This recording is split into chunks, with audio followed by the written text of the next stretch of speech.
All right. Good morning.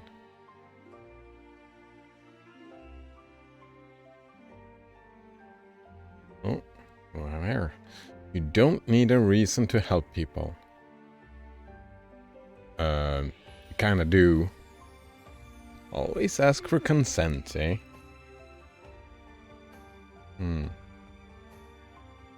How do you prove that you exist? Maybe we don't exist. Indeed, maybe we don't.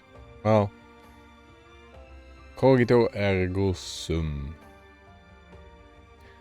Having sworn fealty, must I spend my life in servitude? Ooh, I like that quote. No, you don't have to.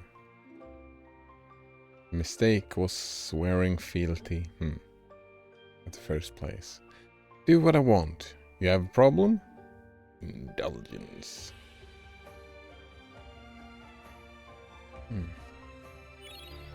Let's keep playing.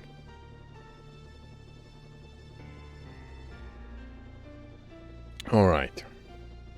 Yesterday the power went out. I thought it was kind of a joke, wasn't it?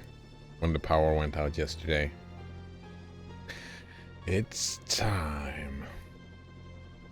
I'm gonna tell you the moment if you didn't see it yesterday. Well, without her summoning powers, Garnet is helpless. With this dark matter, I now hold the power to summon an Eidolon. Now I will find out if Kuja's claims are true. Odin, come to me. Didn't have to replay anything, pretty much. This is so cool.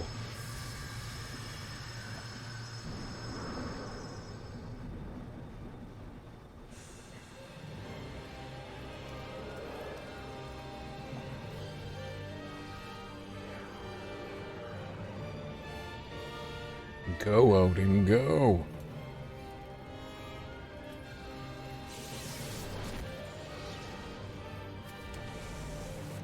Boom, and here the power broke. That was so... The timing. Just in the middle of the explosion.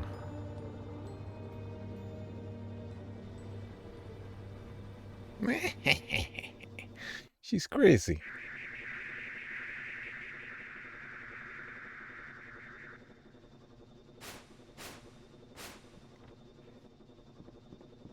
Jeez, did you see that? Clara, Puck, Queena, they're all gone. Damn it. Oh yeah, what happened to Beatrix? I'll bet she's on this ship.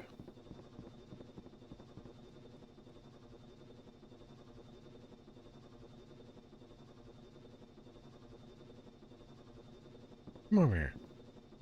Freya, I think Zidane is calling for us. Please, leave me alone. We have to get behind the stairs. Someone's coming.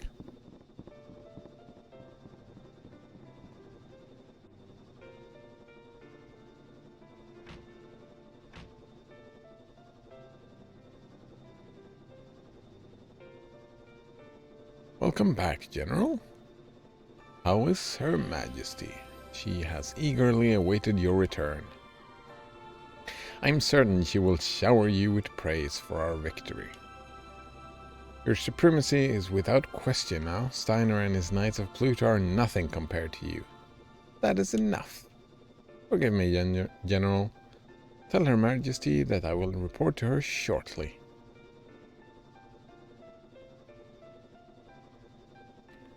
That was ridiculous. My troops alone would have been more than enough to take Clara. Why does the queen insist on using black mages and eidolons? I didn't train all these years so I could take a backseat to anyone. This way, hurry up. You three, get on the telepod and go to Alexandria immediately.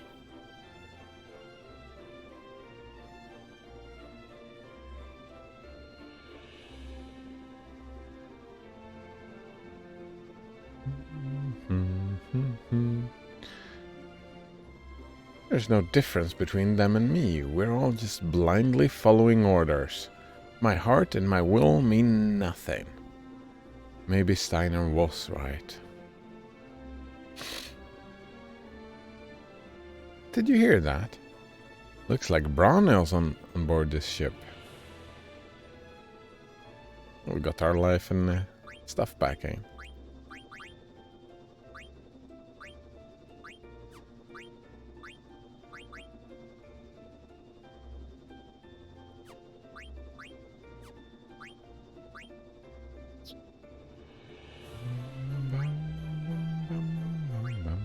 Oh, don't need to have the gold choker on, eh?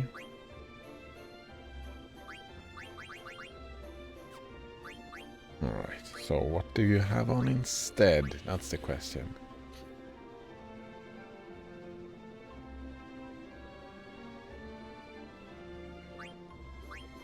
I like strength. Ooh. Let's try those. And this?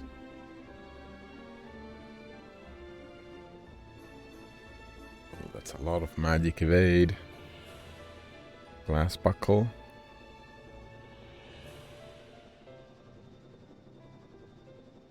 I don't remember what spirit does. Here we go, even more strength.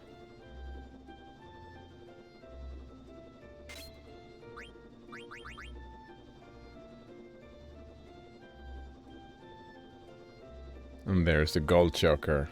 That's a... Alright. You're gonna keep that, though. Oh, or... aren't you? Are you gonna grab the... auto potion? So he can grab the magician shoes? Nah, it's fine.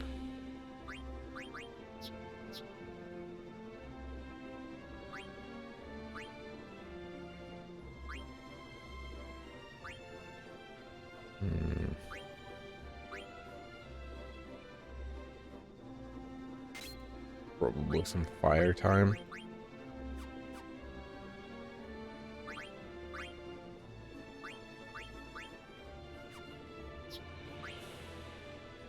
Definitely man-eater.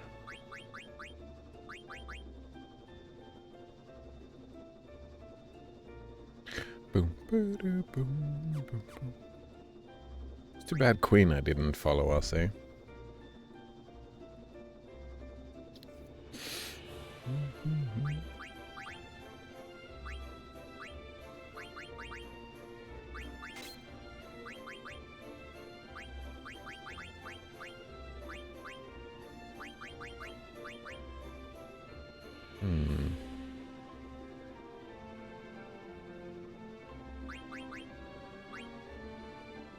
Maybe not bright eyes. No, this is fine.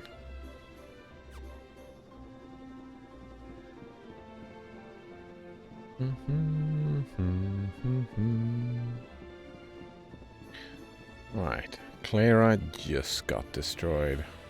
No rest for the wicked. There's a door, I want to go in. No? Nodrunner says, "Hi, I'm new." Hello, Nodrunner.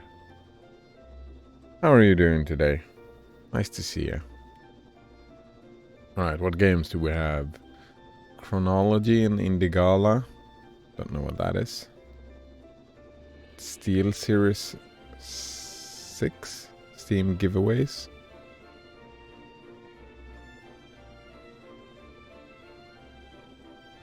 Giveaway, that does not seem like a free thing now. Seems like some will get it. But it's Human Fall Flat, Ghosts and Goblins, and Super Bomberman. Chronology on PC. What is Chronology? Can you see anything? It's too dark, I can't see a thing. Beatrix.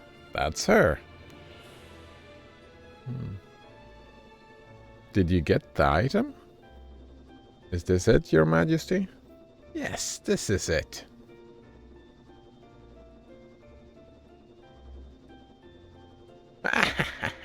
With this, I can finally... No need. No, I need one more. I must get the last jewel. Not even a word of gratitude. Beatrix, go find the last jewel. Yes, Your Majesty. By the way, how's the princess doing? Garnet. I have drawn all the eidolons from her. She is no longer of any use to me. What do you mean, Your Majesty? Garnet has committed a crime. I shall have her executed for stealing the jewel. What? Don't make me repeat myself. When we get back to Alexandria, I'll have Garnet beheaded. Now go, find the last jewel. Your Majesty.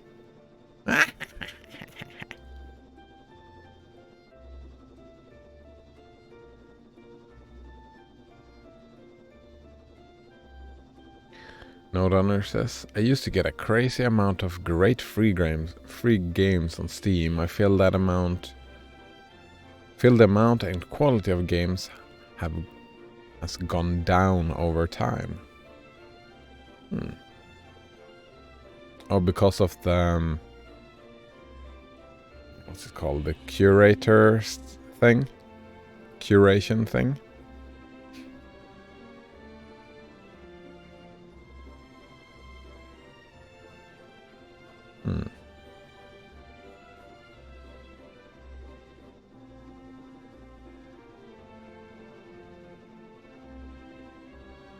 Wonder why.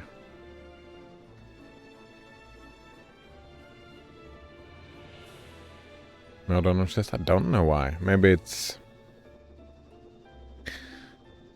like maybe it was a little bit more of the Wild West in the marketing of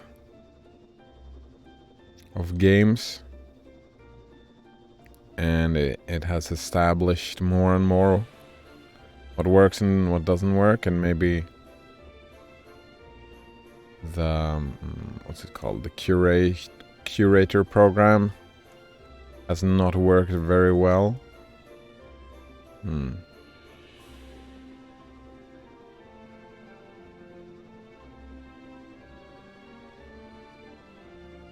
No, Donner says Sega had this event they would run every year called Make War Not Love. Nice. Where they would give away free games. Oh, nice. Dagger.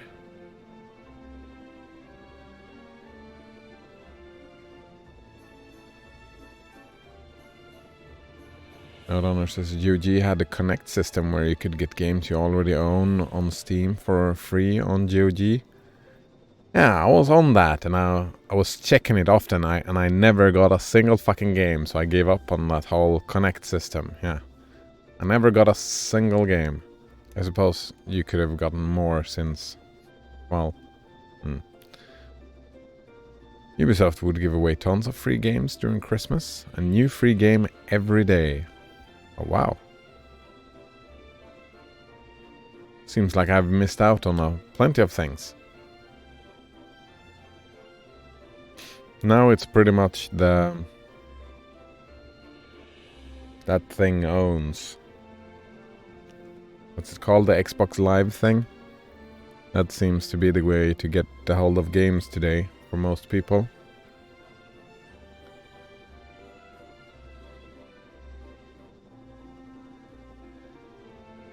And a lot of free. I mean, we got free Epic games every week, but those...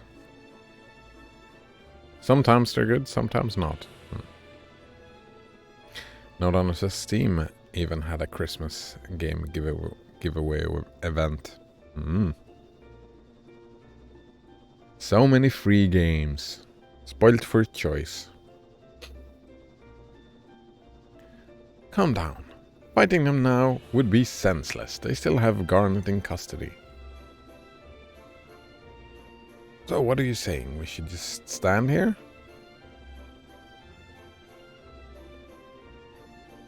Nodonner asks, did you hear about the Steam Pal? I did not hear about the Steam Pal. Sounds friendly, I suppose, the Steam Pal.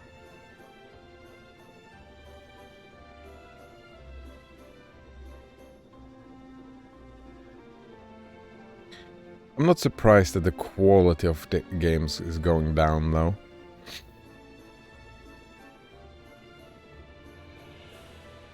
It feels like more and more games are created. There's like an oversaturation thing happening. Not oversaturation, but you get my point. So many games.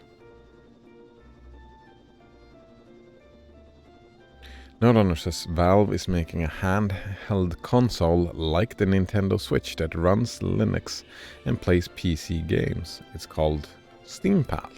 Oh, nice. Very nice. Yeah. They have their own... They have their own operating system, right? Their own distro. Valve, I'm pretty sure. Wouldn't surprise me if it's based on that. Handheld, nice.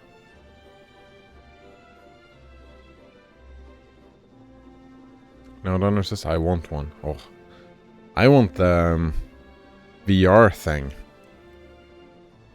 I want a handheld as well, I suppose. Yeah, plenty of games one could play on the handheld.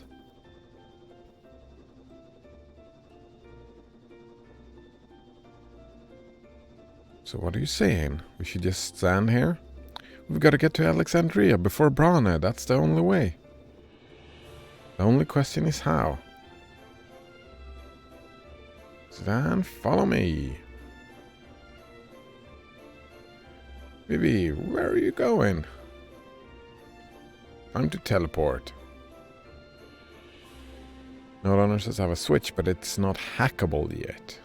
I wish I could do more with it. Hackable?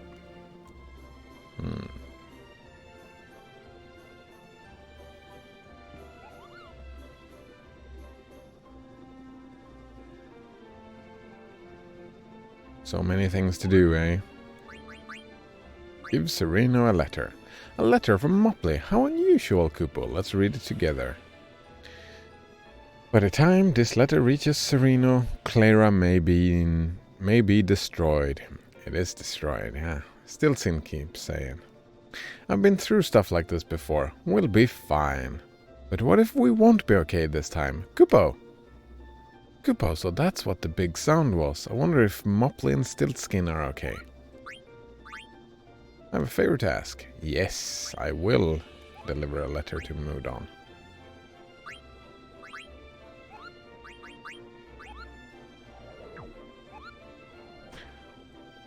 Nodonner says, yeah, I want to run my own software.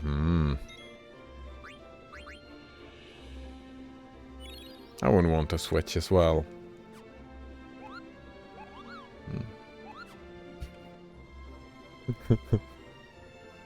Nodonner says, oh, it's I know, crazy concept that you would have control over the software you run on your own device. I mean, that's madness. What are you talking about? People actually owning the pieces of machinery, the devices that they own, and being able to do whatever they please with them? That sounds weird. Can't just allow people to do what they want with the things they own. With the devices they own. I mean...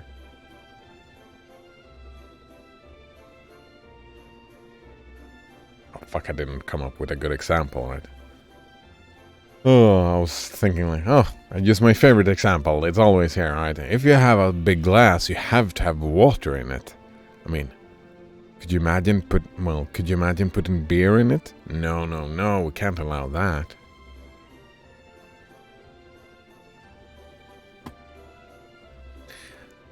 I want to blame the idea that you can't run whatever software you like on the machine you have is so ludicrous. That's why I couldn't come up with a good example. Right, it's so ludicrous. Note owner says, nah, that can't be allowed. They might pirate a thing. Pirate, yeah. Seems like Vivi has a plan. Yes, we know. Whoop. Vivi is inside of me. Alright. Remember how that soldier was talking about using these pods to go to Alexandria? Alright, let's try using these pods.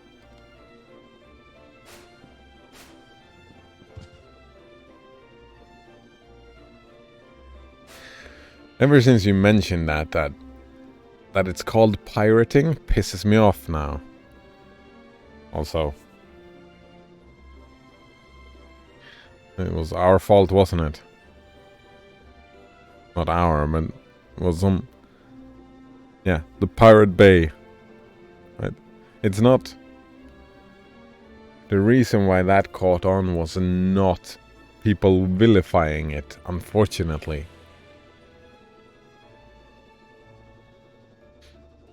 Maybe it was. I don't remember the story. It was a long time ago.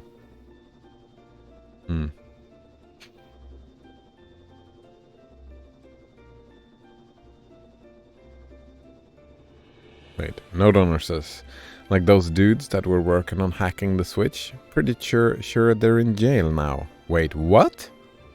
Are you kidding me?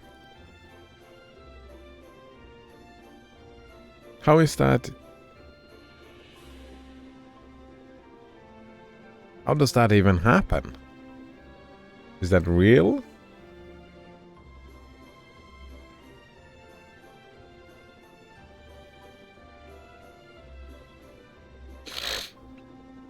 Alright.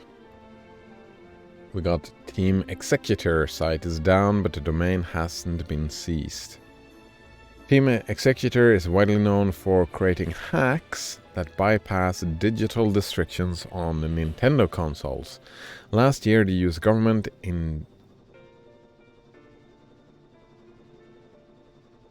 is that indicted? Indicted? Indicted? Is the C silent? That's a word I haven't seen spelt before. 3 alleged members. The official site remained online until 4 days ago, when it became inaccessible due to database errors.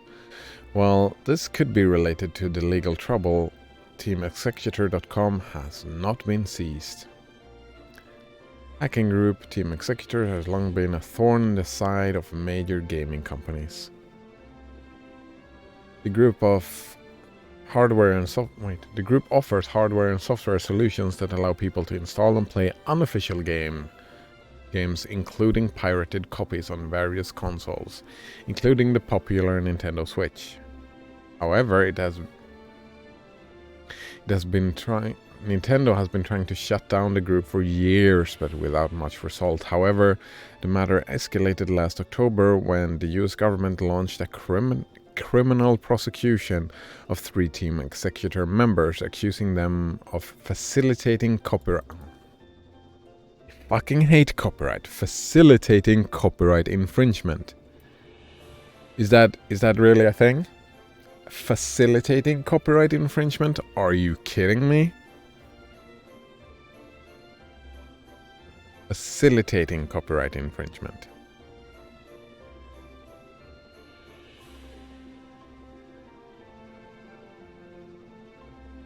I mean, what the fuck? What the fuck? Alright, I've been thinking about getting my still, a distillery, for making booze, right? That's illegal in Sweden, unfortunately. Right? Wouldn't that be, let's say that for other reasons, if I got a still, whoever sold me that still would be facilitating copyright infringements. Because I was gonna do vodka, and Absolute Vodka could say, well, we have a copyright on this. How? Right. Any tool could be considered considered facilitating copyright infringement. If this is a thing, you can no longer sell tools because you might be facilitating copyright infringement, right? Am I misunderstanding something, or isn't that just what this is, right? Team Executor made a tool and now they are criminally prosecuted.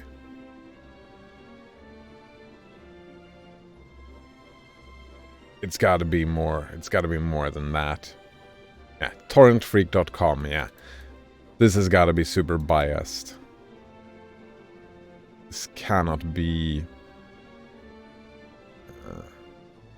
yeah, very biased. This is not the view that other people have, because that can't be it, right? Facilitating copyright infringement, that can't be a criminal offense. Arrests, indictments, but no domain seizures. And it crashed. Domain still at large.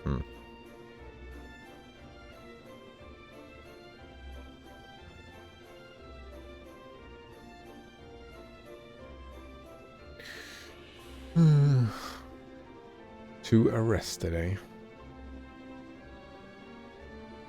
Alright, the US government has indicted 3 members of the infamous group Team Executor, the masterminds behind the various Nintendo hacks. 2 of the members have been arrested and are in custody. The group's websites remain online, according to the... widely known for creating hacks, chased by Nintendo for years, but today their operation has been the center of a criminal case by the US government. How...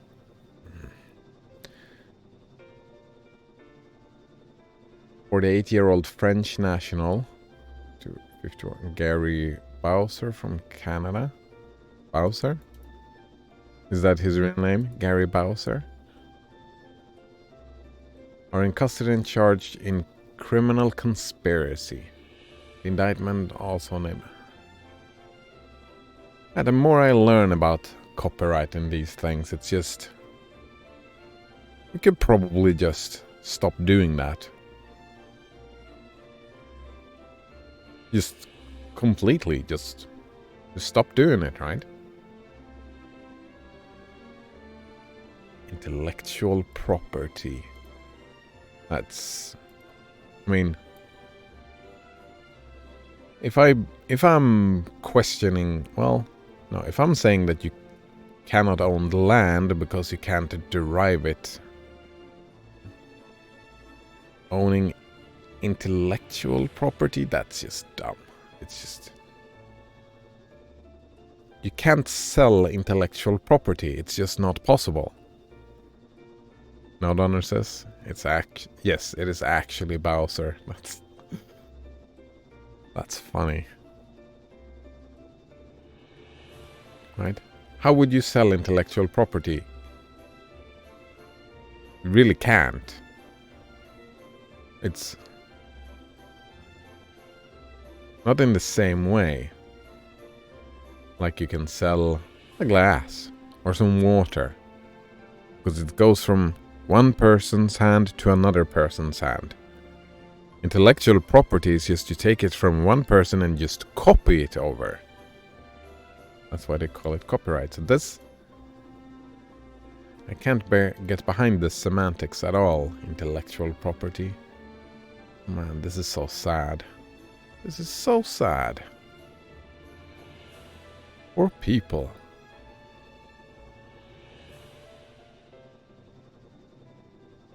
Yeah, poor people indeed. Well, here goes nothing. Dagger, I'm coming. Hey, it was the same with the Pirate Bay people. They went to prison for a long time.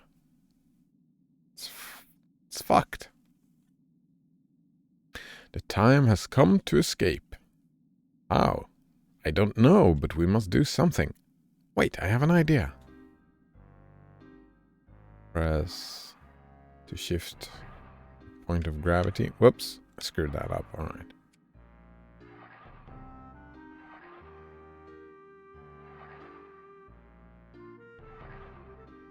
Swing and swing.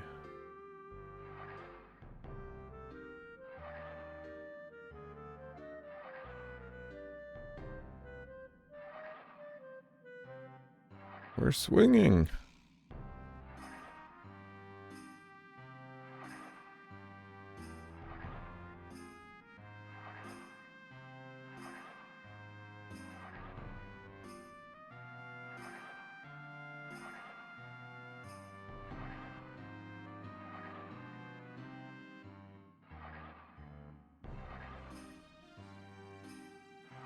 We're swinging. Note owner says, imagine sitting in jail with actual criminals and trying to explain why you're there. I don't like that word either. Criminals. Don't like it. I worked in a prison, remember? Actual criminals? You mean actual real people with thoughts and feelings of their own? All having a reason for being there? And I know the Pirate Bay people, they got high status in prison. Yeah, the Pirate Bay people, they got high status. Right? The other people in there, like, thought it was bullshit that they were in there, and they also liked. They thought it was cool, the web page, right? Yeah, they were kind of famous. Yeah, they were famous in the prison world, in Sweden prison world. Yeah. Not says they are real people indeed. Still criminals, though. So, how do you define a criminal? What is a criminal?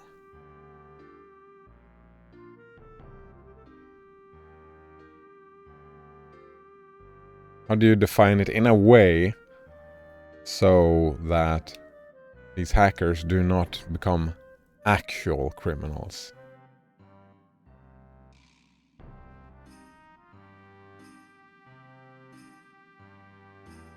Right?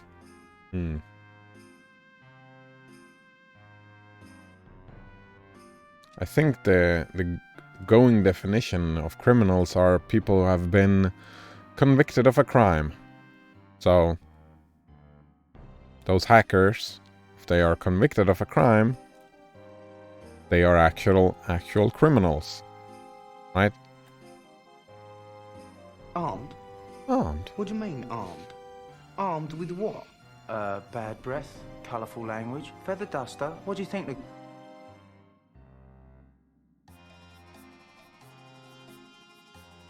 I wouldn't want to be defined by just one action in my life. People talking about me as I was a criminal just because I got caught. Not Honor says, I think technically criminals are people who break the law. If that's it, then, well, if everyone's a criminal, then no one's a criminal. Not everyone, I suppose, but I've been... Actually, no, I've never broken any law. I've never been speeding. Officer? No. I've never been speeding. I never walked... crossed a zebra crossing when it was red light. Never done that. Nope. Alright. Not Honor says, but for me, criminality is rooted in violence.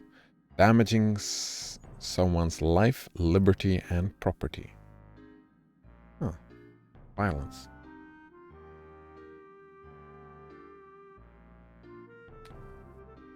I think most people in prison are then, from your definition, not actual criminals, if it's rooted in violence.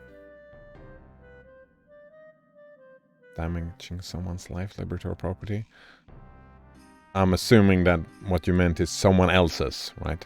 Damaging yourself, I would assume that doesn't count.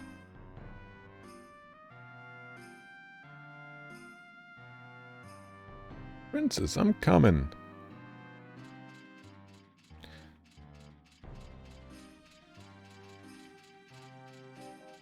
Hey, get over here. Let's fight.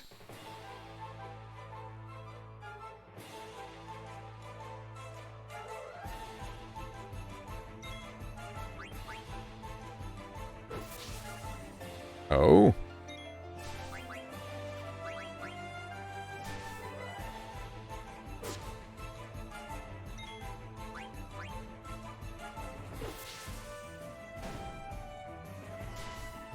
Wonder if I have a better sword.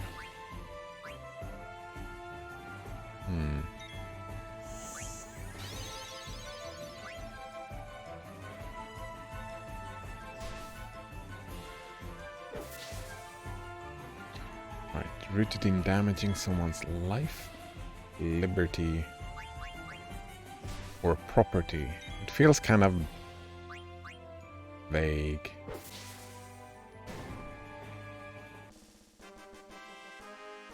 I think I have a broader definition of violence, I suppose. I guess that it becomes a problem, right? How do you define what this violence is? I mean, as it stands today, legally speaking,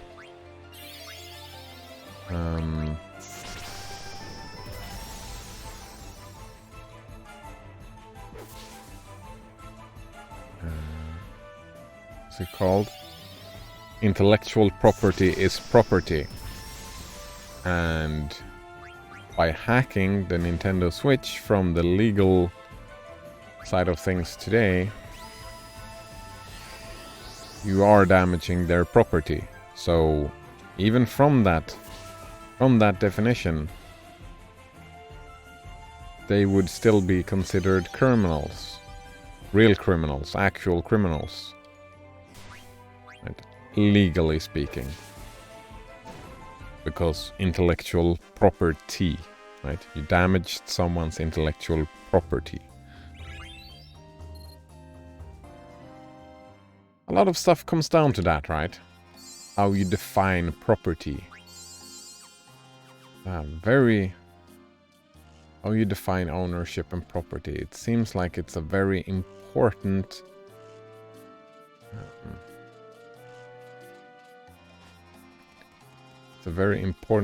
oh, look at them. They just lost track of me as soon as I jumped on that ladder. It seems like property is a very,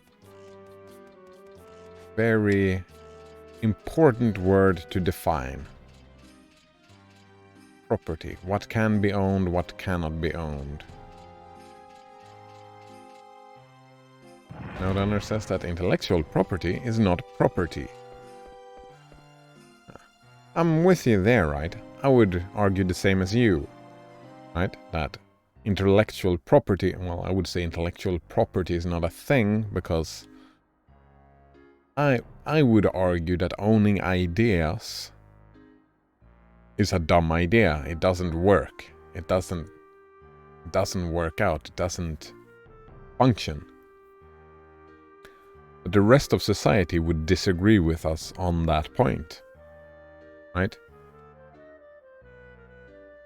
They would say, yes, it is.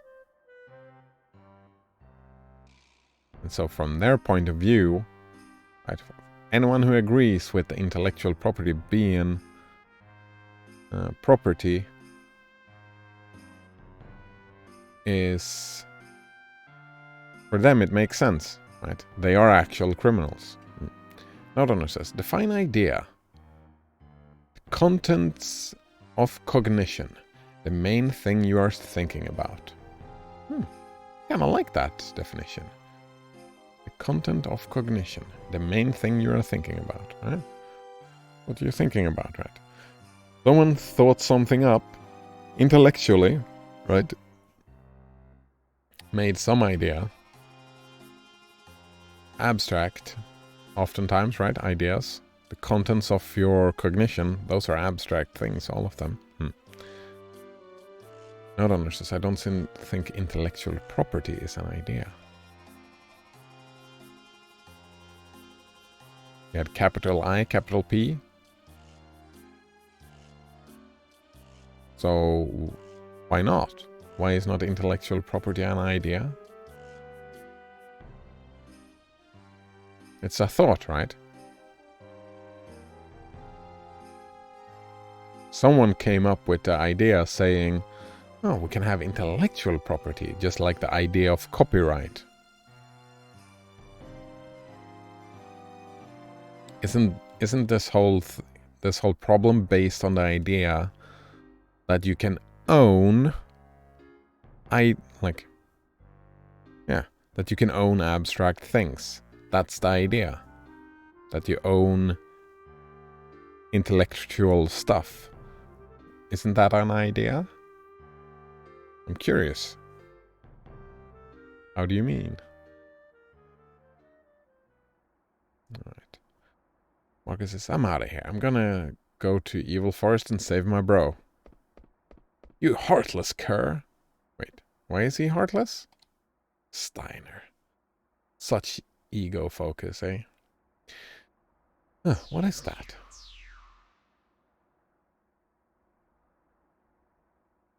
You! What are you doing here? Steiner, is this Alexandria? What? I have no time for your silly questions. I must escape this wretched dungeon of Alexandria and rescue the princess. Enough said, let's go. Let's go.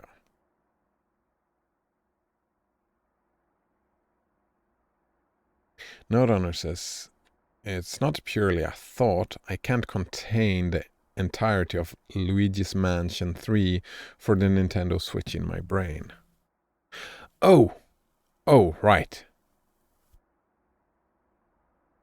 I completely misunderstood what you were saying before. Yeah, I have to get behind that, right? Yeah. Luigi's Mansion is not an idea.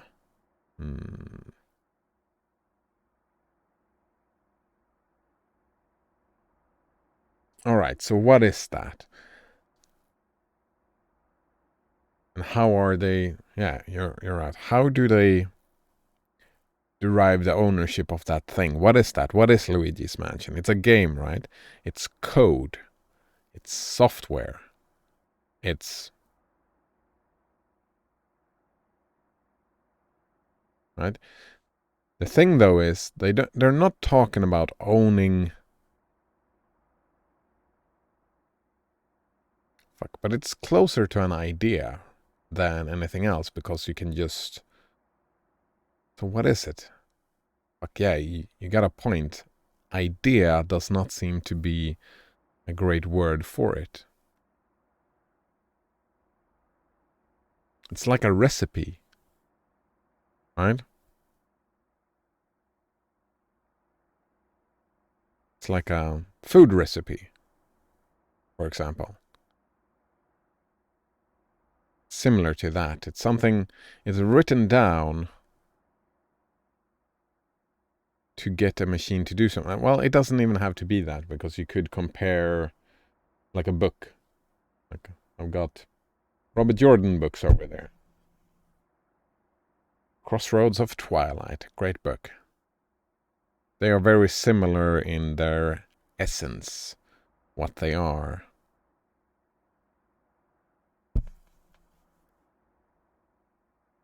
Yeah.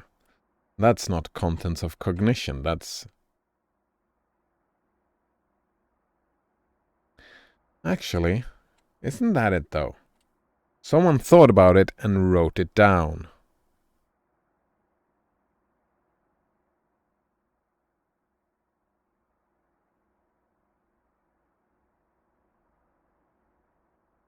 But in the act of writing it down,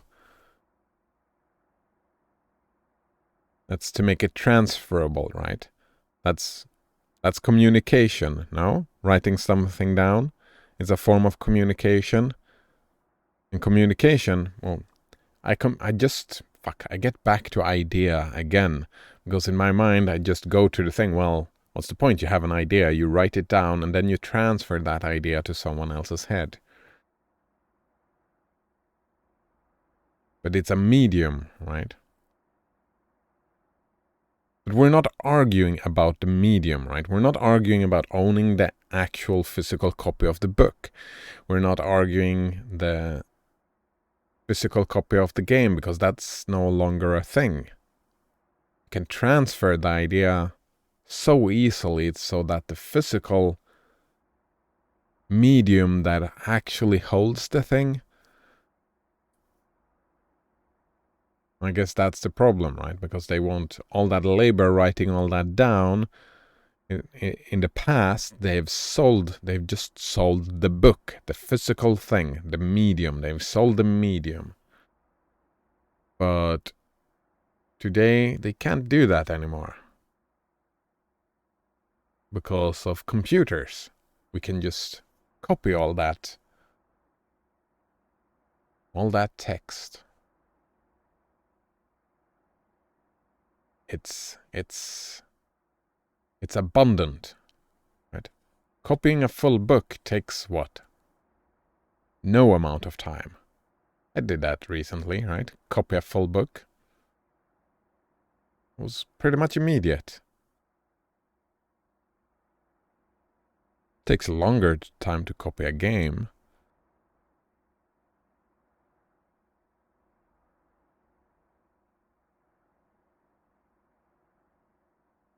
So what are they? Words?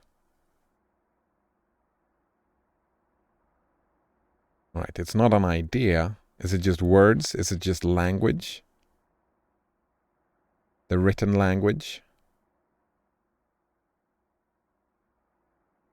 In a broader sense of the word, right? Probably a lot of it is written in C, for example. That's a language.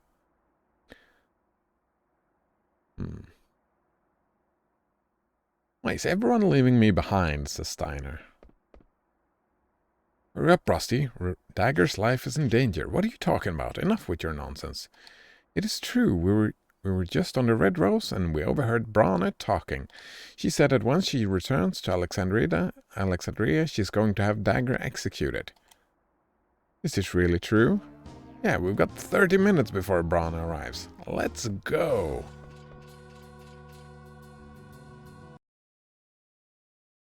"30 minutes, eh? Not at all stressful. I don't like timed stuff. I get stressed."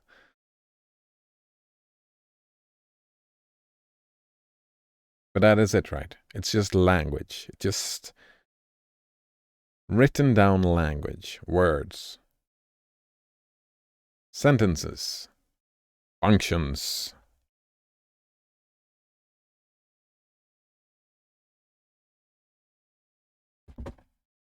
And yeah, I have to concede they are not ideas, but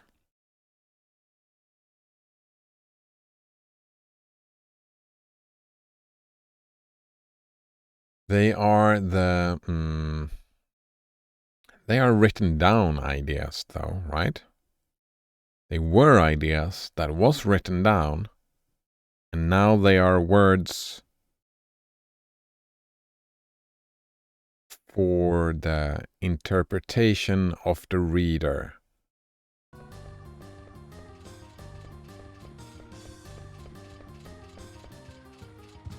Marcus, watch out, I'm closing the gate.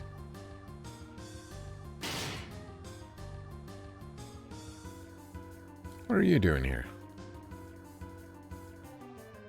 It's a long story. I'm gonna go to Evil Forest now and help Blank. Good luck.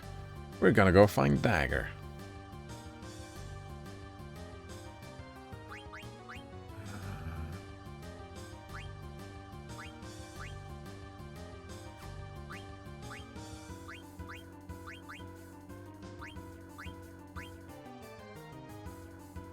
Helm. Here, let's get with that.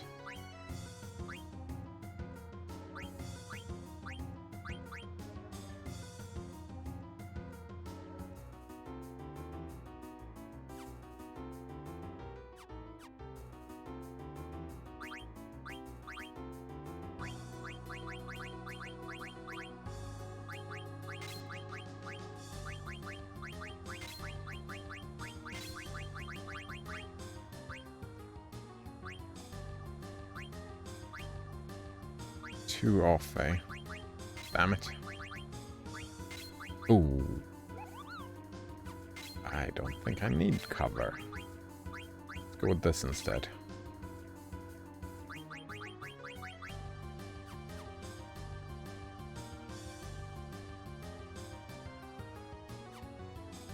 Oh, right, this is going on time.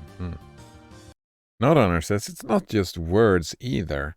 It could be a picture of Luigi. You can say in the broader sense, right? The collection of ones and zeros could be considered words, right? The picture of Luigi. Right. Not just a picture, but the caricature of Luigi. What is a word but a caricature of an idea? The ones and zeros that your CPU is now running containing the copyrighted intellectual property of Square Enix. Not just that, but the code that makes the game function. Math is copyrighted in a way. Yeah. Oops. Fighting against this dude. But math is a type of language as well, right? That's why I said language in the broader sense.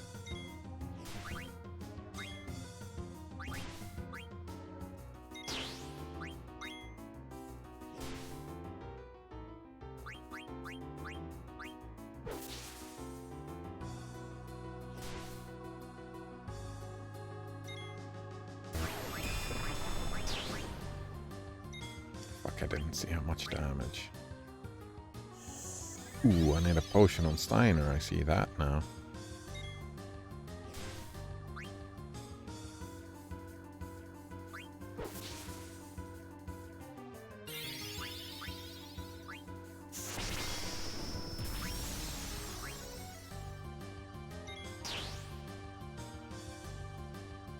Now, Donner says the problem of your definition of an idea is so broad it composes everything. And if everything is an idea, then nothing is an idea.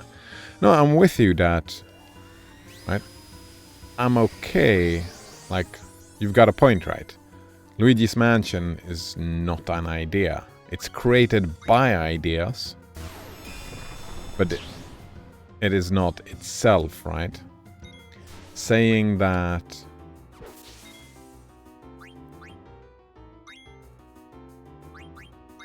intellectual property is them wanting to own an idea is not actually what they're trying to do, right?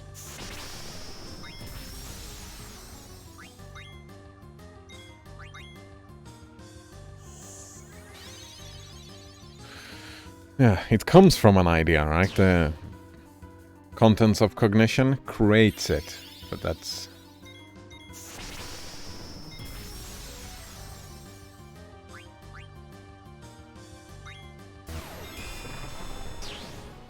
That is not what they're really trying to protect with intellectual property. It is the actual code, the actual words, as I call them, right? In the broad sense of the word. Like ones and zeros, the caricatures, the ways of representing, and we can separate, right? We can separate the maths from the representations, right? That would be, representations would be variables in the code, right? While the actual functioning stuff that makes stuff function, that would be instructions, right? We have representations, we have instructions, we have calculations. It's all of those things combined is what they call intellectual property.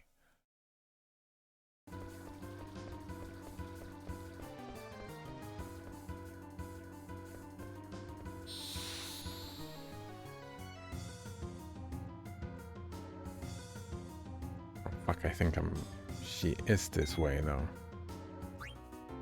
Oh, this is timed. I probably should not be stealing.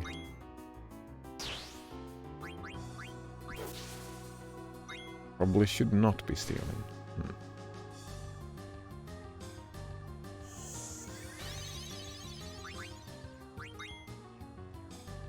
Banana Waffle Monkey shows up and says, "Heyo, how's FF9 going?" Oh, exciting stuff. It's going great.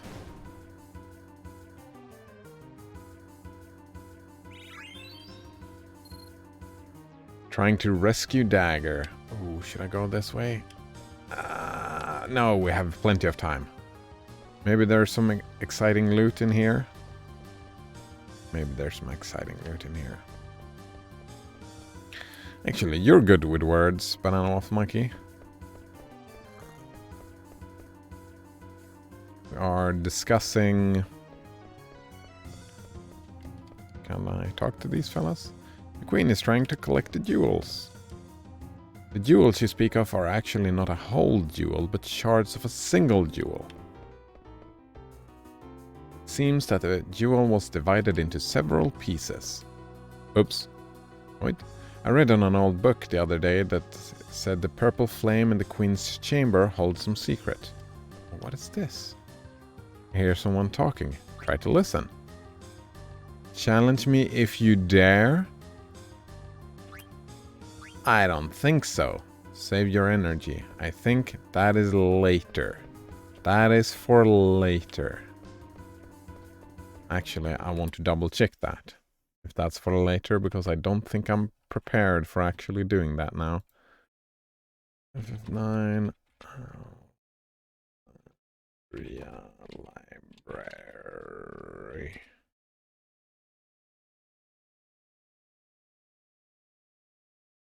There we go. Node owner says maybe that's the problem with intellectual property. It's so broad, everything is intellectual property. To the point where you can't even live your life because almost anything you do infringes on someone's patent or copyright or trademark or of something. Yeah.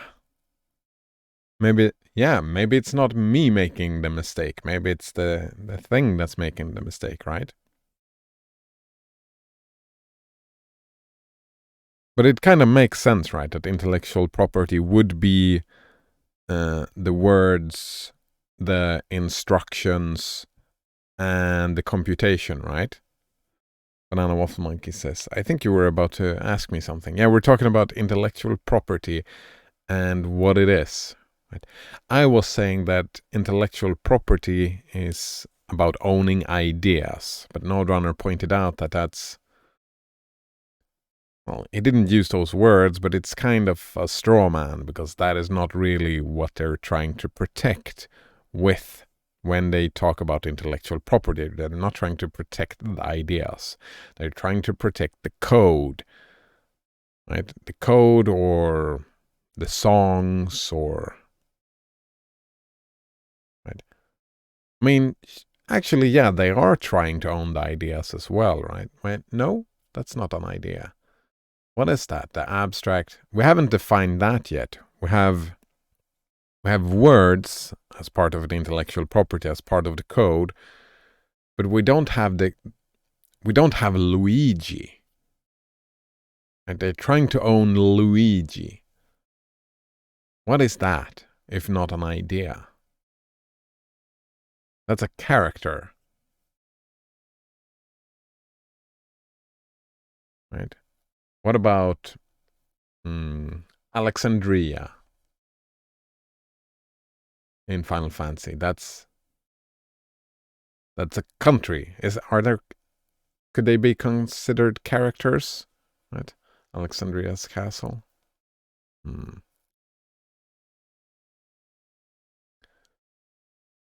Banana Waffle Monkey says, I thought it was about revenue. I mean, that's the end goal, but how do you argue, right? How do you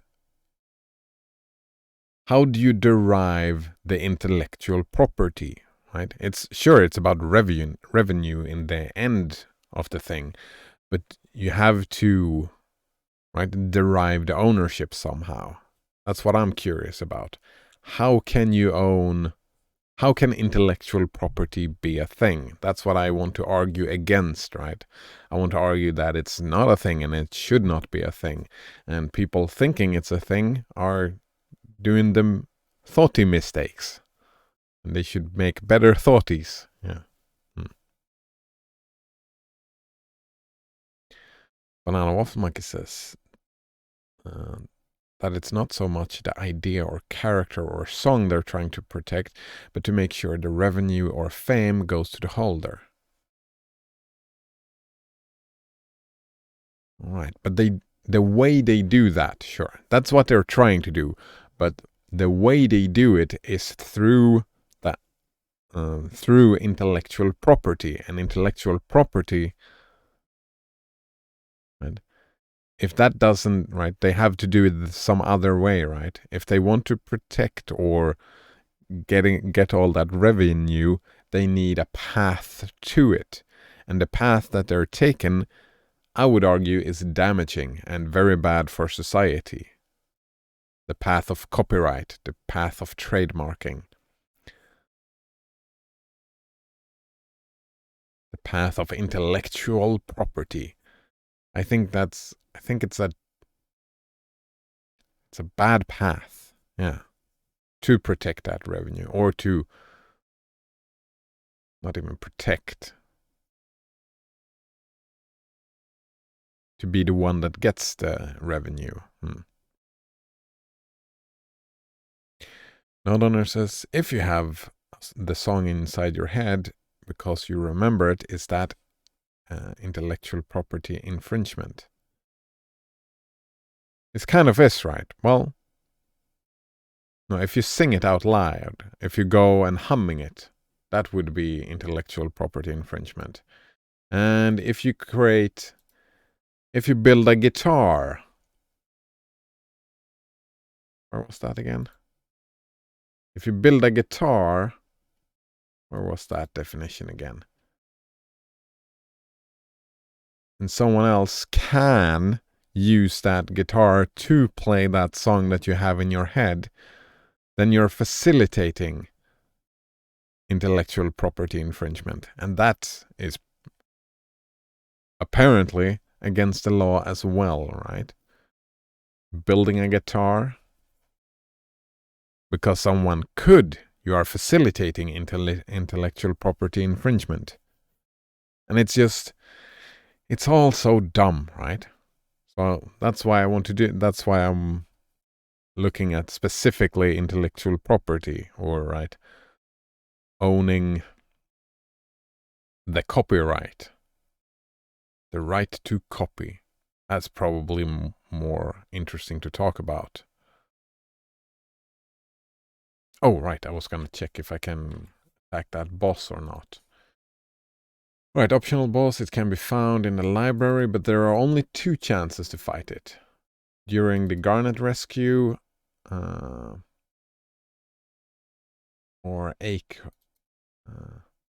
later when the party arrives to look for Garnet and Aiko during the Battle of Alexandria. If the player misses out on these 2 opportunities, Tantarian cannot be encountered again.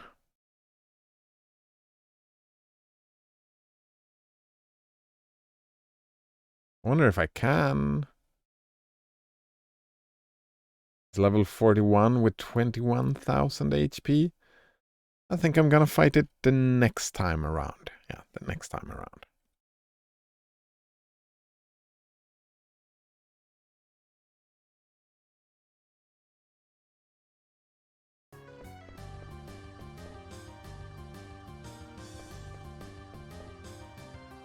Yeah, it's so weird.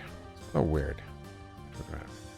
It may have something to do with the secret in the Queen's chamber. Yeah, we know. Secrets.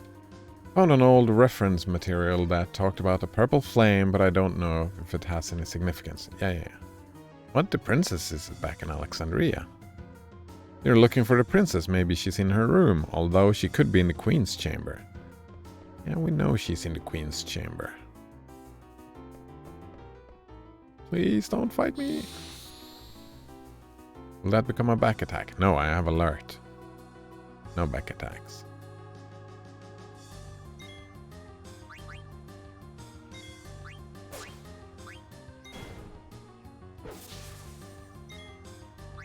There.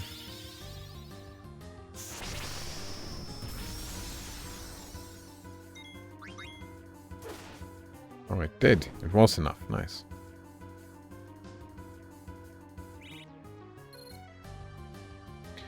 Note owner says it feels like a tool for companies to step on their consumers. Yeah, it's about control, right? You want to control what people do or do not do. And it's very similar to what I argued right there. You cannot sell intellectual property.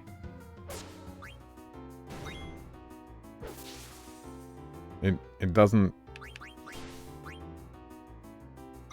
work out when you try to.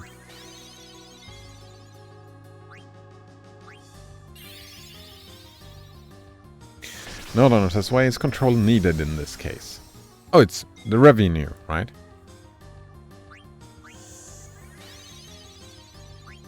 That's the... Not only the revenue, but it's also right. It's my baby. I made this thing.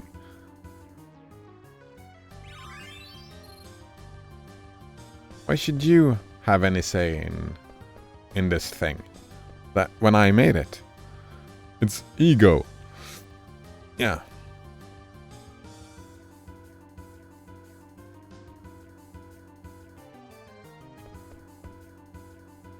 I'm changing right now. Alright. So yeah, it's not only about revenue, it's about ego as well. I would take a gander and guess. Prestige. Yeah, but that's what Banana Waffle Monkey says as well, right? The revenue or the fame goes to the holder. Just give me a fucking chance to breathe. I got a few questions of my own. You ain't dying, he is.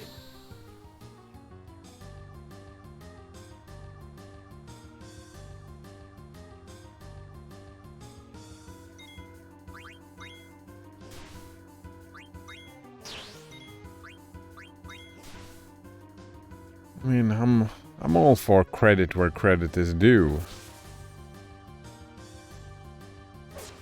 But I would argue that credit where credit is due, that's not like copyright and stuff like that. That's...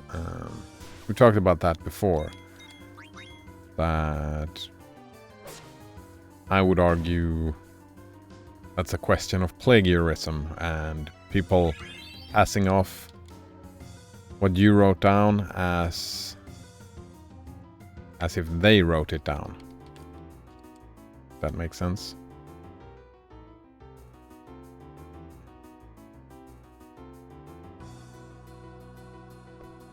Oh, I think... Damn it, I think I wanted to go over the other way.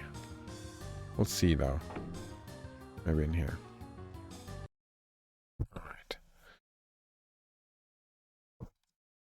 Banana Waffle Monkey says, to be honest, I'd care more about the fame than the revenue if I had some big idea. Loudowner says, I prefer to call it credit. Credit where credit is due, right?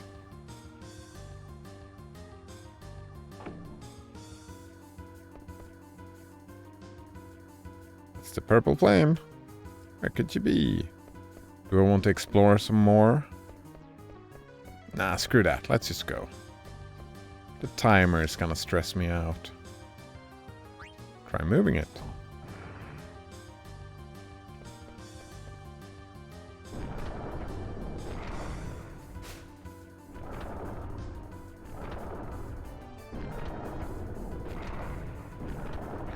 Oh.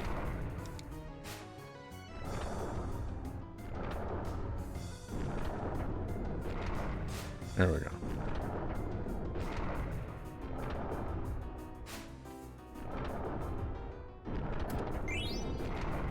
Ice brand. Scent. Ah, just missed it.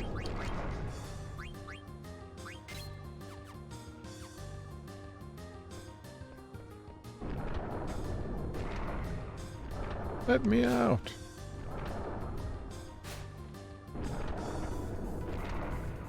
I mean, credit where credit is due indeed. I mean, yeah.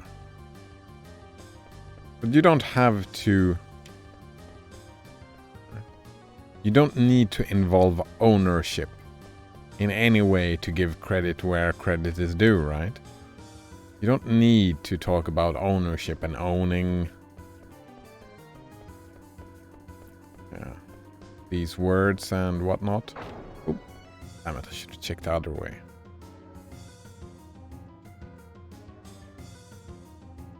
Zorn and Thorn, it's about time.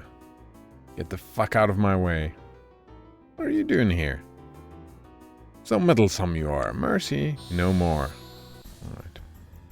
Note says, the idea that an individual author wants to have a say over their work is the best case. Actually, it's more like likely to be used by big corpos. Oh, yeah, indeed. Meteor power? Oh no. Steal. Do I have time for stealing?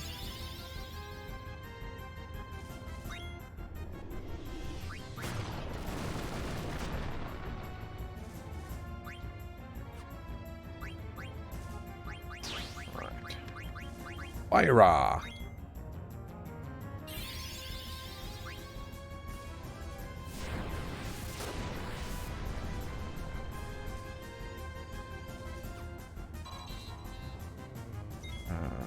Steal!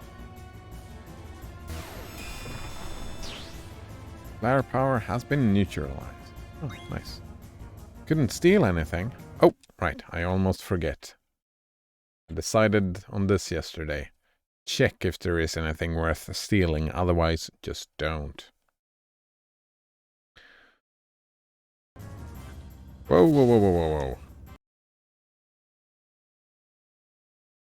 It's like it doesn't want to accept that I'm on a different, whatever it's called. Right. Zorn and Thorn.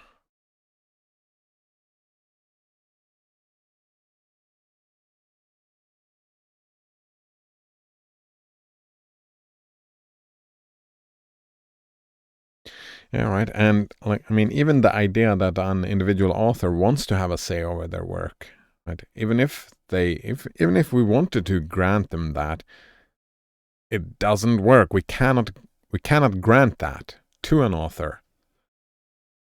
Death of the author and all that, right? When I read a book, it is me reading the book. I interpret the words that I read.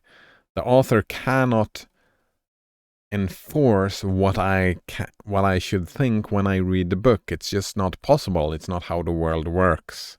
It's not how the world works.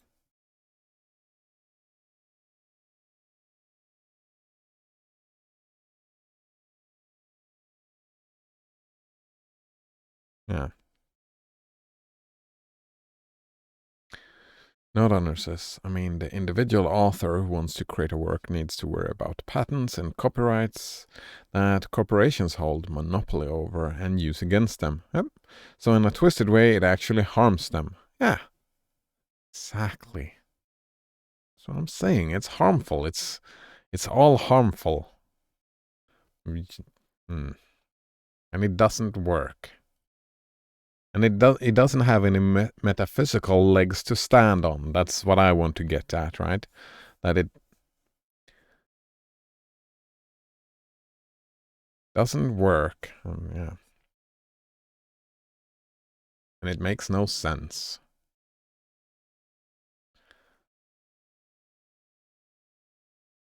Alright, what do we have here? What do we have? Stealing. Stardust Rod. Partisan. I already have a partisan. Don't think I have a Stardust Rod. But I don't care about the Stardust Rod. Not really. I could steal a partisan. That's free. What about... And that's the blue one. Yeah, steal from the blue one. And what do you have? Wait. What do you have? Mithril armor. I'm pretty sure I already have that. Mithril armlet.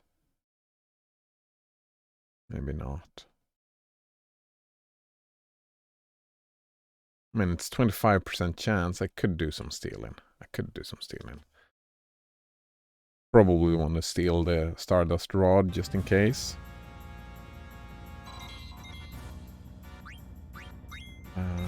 Let's see. Attack! Meteorite. Oh, that's... Oh, damn it. Need to make sure that I have enough life.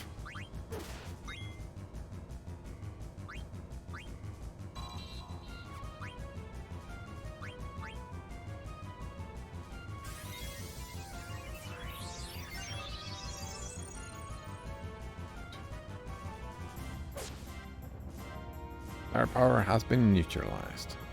Oh, fuck.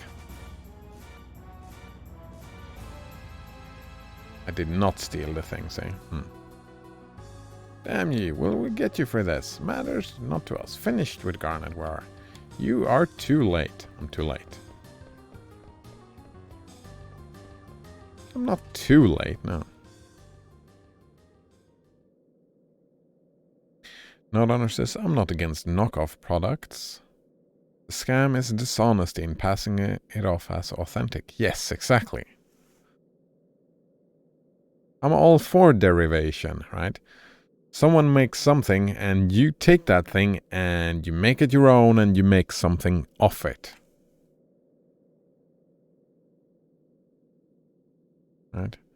I heard somewhere someone say that there is only what, like 7 stories? Like in literature and movies and stuff like that, that there are only like 7 stories that's just being told over and over and over again. Another, that argument has been told another way. Simpsons did it first, right? It's already been done. You can do it in a novel way, but you're still doing the same thing. Banana Waffle Monkey says, could probably break it down to even less than 7. Lol. Yeah, right?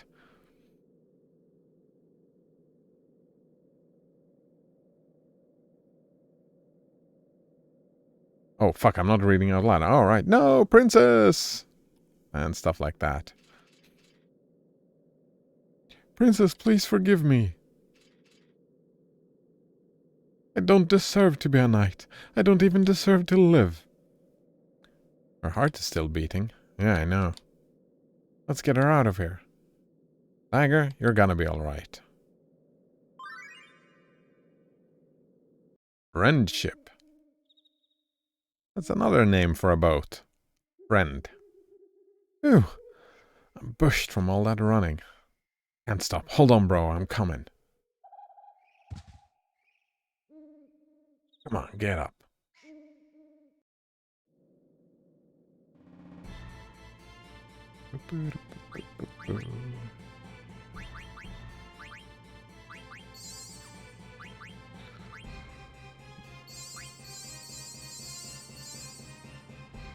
So many potions.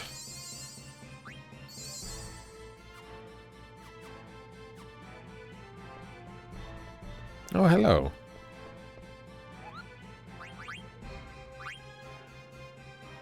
Kupo, I just received a letter from Kupo. Let's read it together.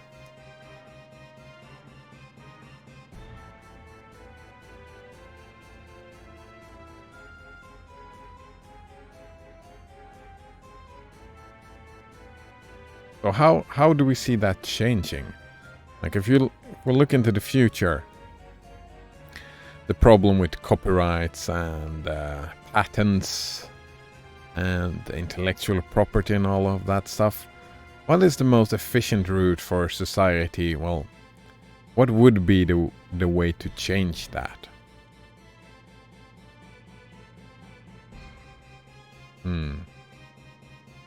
Right? Because if we're in agreement that these policies are dumb and harmful. Alright. And I'm just gonna go back to, yeah, it's all about democracy, right? It's about convincing people. So it's about voting with your wallet. It's about leaving Windows behind. Microsoft is Satan. Stop using it. Linux is better. both from a performance perspective and an ethical perspective and a political perspective. Oh, man. Starting to sound like Stallman, eh? Oh, man. Note owner says, make bribing politicians illegal. It's illegal here. I mean, you have that issue, but that's one way to do it, I suppose. But how would you make that illegal? It's the same thing again, right? You need to make it... Isn't that the only way to change things is to illuminate to people how harmful bribing politicians are to them?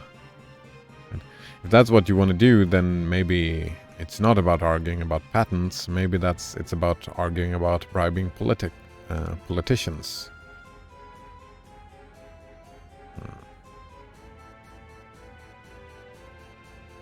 I mean, that's also an easy argument to make.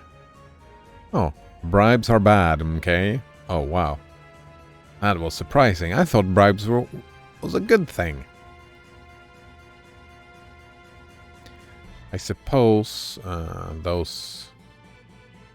objectivists see bribing as a good thing. So how would you argue with an objectivist?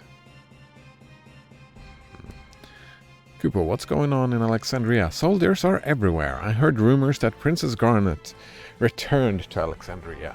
I guess Princess Garnet left the castle because she suspected Queen Brane. What could Princess Garnet and Queen Brane be thinking, Kupo? I don't understand how the royal family thinks. I want mail, you don't want to... Oh, jump rope. Alright. Mail, let's see it again.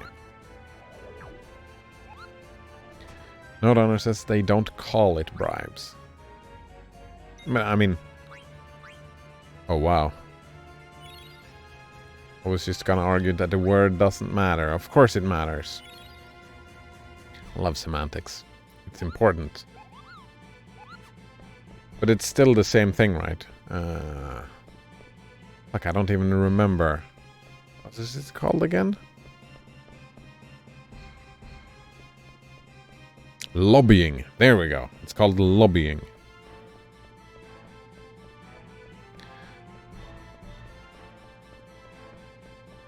Right. What are... Actually, I'm curious. What are the arguments for lobbying? Is that based in objectivism? Thinking of a BioShock? Hello, Blasphemous. Nice to see you again. How are you doing today? He says, if everything is a bribe, then nothing is a bribe. No. They don't call it bribes.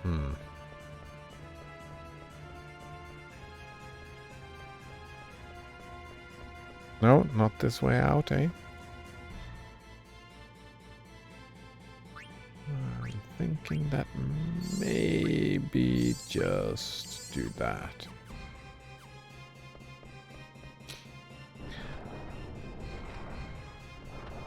Banana Waffle Monkey says, me, 364 days of the year. I'm not going to make a big deal about my birthday. Me today? Worship me. Oh yeah, it's my birthday. Congratulations, Banana Waffle Monkey. Good stuff. Congratulations indeed. You have made it another cycle around... Full cycle around the sun. Good job. You made it. I don't think anyone followed us. Nice. So how are you celebrating, Banana Waffle Monkey? My queen. I don't think they followed us. Why have you done this? I have devoted my whole life to serving you and the princess. Banana Waffle Monkey says, with a big pizza, a very big pizza. Oh, nice. An American-sized pizza. Wait. American-sized pizza. Each slice is a foot. Ooh, that is a big pizza. So... Alright, you're at the tail end of the birthday right now, eh? Or does it start right now?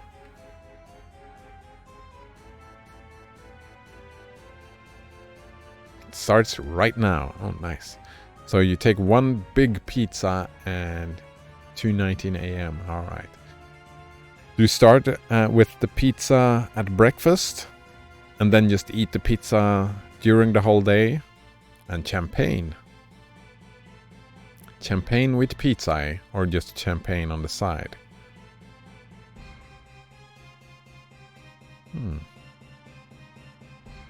I don't really like champagne. It's fine. Well, I do like it. It's just in small amounts. I like it in small amounts. So, like, during festivities, I suppose I drink a little bit of champagne. Blasma says, now I'm thinking of a creepy foot fetish man eating pizza from a foot. Now my mind first gets to like, pizza is a foot, and I'm like, what about my foot? Oh, right.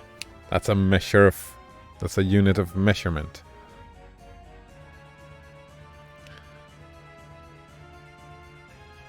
That's actually one thing that is better with your system. But you can say a foot and I can just look at my foot. Oh, it's approximately that big. I can say a meter and you're like, that doesn't tell me anything.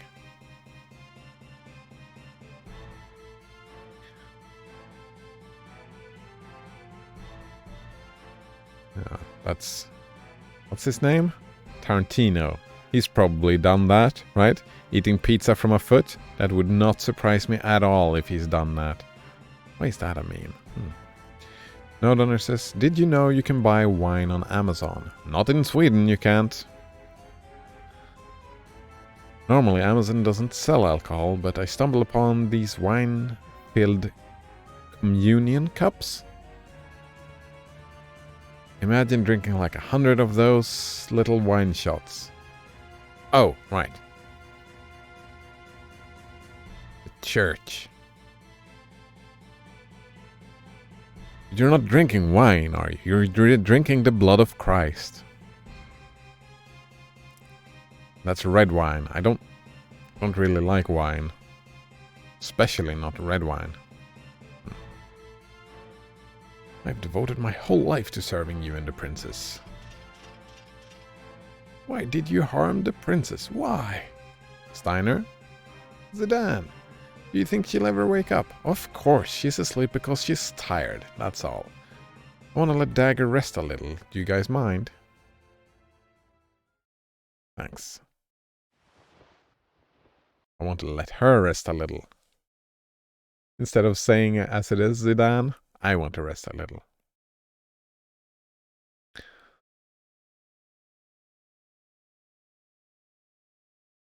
No Dollar says, the blood of Christ sound like a wicked drink. The blood of Christ. That's very brutal. Very metal. No, it's not. It's vampiric. Yeah, it's very vampiric. Drinking blood? I was watching that Castlevania on Netflix. It was pretty good. It's pretty good. Banana Waffle Monkey says, oh yeah? Wait, oh yeah? The blood of Christ? Champagne. Pizza. Alright, you still can't go out, Banana Waffle Monkey? Go out drinking? Or you just gonna be home drinking by yourself?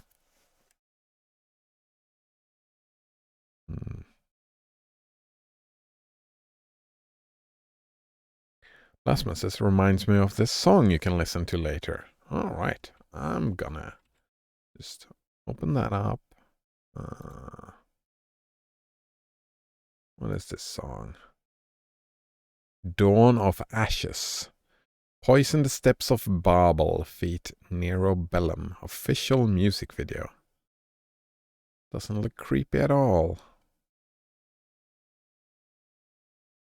For those who want to see the creepy picture, that doesn't look creepy at all, right?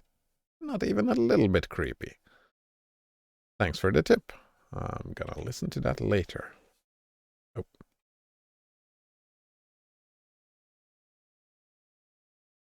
And Nodrunner also links some YouTube thing.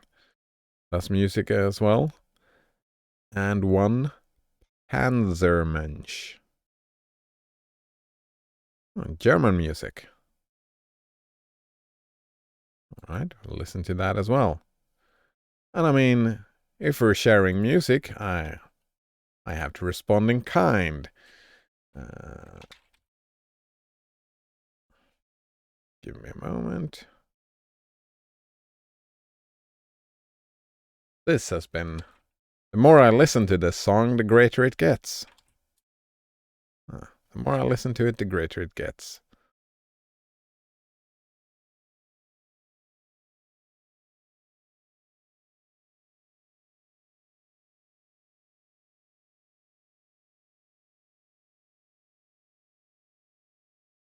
Alright, let's see here. Banana Waffle Monkey says, I'm laughing my ass off because GGG released some Middle League Ultimatum stats and basically told people that while the rate for Trial Master is rare, it seems rarer to people because they either die and don't finish all the waves, chicken out and don't complete all the waves, or they just don't start the Ultimatum to begin with.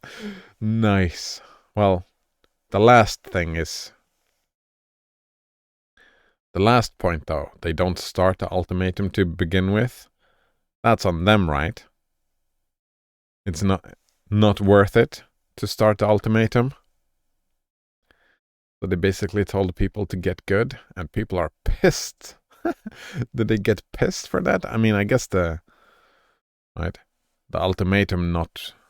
Right, them not enjoying the ultimatum or just feeling it's not worth it. That last bit I can see where people get angry about, but them chickening out. I mean, I like that. I like that design. Actually, I've been thinking about that. The offer you made, if that still stands, when you finish with this league, I would want to, because I was thinking about that. Riposte or something like that character again. Actually, last night I was thinking about it. And if your offer still stands when you're finished with the league, I wouldn't mind taking all your hard-earned cash and just making one of those characters, because it would be a great league to do it in, right? The Trial Master, just going in there and doing the riposte in those, in the trials.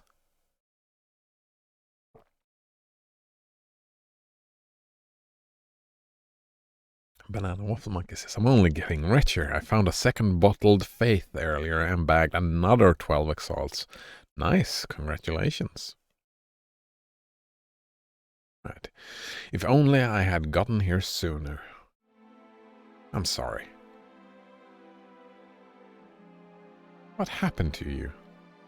You're not your usual self. Go on, blame my incompetence. Tell me it's my fault. No. I can't. I don't know what I feel right now. Yeah, we just witnessed a genocide, right? That's what we witnessed. Well, it's not done, but you get my point, right? They fucking blew up that entire city. They killed everyone in the first city, and then they just blew up the entire second city. Oof.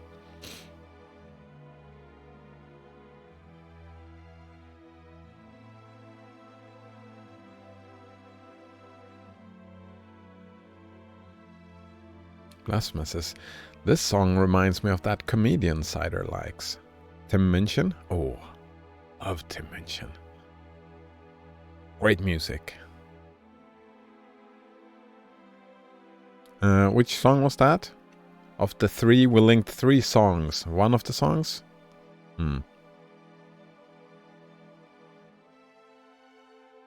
Maybe I'm Not a Vampire? Yeah, the one I just posted. I'm Not a Vampire.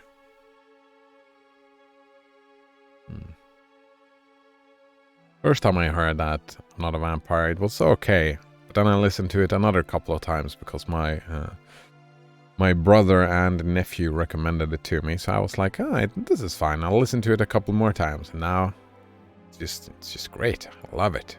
So much. Right. If we're thinking about fuck, I'm terrible with names. Play from your fucking heart. He screams and then he kinda just blows off the microphone. Hicks. Bill Hicks. There we go.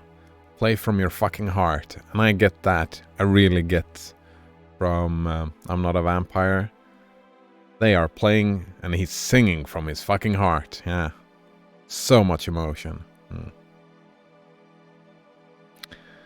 Banana Waffle Monkey says, and I don't have any more upgrades plans, so I can just throw you a 10 stack whenever you decide you want to make the counterattack build. Nice, nice. How far is it until the next league? How much time do I have until it starts?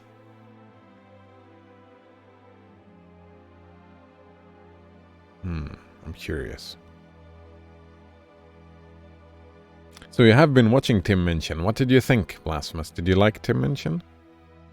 Also reminds me of that Not a Goose guy. Well, that Not a Goose guy was kind of one-dimensional, wasn't he? It was funny, but still kind of one-dimensional. Banana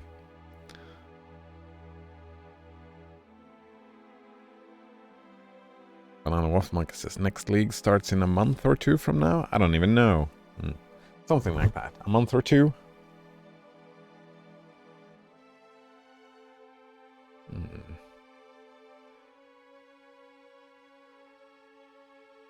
I'll think of how I want to do that. Maybe doing some dual thing. Streaming 2 games instead of getting stuck in Path of Exile completely again. I don't know. Blasphemous says, I don't think there is much else for Not a Goose to do. Maybe not. It was funny. Anyway. Blasphemous says, Tim Minchin was good.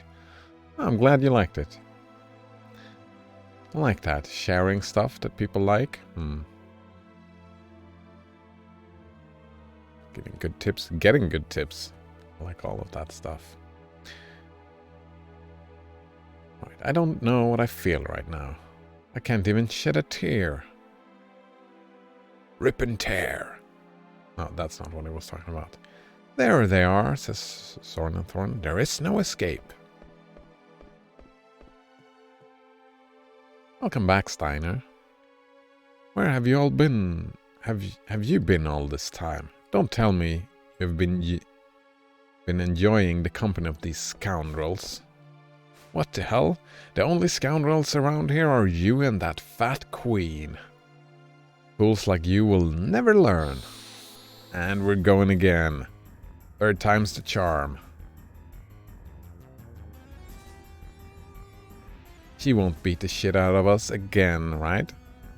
No, we're just gonna be fine.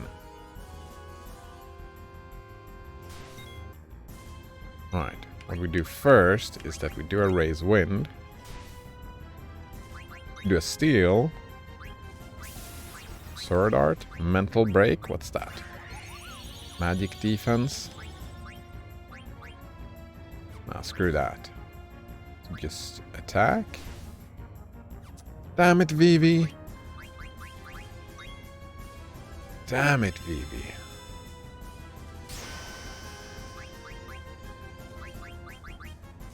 That was a shock. That raise wind was completely useless, wasn't it? Alright, Vivi.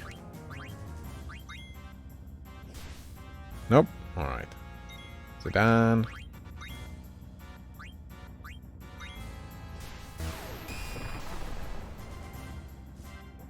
Alright. All the high potions. She's beating the shit out of us again. This time is different, though. It's different indeed.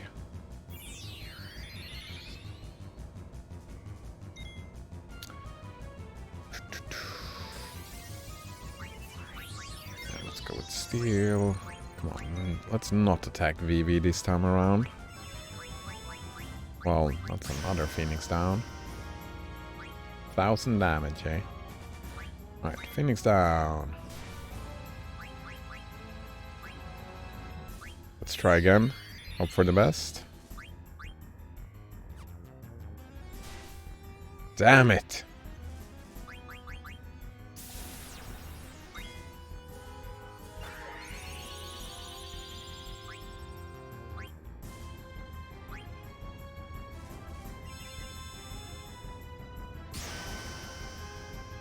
Holy shit, she's beating the shit out of me.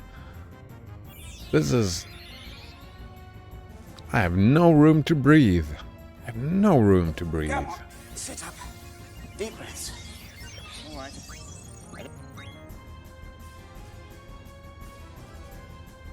I'll kill all enemies of Alexandria. Boom hazard.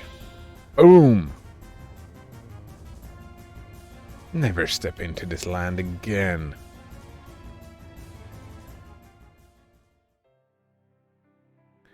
Blasphemous says some people pay good money for that. Wait. Pay money for what? Oh, beating the shit out of you?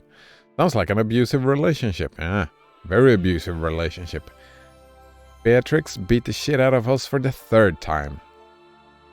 And Beatrix says, your pathetic powers are useless against me. They are. Hey, wait a minute. You're the general of this kingdom.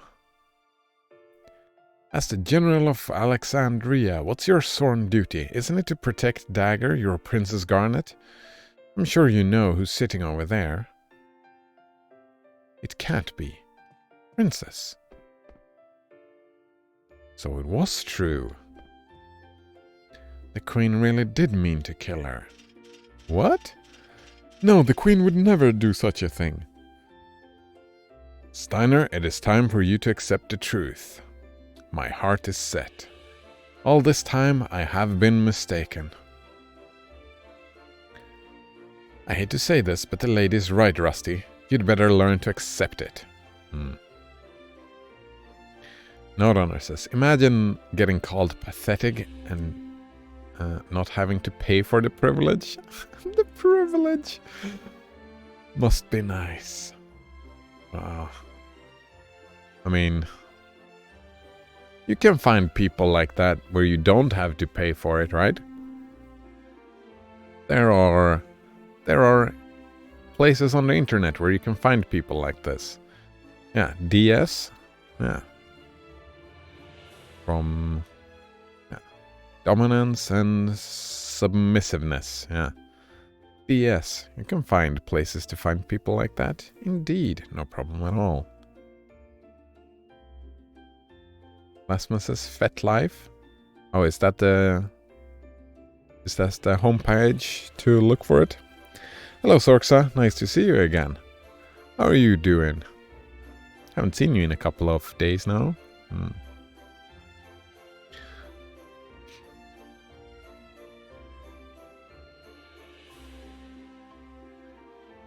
No Donor says OnlyFans. I said there are places where you can meet people and you don't have to pay for it. Isn't OnlyFans about just paying for it?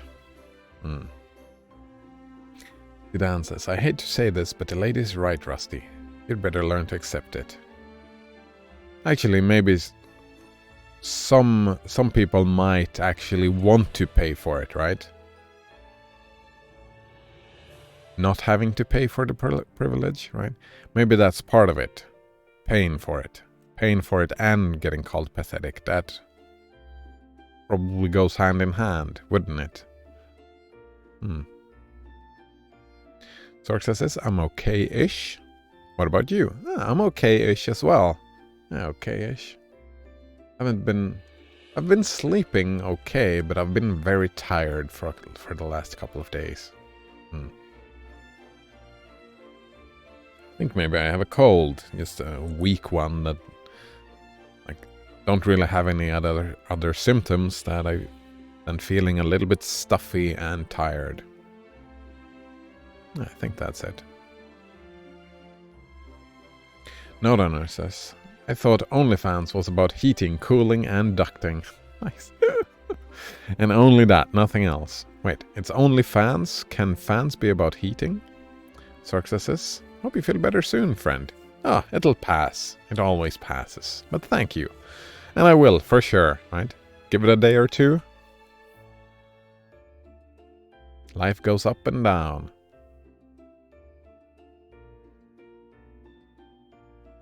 And it's fine feeling bad.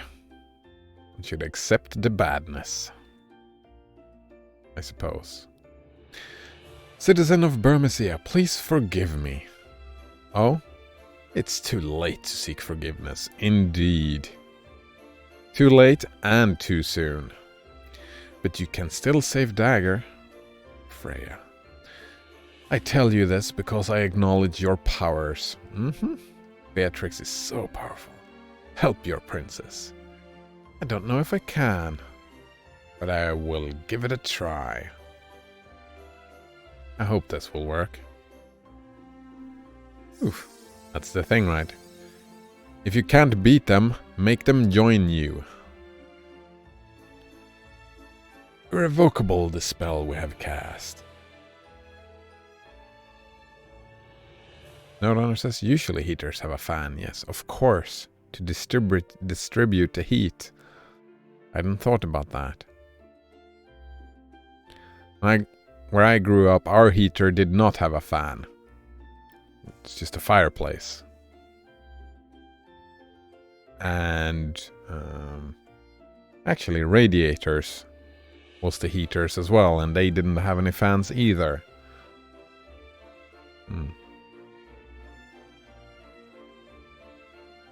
So usually heaters? It depends on your definition of a heater, I suppose.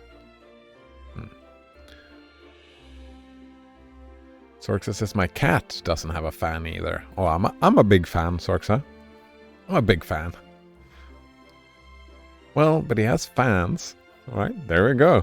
Yeah, of course. Cats usually have fans. But that's... Oh man. And around we go. That's funny.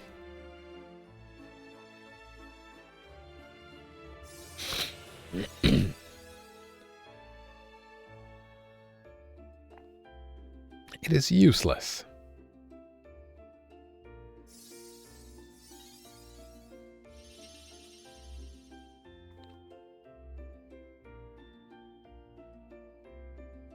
Oh. Princess, are you all right? No. Oh, my head. What happened? Sorxa says, be right back. Gonna get some foods. Oh, bon appetit. Bon appetit. I love that. Oh, man. That's so fun.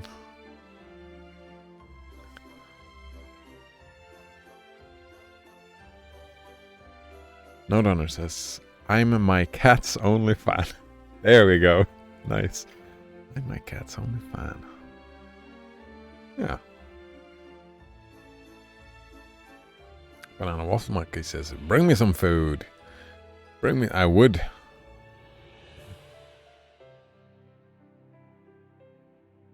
That's usually how it is, right?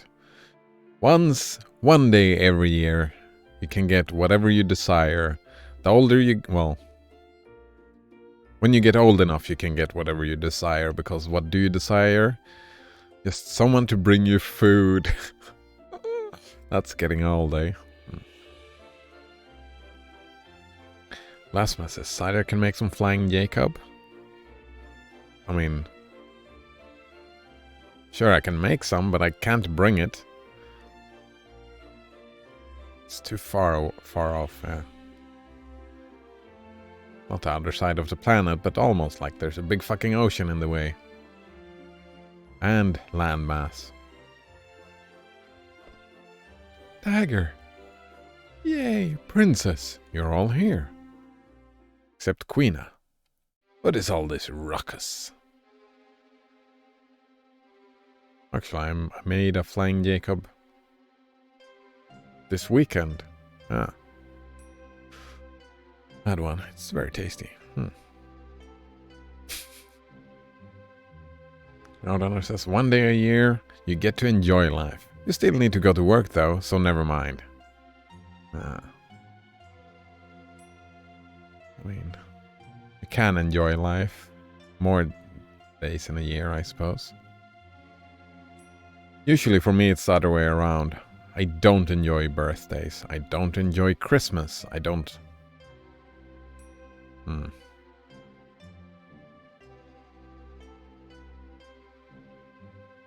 Well, there are parts of it. But usually it's more about suffering than other stuff. It's more about disappointment. Looking back on the last year, oh, this year was disappointing, and the next year it's gonna be equally disappointing. But it's fine.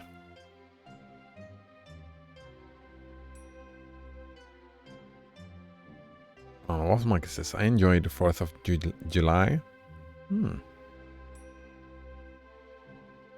We have Midsummer for that. Midsummer I kind of enjoy. That's a low effort celebration. No, it's not low effort. It's just low responsibility. There we go. There is effort, but there is no responsibility. With birthdays and stuff like that, there's responsibility. Lasmus says, congratulations on being born. Actually, I was thinking like that as well, but that's not what it's about. The birthday thing. I mean, it's the name says the birthday, but it's about surviving another year. We're celebrating the survival of another year, right? You're not dead yet. That's the celebration, right? That's congratulations on not being dead yet. I'm pretty sure that that is where the idea of the birthday comes from. But even though it's called the birthday, it's right. But it's been a full year and you're still alive. Let's celebrate.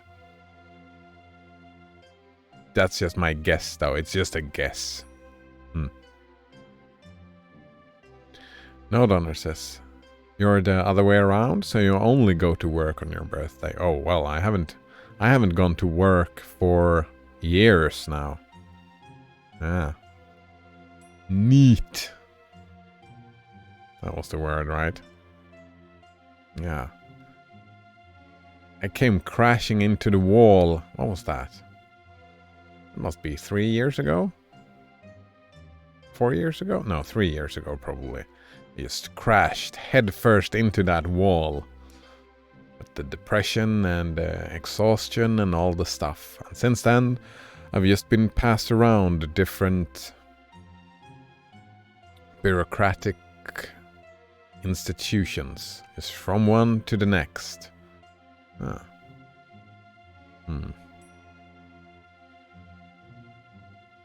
No Donner says, or you enjoy every day except for your birthday? I can enjoy some days, and some days I don't enjoy. It's usually just birthdays.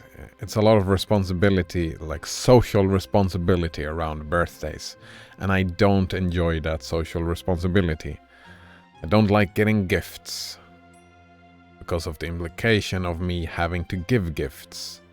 And when I get the gifts, I get disappointed that the gifts are terrible. Yeah. What else? Yeah, and birthdays makes me think about the past and the future, and I don't enjoy thinking about the past and the future because the past sucked and the future is probably gonna suck, right? In the grand scheme of things, even though I can feel good oftentimes. Yeah, I can feel good, but it's getting old, getting worse. Blasphemous says, start an OnlyFans? Nah, I'm good. I'm good. Blasphemous says, I like how no one knows my birthday. Huh. I guess that's...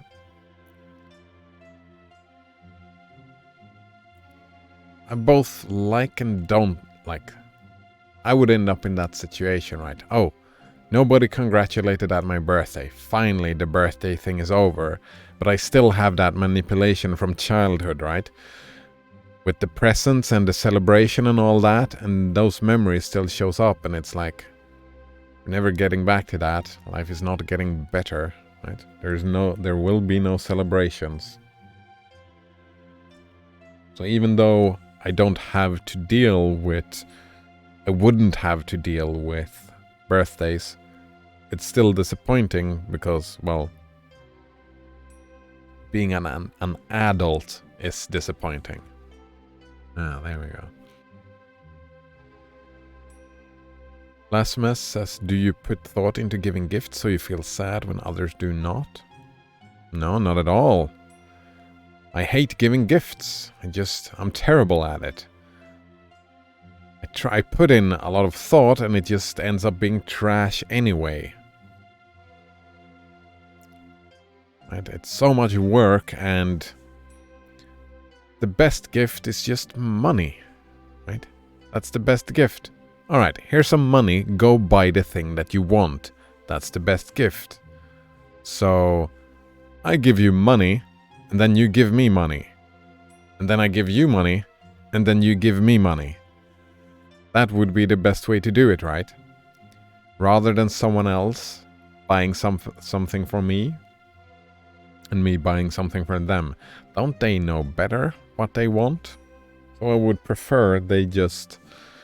If we do the celebration, just put that day, eat the huge fucking American-sized pizza.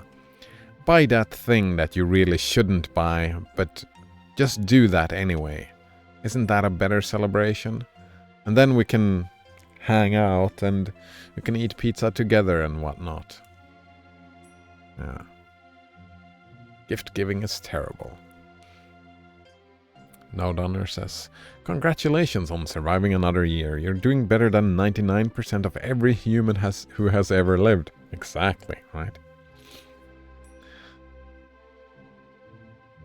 I can get behind that, right? You survived for another year. It's worth celebrating, and it's a reason to get together with people that you do want to get together with. That I suppose I like. Banana Waffle Monkey says, yeah, be a little selfish for a bit. That's how I like to take my birthday. Yeah. I like that approach. Be a little bit selfish. Make it all about you.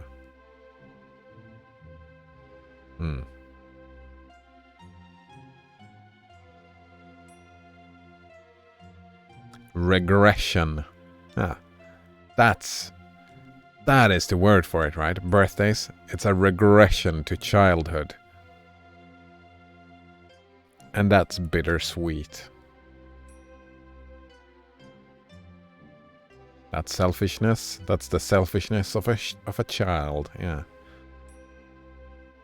So compared to being an adult, that's why I don't like birthdays. Maybe. Both like it and don't like it. Bittersweet, yeah.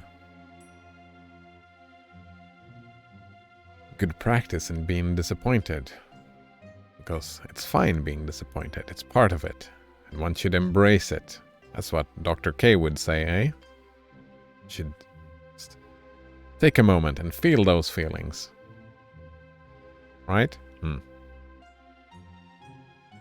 Kidnapping the princess. They are, your majesty. ... Have you extracted all of the eidolons from her? We have, your majesty. Then what are you waiting for? Take Garnet and throw her in prison. Yes, your majesty. I won't allow that. Oh, you are defying me as well. Your majesty, it is my duty to protect the princess. I beg you to reconsider. Please do not harm the princess anymore. All of you, leave here at once. Beatrix. Freya says, I'm saying, Zidane, go now. You two are joining forces. How amusing. Get rid of them. Mother! She just doesn't care. Blasphemous says, it's bad when you have to start thinking how old you are because you stopped caring. Wait, I didn't understand that bit. It is bad when you have to start thinking about how old you are because you stopped caring. Oh, right, the number. I think I'm 34. Yeah, 34. That makes sense. Why is that bad, Blasphemous?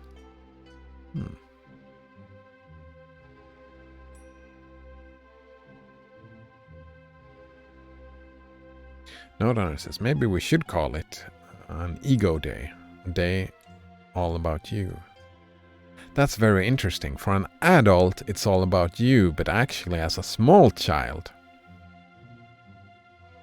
Yeah, ego day. I kind of like that. I'm thinking about children, right? It's actually... It's not all about the children. It's about the parents, the birthdays. It's the parents that celebrate the birthdays. Yes, the kid is alive for one more year. We need to celebrate and make it super happy so we can become happy through the child.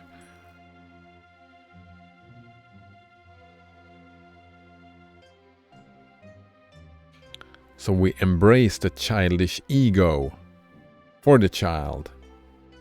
And then we just keep on celebrating as we get older. And then it becomes more about ourselves.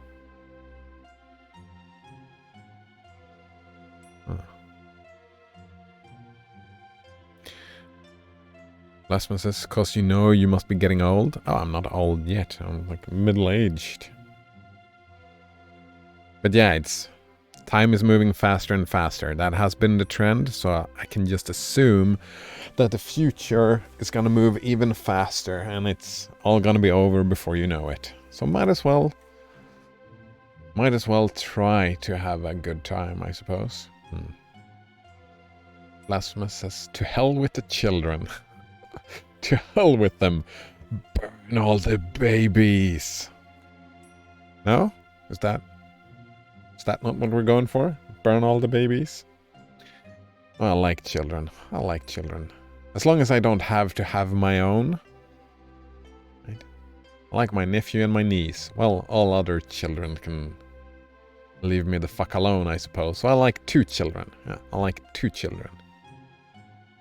And that's enough. Yeah, that is enough. That is enough children for me. Fucking kids. No Donor says the parents relived their own childhood through their own children.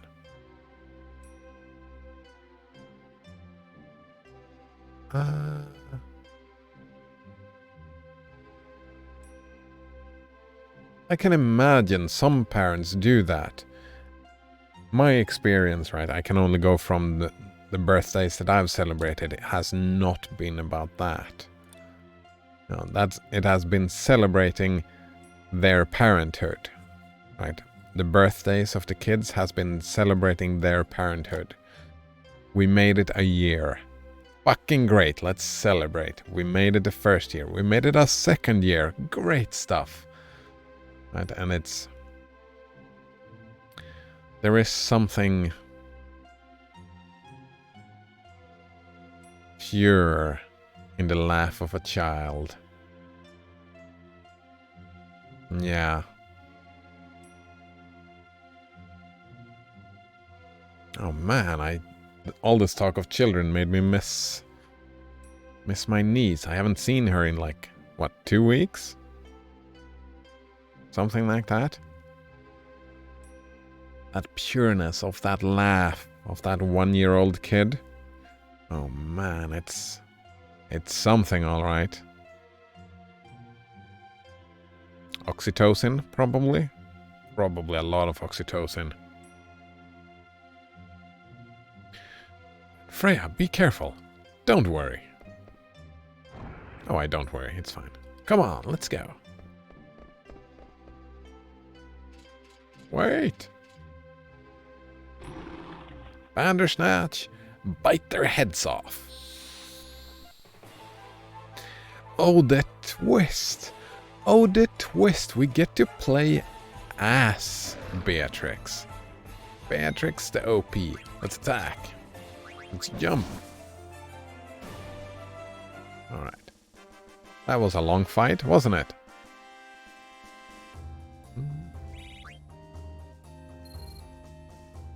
Phoenix down. Alright. Let's go. Bandersnatch. Uh-oh. Let's flee from the Bandersnatch. Which is a hilarious name, isn't it?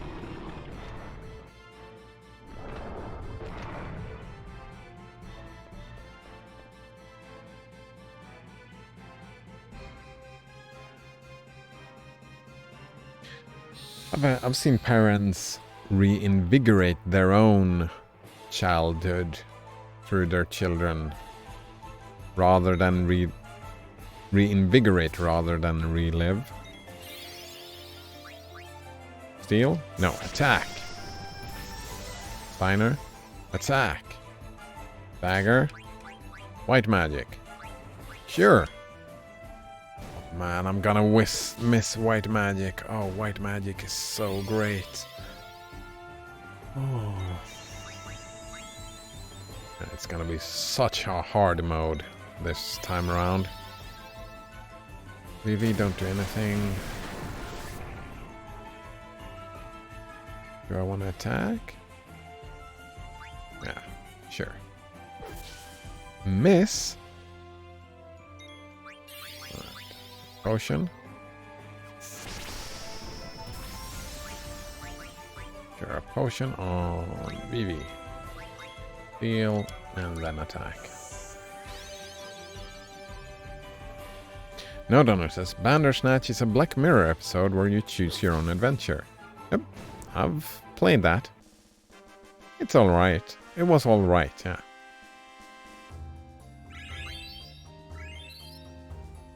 And it was about video gaming. It went up and then down. Kinda. Nostalgic. Uh-oh. Let's fight some more.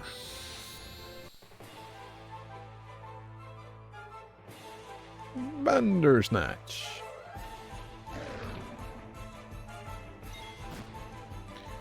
Alright, Steiner, attack. Vivi, give a potion to... Actually, no. That's... Dagger, give a potion to... Who? To yourself.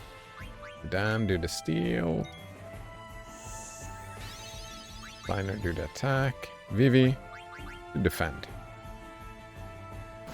You don't have to do anything, Vivi. Fine. Alright, one down. Item, potion.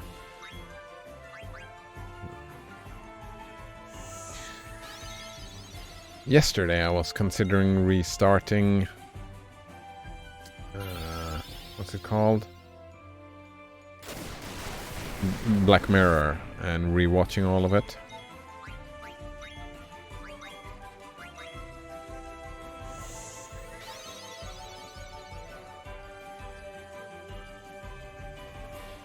Didn't steal anything. It's terrible. Oh, it survived. Look at that.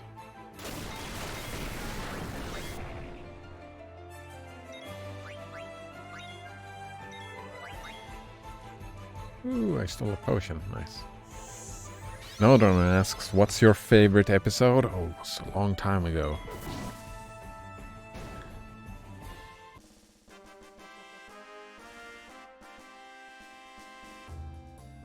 I think the two that stuck with me the most, I wouldn't call them my favorites, but the two that stuck with me is the social media one, with the upvotes and the downvotes for every interaction. And even more so the bicycling one. One where they're all stuck in their little boxes. That's like the second episode or something like that. My favorite, I don't know. I mean, the clone. Oh wow, that one was fucked as well. When they cloned, they uploaded the consciousness to create a smart home. So an actual living copy of you had to be your own slave. Wait, no? And then and then there was another episode in that same universe where they had everlasting torture. Yeah, when they made you live forever just to torture you forever. That was fucked up. That was fucked up.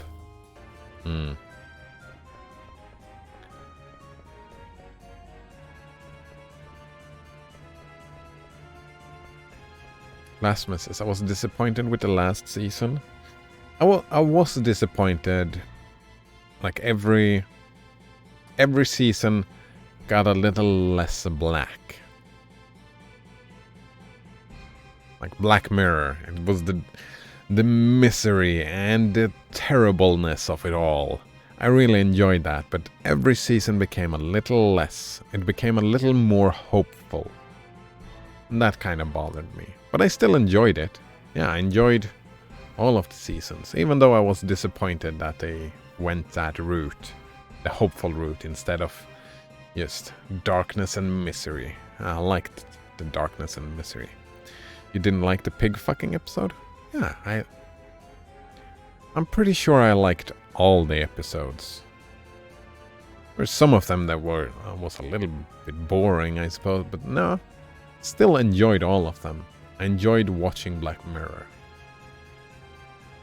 Even some of them were a little bit disappointed, some of them was a little bit boring, but I enjoyed it. I actually enjoyed that other one as well. There's two other ones, right? There's the electric... What the fuck is that? The Electric Dreams, something like that. And we have Love, Death, Robots. I was watching both of them as well, and I enjoyed those as well. Yeah. No Runner says, the one with the young dude who gets blackmailed by internet hackers, that one gets a big yikes and oof for me. Oh, wow, yeah, that one stuck. Oh, oof. Oh, fucked up. That's why it was a little bit disappointing, right? That it became more and more hopeful over time, because it was less of that sure fucking darkness. Hey, area. What am I doing here? What's the matter? Beatrix served the queen all these years, and now she's turning against her. Freya lost her comrades.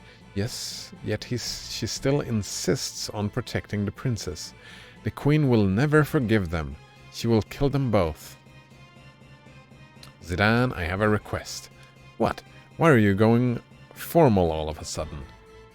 I want you to escort the princess out of Alexandria and take her to Dr. Tot. I'm sure Dr. Tot can come up with the plan to help us and our kingdom. Piece of cake. I'm an escape artist. Don't worry, Steiner. We'll get her there. Zidane, Master Vivi, I'm counting on you. Princess, I bid you farewell. Steiner, everybody's fighting for me. That's right, they're all fighting for you, and for Alexandria. They're moving forward, giving everything they've got. Show me what you've got. So, we have to move on, just like they are. We can't stop now. Come on. But... no buts. Well, show them your butts. Your backsides, I mean. Damn, we got company. Gotta fix that, huh? Note Honor says, I like the episodes that are realistic and you can clearly forecast this near future dystopia we could find ourselves in. Oh, right, yeah. Ooh, I like that one. Where... what's it called? when a cartoon becomes president. That one is very Douglas Adams.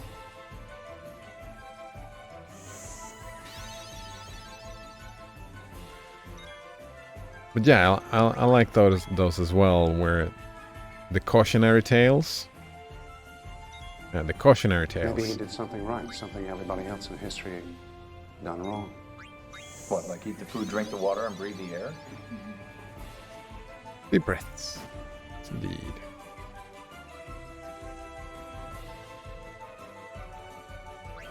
Actually, you can take your own potion, you can attack, and attack.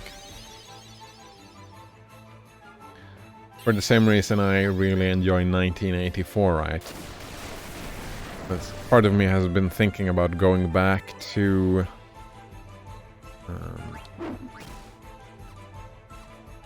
what's it called again? Crime and Punishment, now after not doing it for a while. Because of the 1984, for example, it's not an enjoyable read, but it stays with you as a cautionary political tale, right? And I'm thinking that Crime and Punishment will get to that point sooner or later after all the filler. I don't know. Alright, let's go.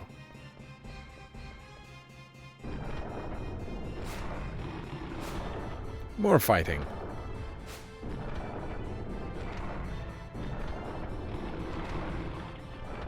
Banana Waffle Monkeys is 1984. Wilson's Vicarious Vein. That's a V for Vendetta reference, no, Banana Waffle Monkey? Varicose Vein. I don't even know what that means. Nope? Alright. I'm just saying down with Big Brother. That's what I'm saying. Blasphemous, what if it never does, Kappa?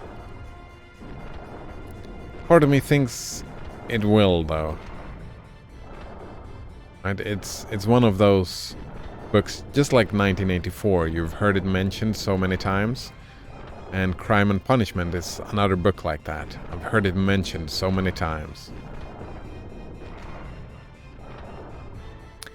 Banana Waffle Monkeys is a varicose vein is a vein that just sort of sticks out more than it should. Or something. Oh, I have those. More than it should, it just... more than normal, maybe. Not 100% sure, but it's a repeated symbol that's easy to gloss over in 1984. I have glossed over that symbol. Yeah. Indeed I have.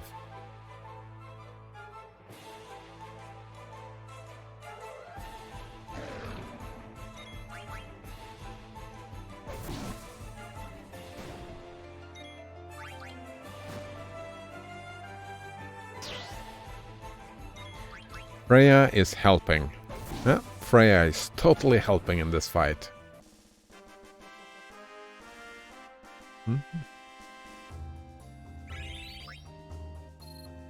I guess she has to throw a potion. They're tougher than I expected. We're not out of danger yet. Beatrix! Freya! Steiner, what are you doing here? I am Captain Adalbert Steiner of Alexandria. Grant me the honor of assisting you, brave knights. Enough with your babble. Fight! Fight!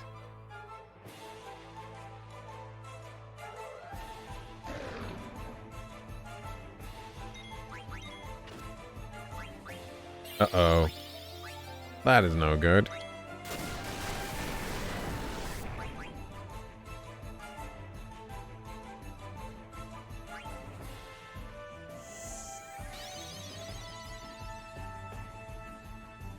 Put Beatrix to sleep, eh?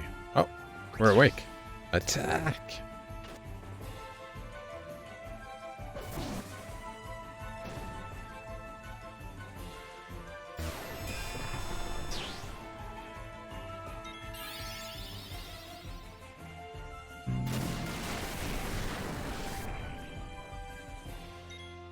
Let's use a high potion, then attack. I saw that on... What's that called? Your Daily Dose of Internet? Varicose vein someone had on their hand where they just flipped it back and forth over the bone. And I was like, well, that's nothing special. I do that all the time. Right? When I'm bored and just try to keep my mind busy, just doing whatever, I suppose. It doesn't always work, and you have to fiddle with the vein to make it pop out like that. But just having it pop back and forth over a bone.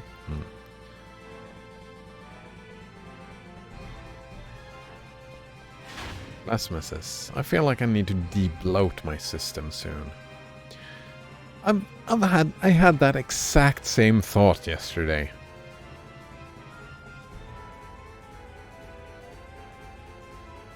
You hear that? It plays 2 songs at once.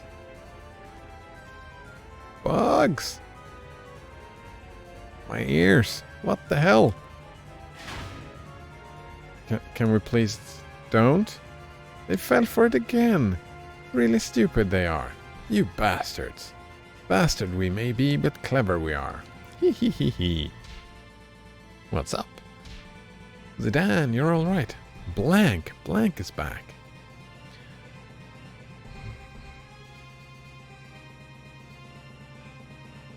Man, I've often liked to talk about a literal cognitive dissonance, right? Yeah?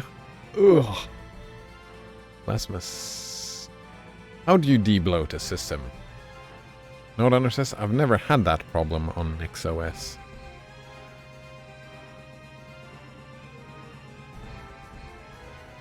Depends on your definition of de-bloat, I feel. Blank. Okay. Bro, over here. Alright, can the song please... Hold up, my body still feels kind of stiff. We gotta hurry. Zidane and Dagger are in trouble. Who's Dagger? Zidane's new girl? What? You don't know? No what? What are you talking about? Saved blank. Nice. Just keep running. Jeez.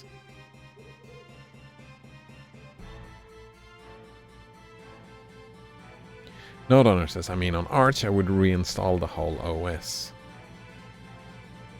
Yeah.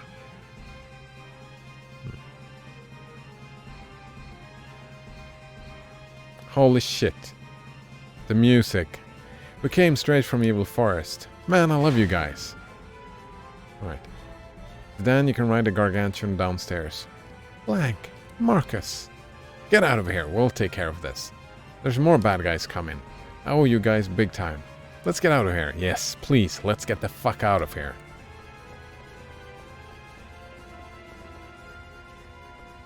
Oh no, it didn't end. This is Gargan Rue. Dagger, are you alright? Forget I asked. I'm sure you have a lot on your mind. There's something coming. Blasphemous says everything is in containers. In NixOS? Not quite, no. Yeah. Reinstall the whole OS, yeah. Node owner says, nope, NixOS is not a containerization technology.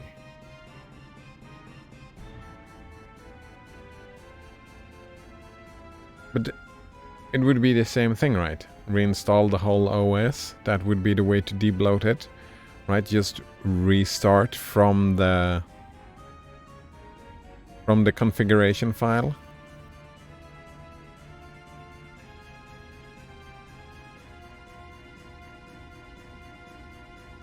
Wouldn't that be the way to de-bloat NixOS as well?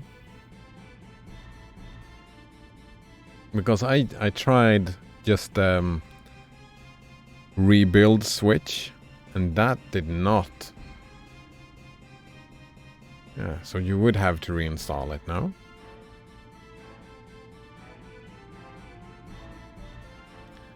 This is a Gargant, it's huge. We're riding this thing? Yeah, let's get going. We have no time to waste. Dagger? I don't know what to do anymore. Oh, come on. Why do you think everyone stayed behind? Yeah, they're fighting for you, but also they know deep down inside that they have to fight. Fight! Beatrix, Freya, Marcus, Blank, even Steiner. Sometimes you can't think everything out. You can't think everything out. You have to listen to your heart. Boo boo. Boo boo. Boo boo. It's not saying anything. It's just thumping. It's not saying anything. Why am I supposed to listen to this? Alright. Let's go. Where are we going? We're going to Trano. We'll stay there for the time being and try to figure out our next move. Yikes. That's...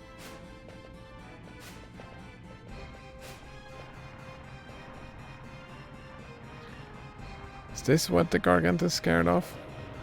I think this one is different from the one I ran into. Be careful. Alright, this is unacceptable. It's unacceptable. It's unacceptable. Kill it with fire. Alright, hopefully. Hopefully.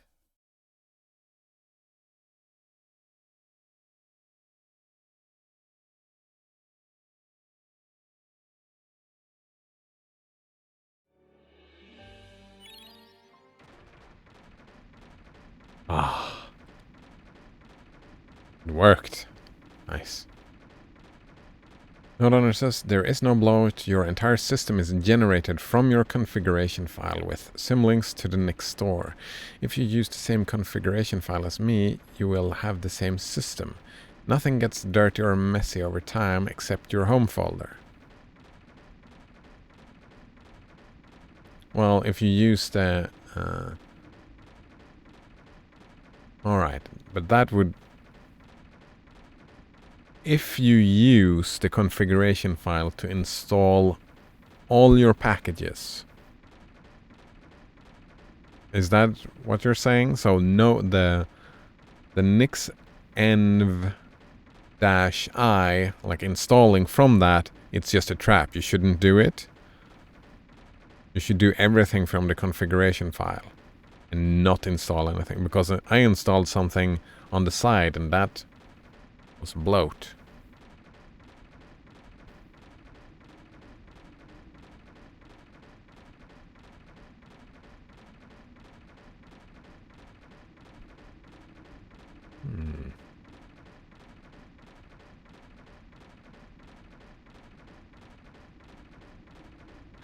Alright, so the only thing that changes is your home folder. Alright, if you do everything from the configuration file. But that is kind of reinstalling it, right? Rasmus asks, Cider, what's going on the bottom right? It's the mod I have. It's given its what it's called 16:9. The ratio, right? How big the screen is. The original game is more square than this. 4.4:3 is the original. So that is, we're seeing stuff that's outside of the original. It's not supposed to be there. We've seen people walking out into the void in the blackness sometimes as well. It's kind of fun. Alright.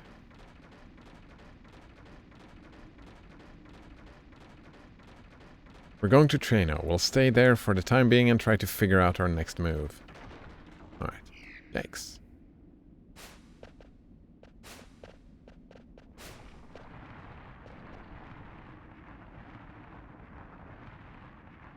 What's the Gargantian? Is that what the Gargant is scared of? Right, it's different. It is different indeed. I'm pretty sure I want to steal from this thing.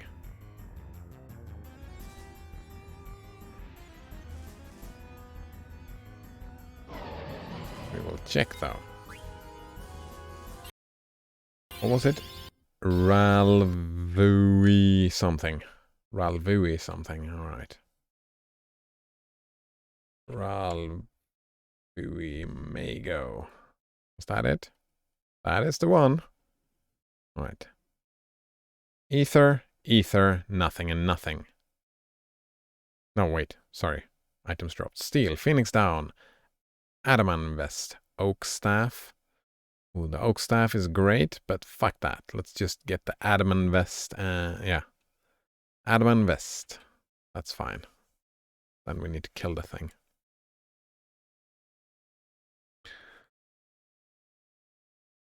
Blasphemuses. I wish I wasn't so OCD about theming. Wait, why do you wish that, Blasphemous? You could do all your theming in the configurations, right? It's not even like a configuration file. If you do everything from that, it's a configuration directory, kinda. Right? I think so. No, it says I do everything from my configuration. It's up to you if you want to install packages as a user or not.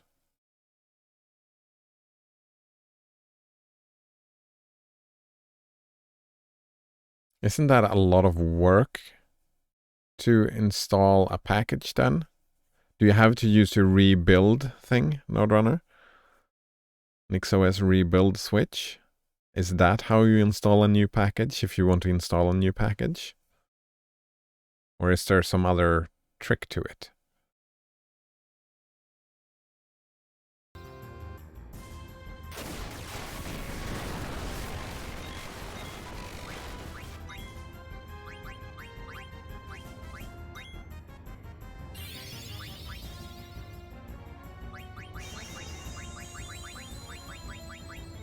Slow. Like I didn't pay attention to what I stole. I think I'm happy that was a miss.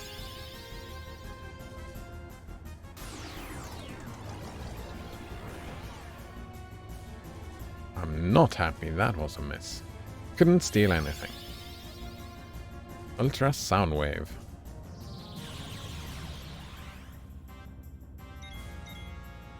She became tiny, didn't she? Phoenix down.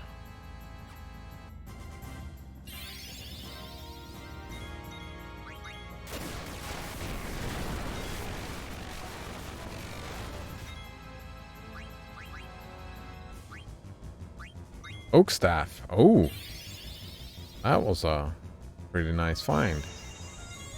Did I already steal the adamant vest? Maybe.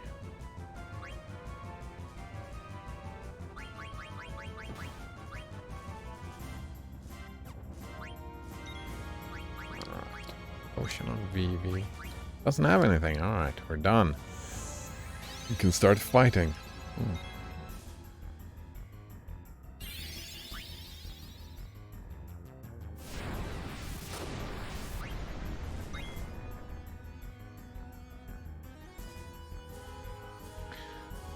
Let's see. Nodrunner says, why is running a command hard work? I mean, for the computer, right? It takes time.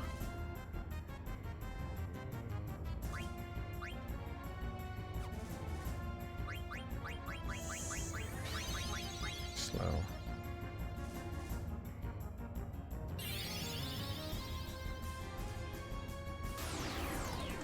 Takes time and effort to run that command, right? For the computer. And I have to wait for it to finish.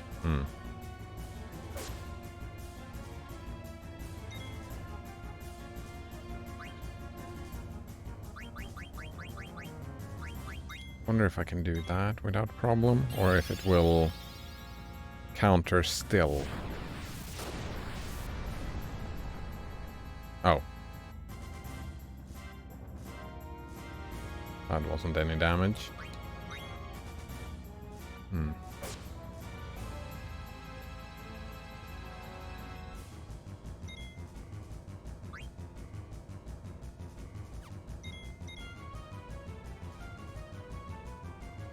And we're just waiting. Blasphemous says, theming Steam is the one thing I really hate that I don't seem to have an alternative for. A lot of work, eh?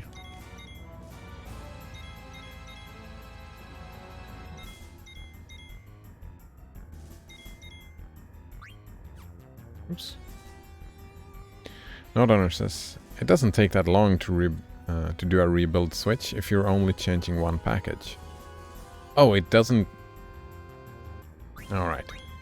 So it's just installing a package when you do the rebuild switch. If you just change one thing, only that thing changes.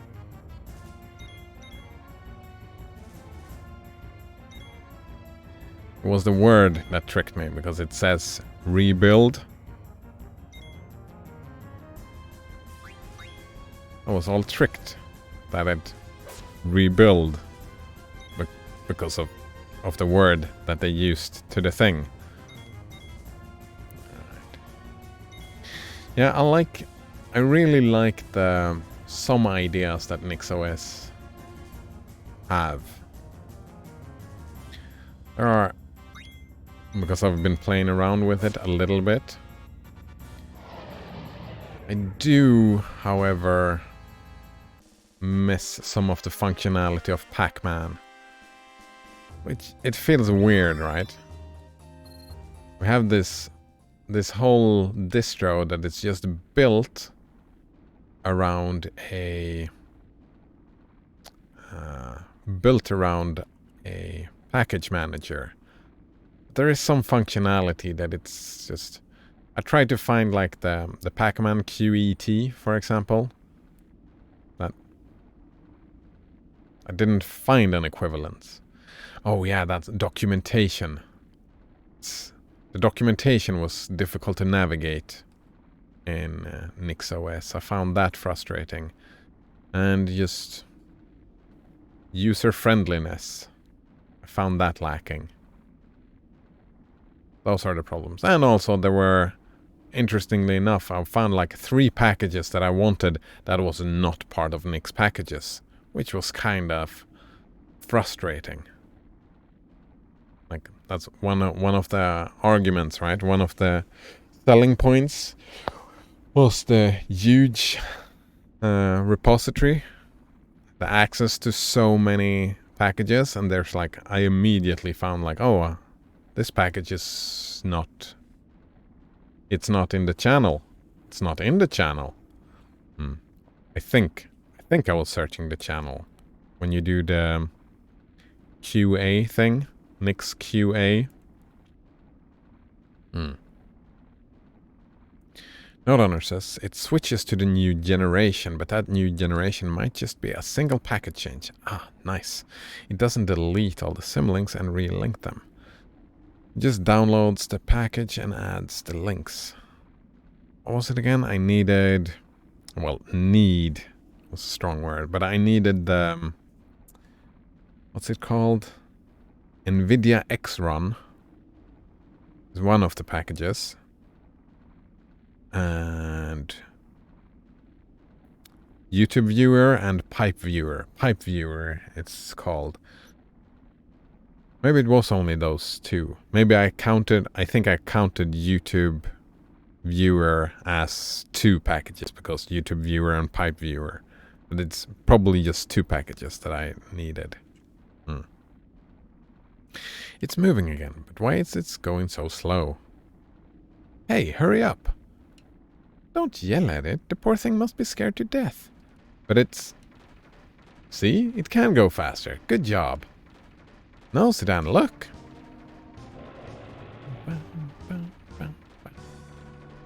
Damn it, it's chasing us. We'll pass Trino if we don't stop soon.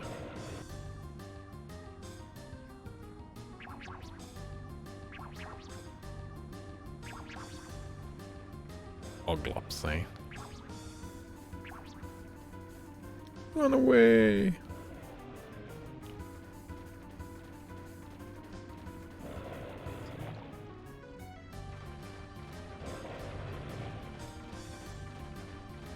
think we just passed Trano. Damn it, we can't jump off at this speed. But my plan now is I want to, something that I've never done in Arch or, well, Nix, of course. I want to try to make my own package, right? To have, like, just find a Git right? One of those packages, Pipe Viewer, for example, and just put it in the Nix language, right? Make it into a Nix package for myself so that the package manager deals with it and updates it.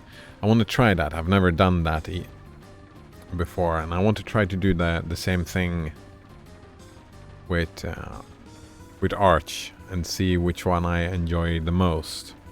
Since I'm probably gonna end up in that situation. Well, I know I'm ending up in that situation either way, right? That's just part of life, that sometimes you just grab something from GitHub. That's just part of life, right? Something that you want will exist on GitHub, and I want to integrate that with my package manager. I want to do it myself.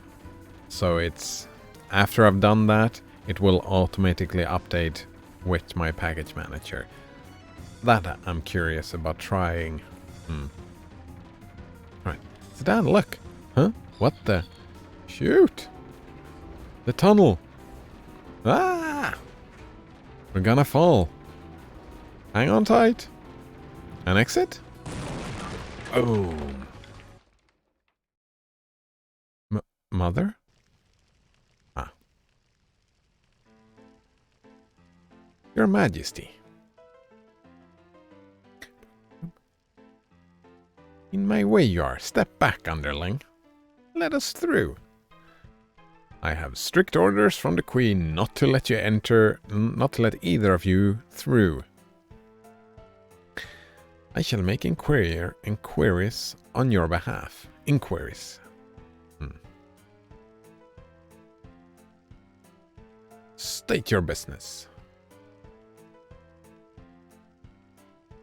The Queen's guests have arrived. Node owner says, try making an issue on the Nix packages GitHub for each package that is missing. I might do that. I'm more interested in trying to make it happen myself, though. Rather than asking someone else to do it for me, I'm more interested in trying to make it work myself, yeah. Node owner says, after searching, make sure the issues doesn't already exist. Oh yeah, of course, yeah. That's a good tip. That's one way to do it.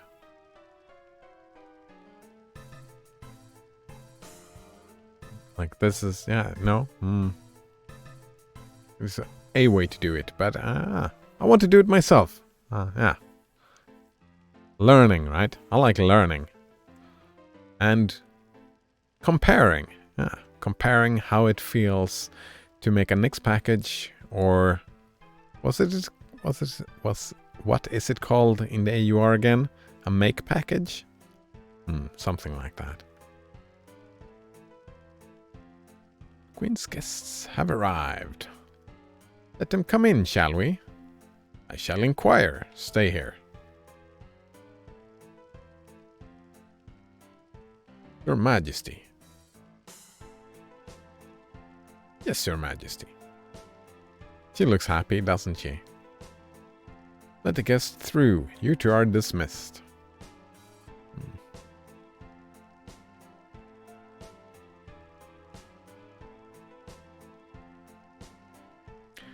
Node owner says, I've never used any of the applications you were using except for YouTube Viewer, but I didn't like it. Oh? So... Right, part of me wants to... Right, find new YouTube stuff to watch, right? Or just want to look at something specific, and YTCC doesn't work for that. Do you have another solution that does the same thing? Or a similar thing, Node Runner? That you like more? Blasphemous says package build. There we go. That's what it's called. Package build. Terrible with names. Node Owner says NVIDIA X-Run is just a bash script from the looks of it. Oh, I haven't looked into it. That's interesting. Blasphemous says they don't have Numix folders. What is a Numix folders? What are those? Numix?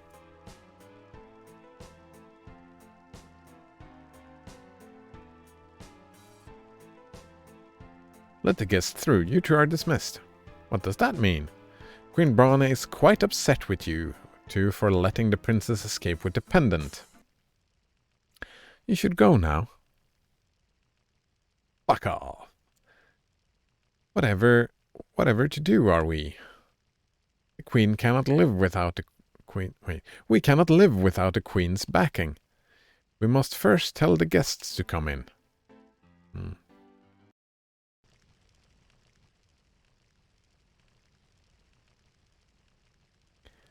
Blasphemous says Numix folders is an icon set that lets you colorize your icons. Ah.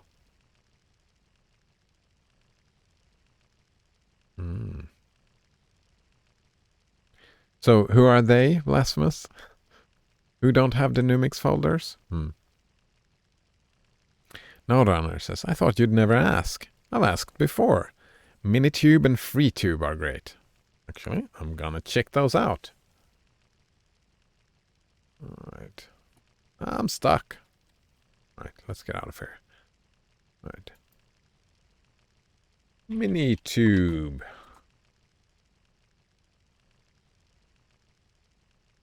Animal Reproduction Technologies. Minitube. I don't think that's it. Here we go. We got Flavio Tordini. I recognize that name. Flavio. Minitube. It's a YouTube app. It's a graphical interface, though. What was that other one? FreeTube. FreeTubeApp.io.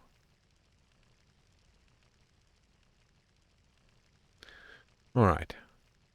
Minitube. Whoops. Fuck. This one, right? This is a graphical one, though. Light on your computer, great for kids. Filter stuff. Alright, a YouTube app.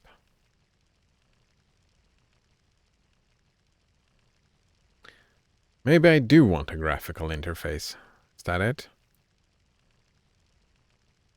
FreeTube. Oh, isn't that the one I put on the... that you recommended on the phone? Oh, that was New Pipe. New Pipe was on the phone. FreeTube, the private YouTube client. So that one is mini, and this one is private. Something tells me that mini is probably the one I want then.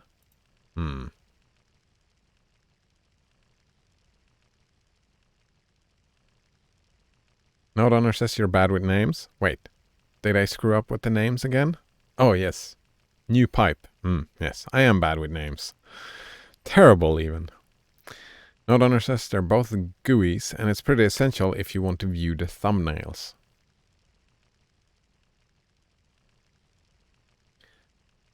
And GUI would be very essential. Yeah, if you want to scroll through thumbnails.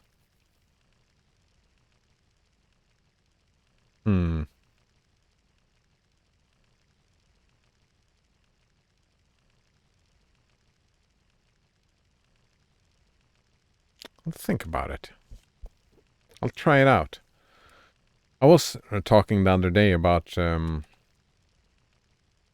instead of having a window manager, just not on this computer, but on the other computer, just launching an application with Xorg, right? Instead of having a window manager up and running, just launching the X with the application. And that would be one way to do it. One of those two. Minitube and FreeTube. Both of them, though. If you would... It's the deep breath before the plunge. Take a deep breath. And then tell me, just shortly, if you so desire, I would be grateful. Which one would you recommend, and why would you recommend it over the other one? Of Minitube and FreeTube? Just to start with one, I'm thinking. Phew. What of you? Boisterous woman. Who are you? Out of my way, the Queen summoned me.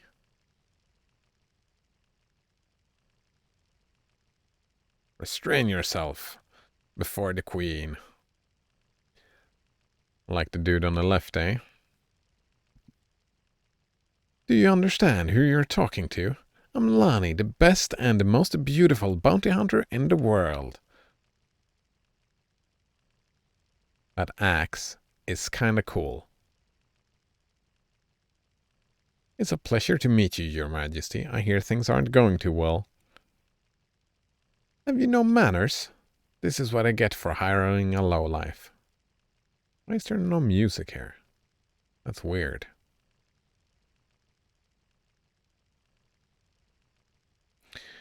No, that says FreeTube. It's more heavyweight, but I found it more usable. Not that I benchmarked it. I'm just guessing. Or... Right. For browsing, I'm assuming. When you say it's more usable for browsing.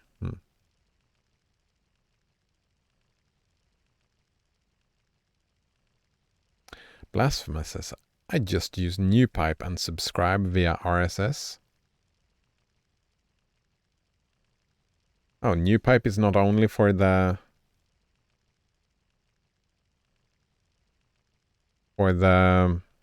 NewPipe is for the computer as well, eh, Blasphemous? I'm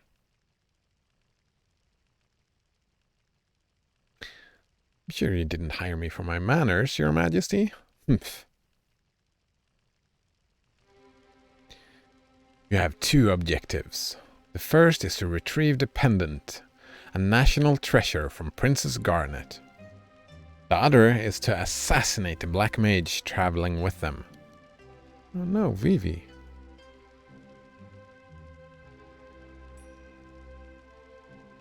What is that? A soulless golem, a defect is running free.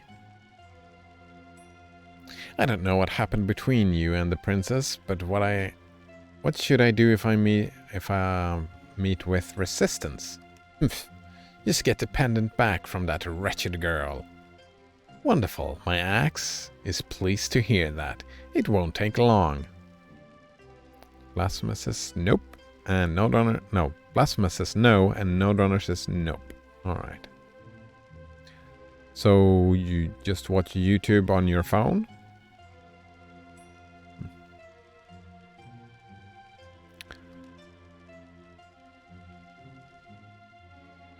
Good day, Your Majesty. Is it true that a boy with a tail is traveling with the princess? Says the red-headed man. Uh-oh. Yes, that accursed monkey. I shall give you an extra reward if you take care of him. I was right. I'll take care of your request after I finish him.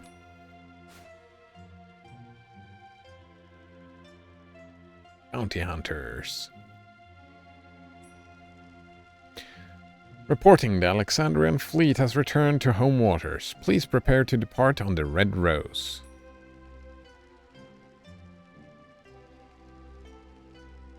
Blasphemous says, if I search for anything new, I use my phone, then write down the channel name and add it to my RSS list the next day. I get it.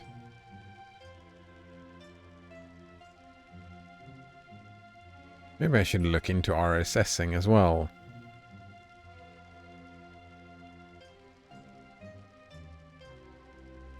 Rather than YTCC. Kinda like YouTube CC. It's easier to say YouTube CC. Ah, finally. We leave immediately.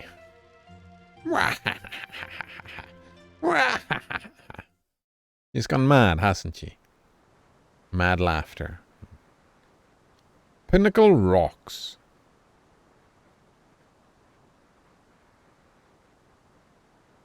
Mother. Ugh. Dagger says, Vivi, we made it? Where are we? We're at Pinnacle Rocks. It's supposed to be near Lindblom Castle. Pinnacle Rocks? Lindblom? The Gargant took us this far? Where's Freya, Steiner, and Beatrix? All gone. And Zidane. He went to check the area. Dagger, you're awake.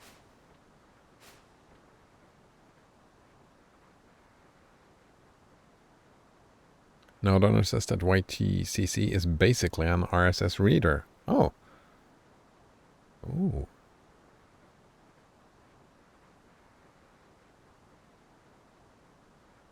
Hmm.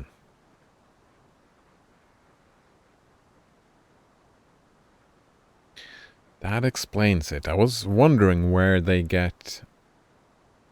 Because you don't... To browse in YouTube, you kind of need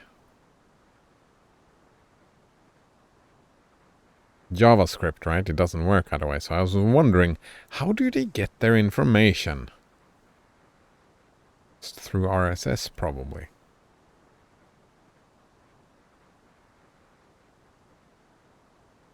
Maybe I should look into that as well.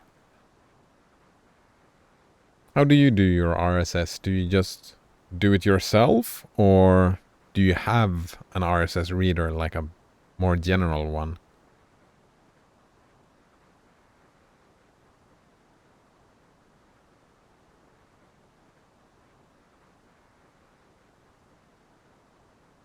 News boat, says Blasphemous. Alright. Thanks for the tip. Alright. We go. News boat.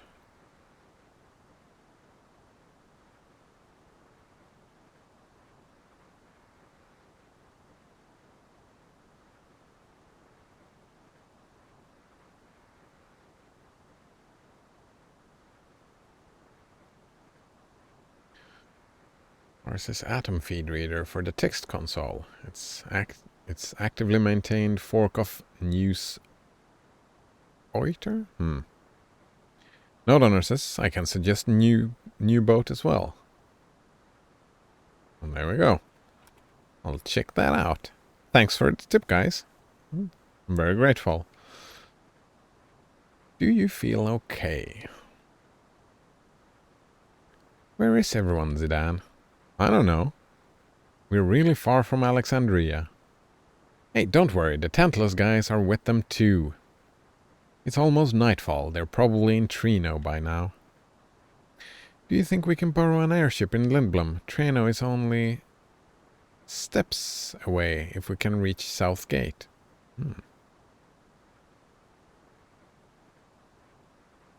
Blasphemous says it works well with RDR view. Oh, fuck, I remembered about that.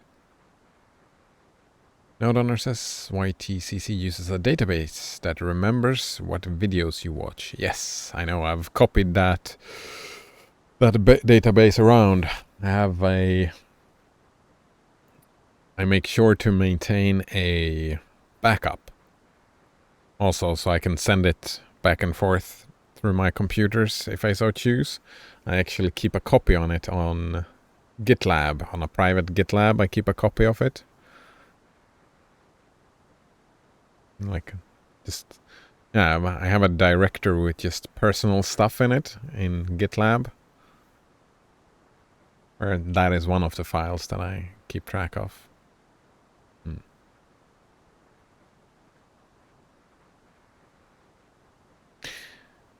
Alright.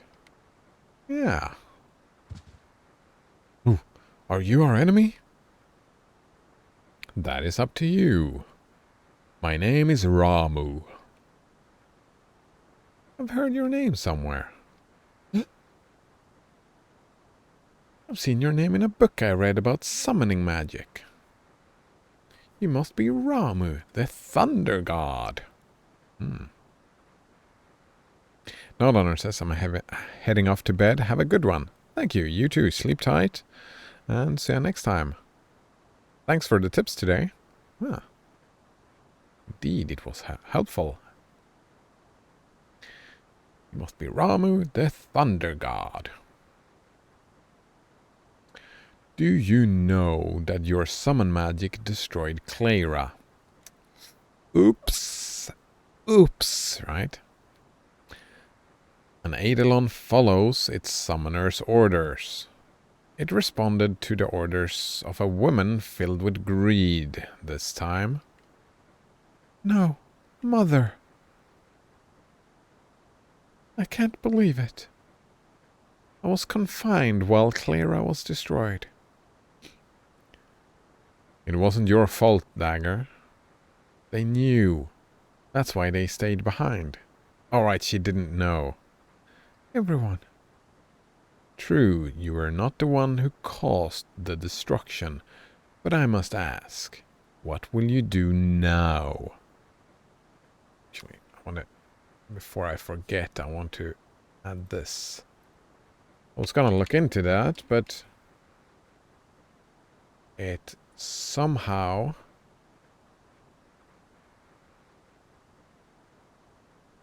it got lost along the way and I forgot about it. Did forget about it, yeah. Alright. If I were more powerful, if I could use summon magic. I beg of you, please help me. And cause more destruction? No, I was afraid of my summon magic, but not anymore.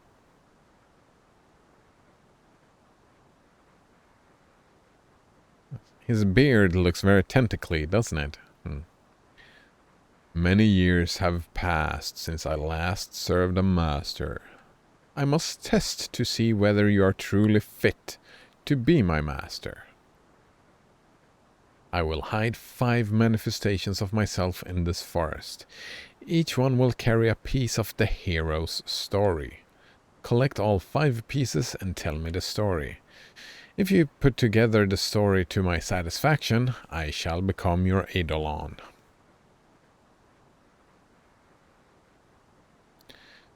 I'm sorry, I know we must hurry. It's okay, Dagger. I'll help you too. Thanks, you two.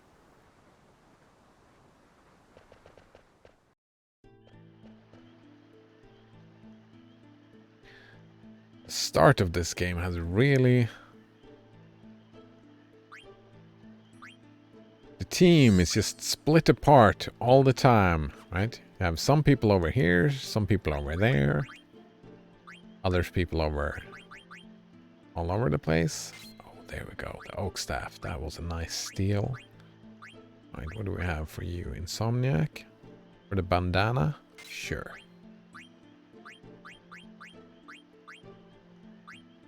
Bone wrist?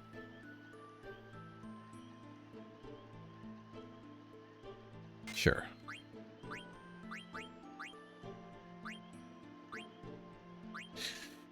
Mithril vest? Adamant vest.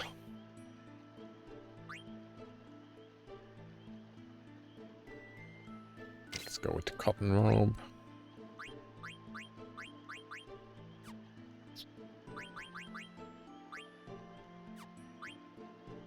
Bandana on you as well, eh? Wrist. That's weak. We gotta find something better. Glass armlet. There we go. Cotton robe. Auto potion. Wait, do I have auto potion somewhere else? I don't. Either jelly or auto potion. Mithril vest. Actually, let's... sure. Mithril vest. That's fine.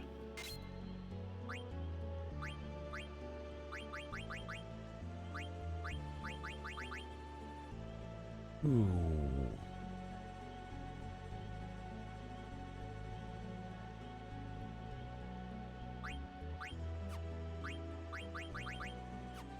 Do I need that on you?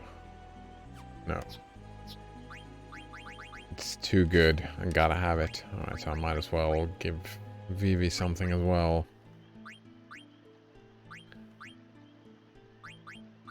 Water potion? Insomniac?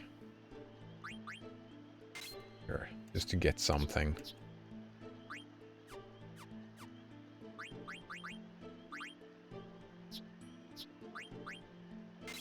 Don't need man-eater. Antibody. Bright eyes. Jelly. I don't know. Alert. Oh, that's fine. Auto potion? I don't think so. Maybe?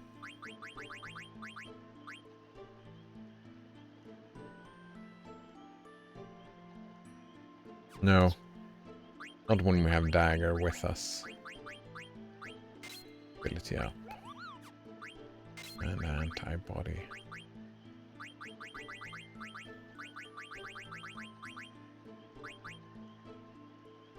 She can have an auto potion though.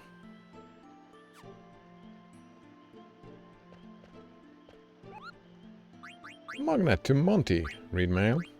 Still skin on ice. Prince on a white horse. I want mail. Oh, you don't sell anything? Ooh. Running out of potions, but that's fine. We've got dagger with us. Don't need any potions when you have a white mage.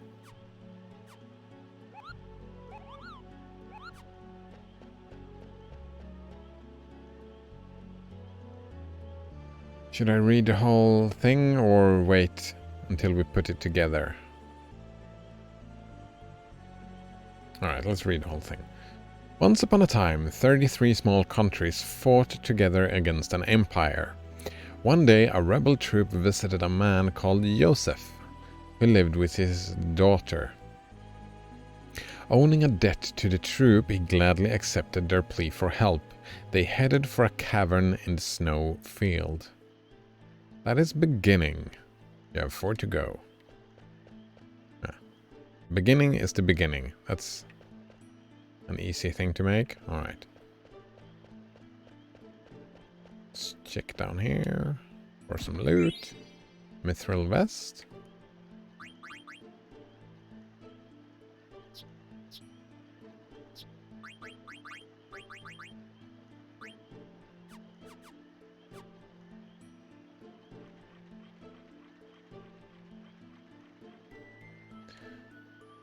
Historian's explanation.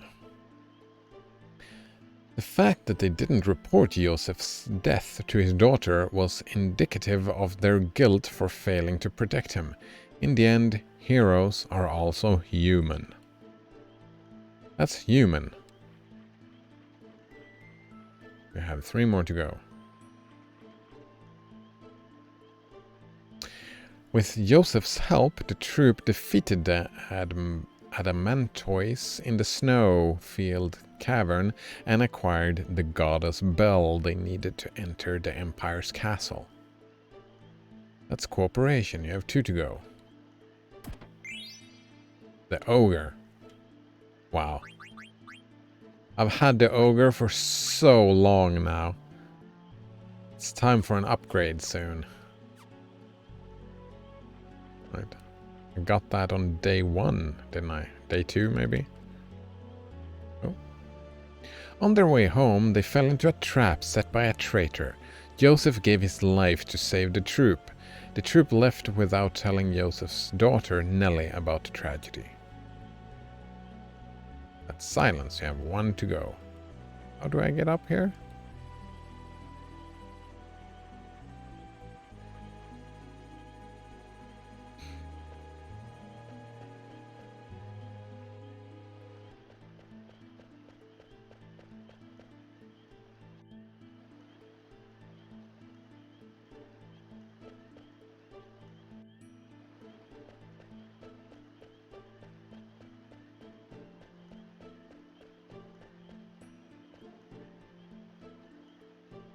Can't get back up here once I jump off, but I can get to that treasure chest. Jump off!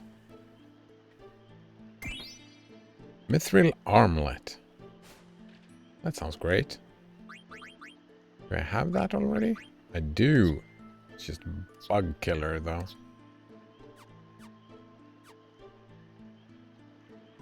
With good stats. Running around.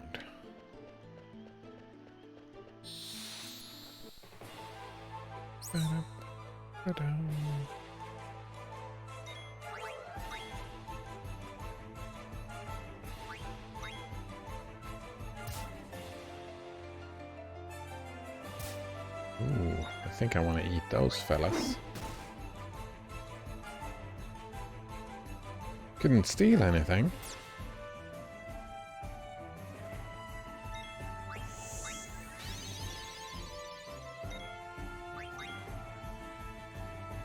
Scratch. I can defend Vivi.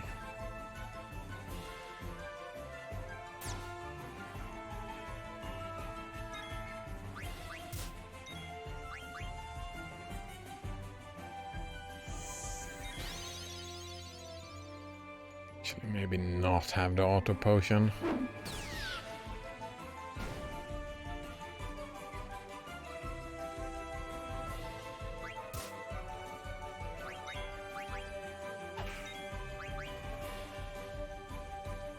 $30. $250. That's fine. Stall tent. Nice. Absorb more. What? Here, have a potion. Nope, not steal. Attack.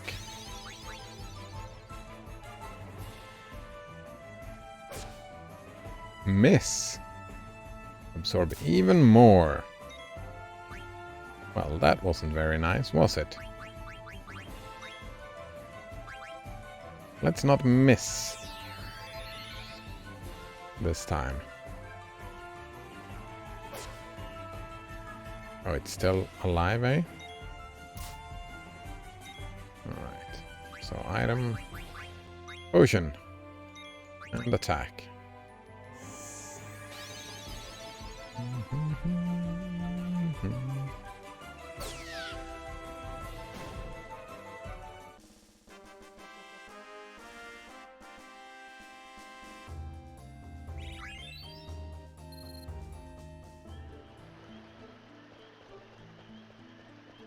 Last story.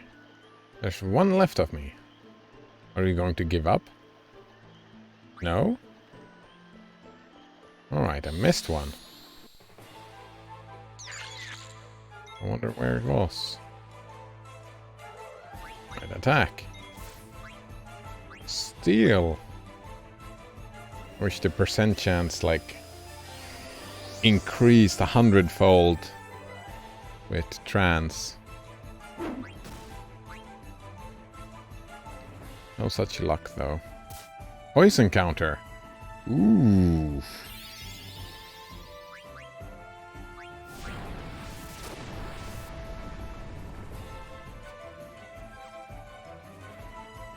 Didn't steal anything.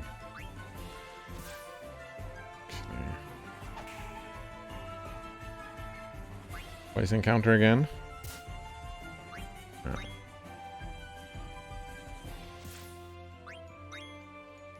Trance. Sorxa says, hey, I'm back. Welcome back, Sorxa. This is a remade game, right? Kinda. The game is released, but it's not remade. It's prettier because of a fan mod. Like, some fans added some fancy AI upscaling. And yeah, made the game pretty.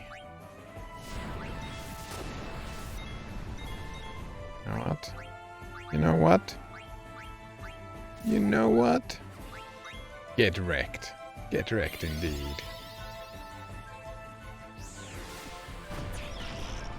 Sorxa says, I like how it looks very old and new at the same time. Yeah, I like the upscaled graphics. I used an AI to do it. It works out just fine. Banana Waffle Monkey says, did you bring me some leftover, Sorxa?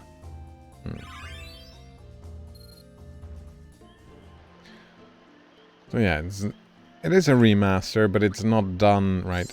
When they released it, it looked just like the original. Yeah.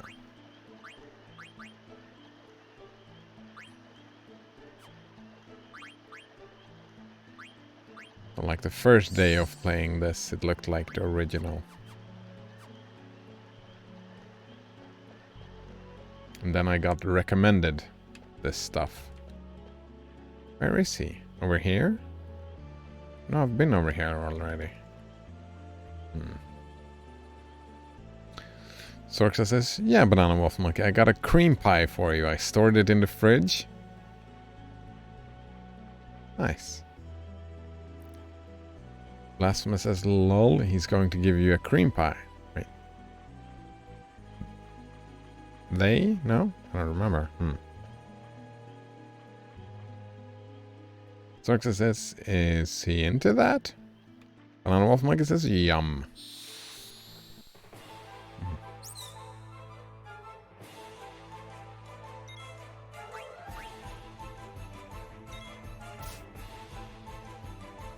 Oh, wow.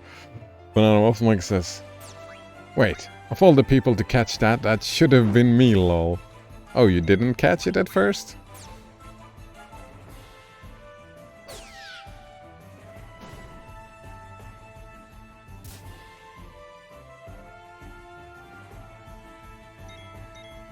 Right, steal.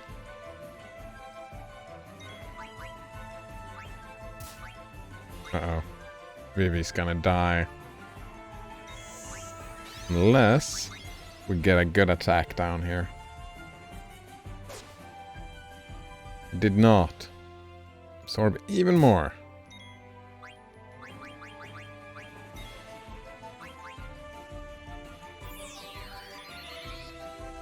Right, no stealing from those fuckers. It's not worth it. I'm just losing Phoenix. Oh!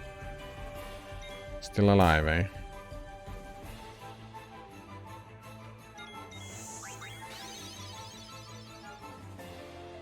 Sorxa says it was a pretty blue cream pie too. Blue waffle cream pie? Asks Blasphemous. Sorxa says close enough.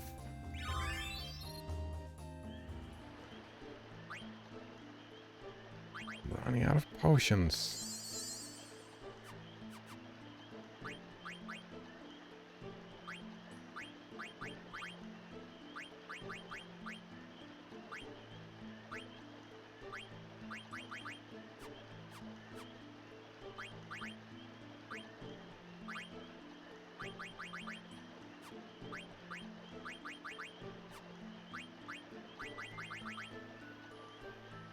Ooh, Stone Killer. Let's get that.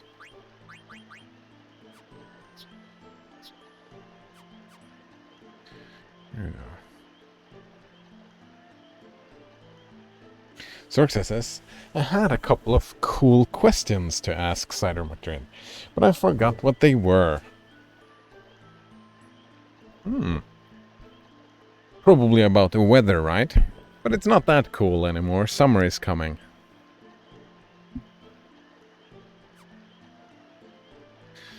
Do you remember the topic?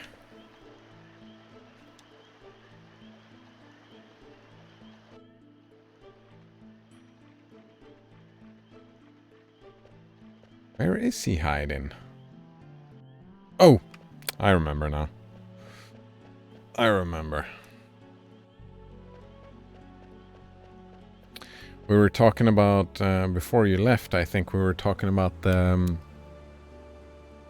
copyright and intellectual property and how to derive that thing.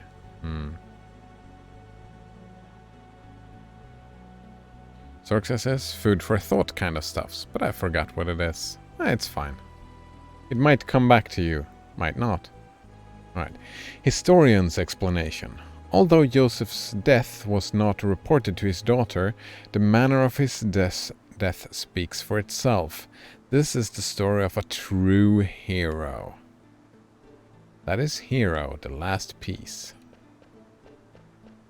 Alright, now we go back.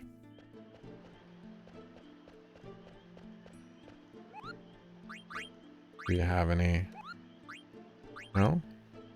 Let's hit again.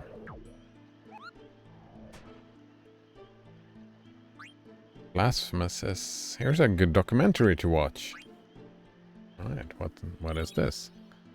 Oh man, I have so many... Hey, stop doing that. So many stuff open. I need to get through. Manufacturing consent. Oh, that's Chomsky. I think I've seen this. 92? Oh, wow. Film about the noted American linguistic political dissident and his warning about corporate media's role in modern propaganda.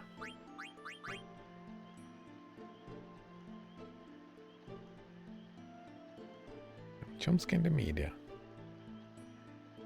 It's a zeitgeist video, eh?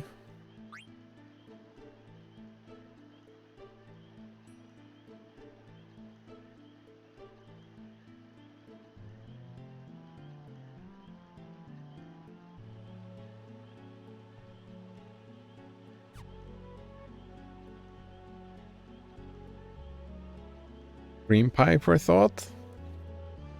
This banana wolf monkey? Mm.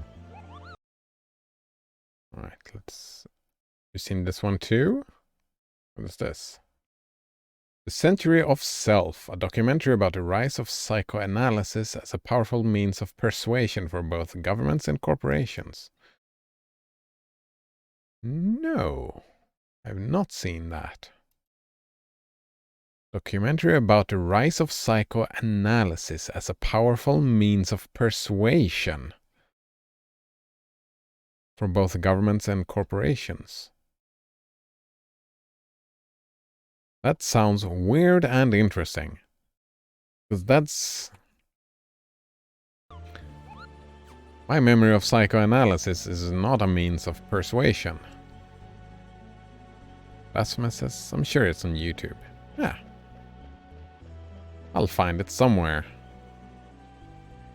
So you found all 5. Let's hear the story. However, the story comprises of 4 parts. Be sure to choose only 4. Start. Alright, should we read the full story one more time? Or are you happy with just hearing it once?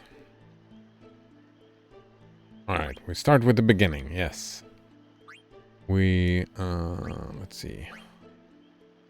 1, 2, 3, 4. Wait, we got human and hero. We got silence. Alright, we got corporation. They defeated the adamant toys. Alright. Then silence. They didn't tell her. So, humans or heroes? Fucking heroes, of course. Heroes are also human.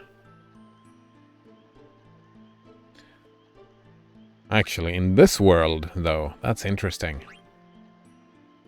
Ooh. I think I've always taken human here because, well, the fact that they didn't report Joseph's death to his daughter was indicative of their guilt for failing to protect him. In the end, heroes are also human, or although Joseph's death was not reported to his daughter, the manner of his death speaks for itself. This is the story of a true human. Oh, that's gross. Self-sacrifice? Is that what you need to do to become a hero?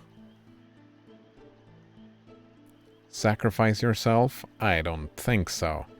That's...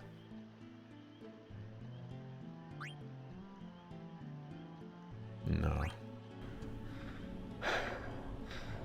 I'm a leaf on the wind. Speaking of heroes who dies, eh? Blasphemous says, I'm pretty sure Chomsky will be dead in the next decade. Yeah, he's getting very old. You choose human? Yes. Let's recite the story. Alright, beginning, corporation, silence, human. Are you satisfied with your choices? Yes, we're satisfied. Let me ask you one thing. How come you chose human for the conclusion?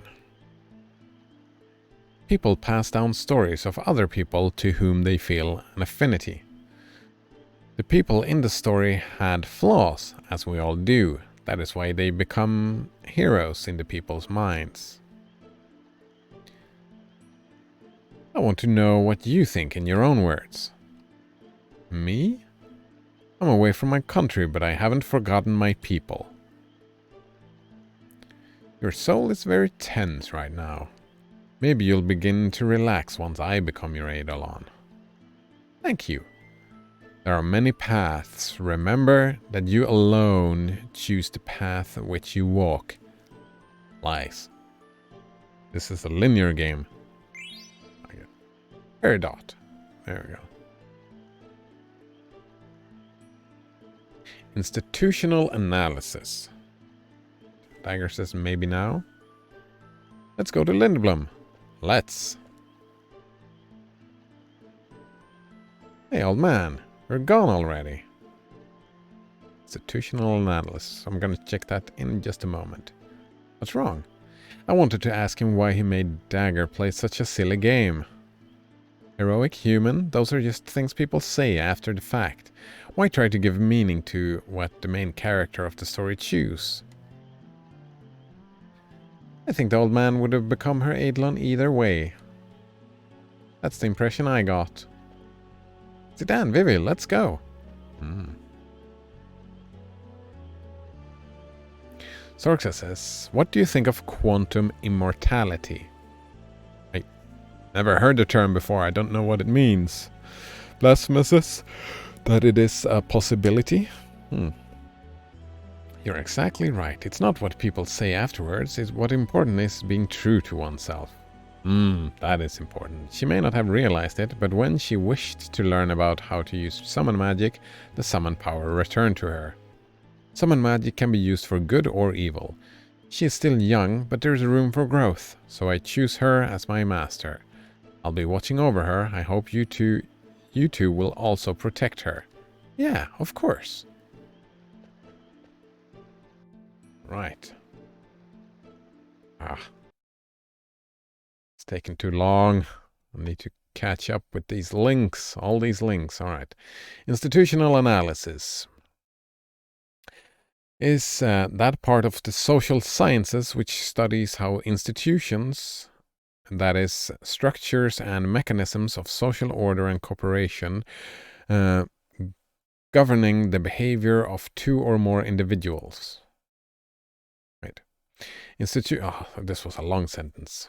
All right. Institutional analysis is the part of the social sciences which studies how institutions, that is, structures and mechanisms of social order and cooperation governing the behavior of two or more individuals.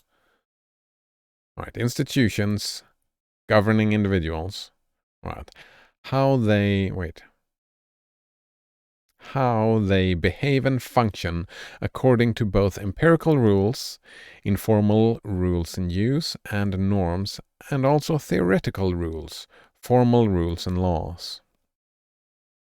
This field deals with how individuals and groups construct institutions, how institutions function in practice, and the effects of institutions on each other, on individuals, societies, and the community at large. All right, you analyze how institutions work. All right. Why are we looking at this? All right. Blasphemous says, didn't this guy come up with it? Wait, quantum immortality? Is this quantum immortality? Hugh Everett. He was an American physicist who first proposed the many worlds interpretation of quantum physics. Oh, was that Hugh Everett? I didn't know his name. Which he termed his relative state formulation. In contrast to the then dominant Copenhagen interpretation, the many worlds interpretation posits that Schrödinger equations never collapses and that all possibilities of quantum superposition are objectively real. That wouldn't lead to immortality, though.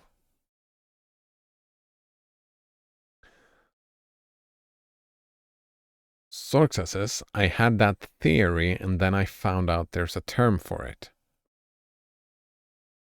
Theory, eh? You had it. I think it was a hypothesis.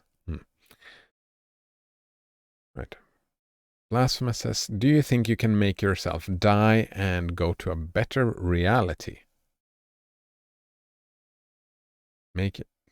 Oh, do you mean that I continues after I die? Me, this experience continues? That seems nonsensical to me.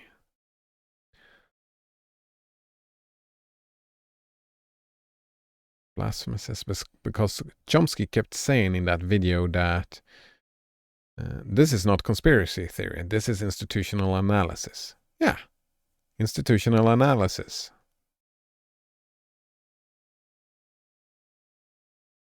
Yeah, of course. It's just looking how it works, right? He's not saying that some people intentionally are doing X or Y or Z. This is just how the system works. Yeah, all right. Is that quantum immortality? That you continue when you die? I mean, I've had the thought that maybe someday in the future humans, if human civilization continues, maybe they will have cause to resurrect people, and then you continue living in like a matrix kind of world, like a digital world. I could see that as a possibility, maybe. But like the way I look at death, right? After I die, I'm pretty sure my experience of life, the universe and everything will be exactly as the experience that I had in like 200 years ago. It's going to be exactly like that. All those experiences will be in the future. I don't see why. Like, yeah. Maybe if they resurrect, and I would argue identity, is it still me that has those experiences, or is it a new entity created? That resurrection, right? Would that still be me, or would it be something else? I don't know. Blasphemous says, I found out about you, Everett, when I was already thinking about quantum immortality and was constantly listening to his son's band, the Eels. Eels, Blasphemous. Eels. Nice. All right. Quantum immortality, is that it? Why is the word quantum there? Quantum immortality, all right. Quantum immortality, here we go.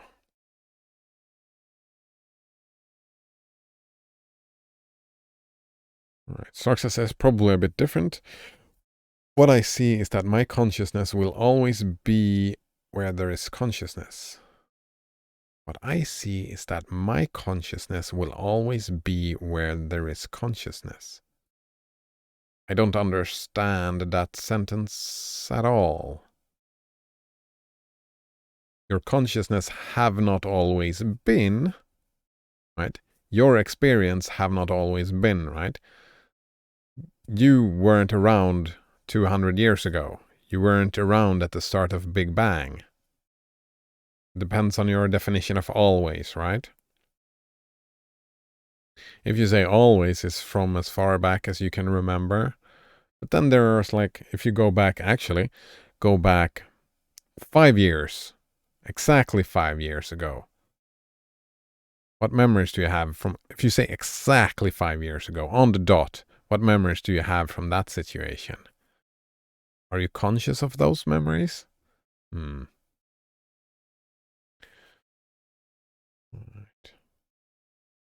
Blasphemous says, that would be more like you can't commit suicide. Even if you do so in one reality, something happened to stop you from doing so in another reality, where you are then transported to preventing your death. Oh, yeah, I don't get behind that at all, right? That's, if we believe in the many world interpretation, I would not say that that other me that was stopped, that is not me. That's at the point of divergence, there is a divergence. That is what I would say, right? If I were to kill myself, if I was Schrödinger's cat and I had the poison and died, then that is my fate. That is where I ended up. That over there is not me, that's someone else. Point of divergence. Yes. So yeah, I would not get transported to. That doesn't make sense to me. from the many worlds. But also, I'm not a quantum scientist.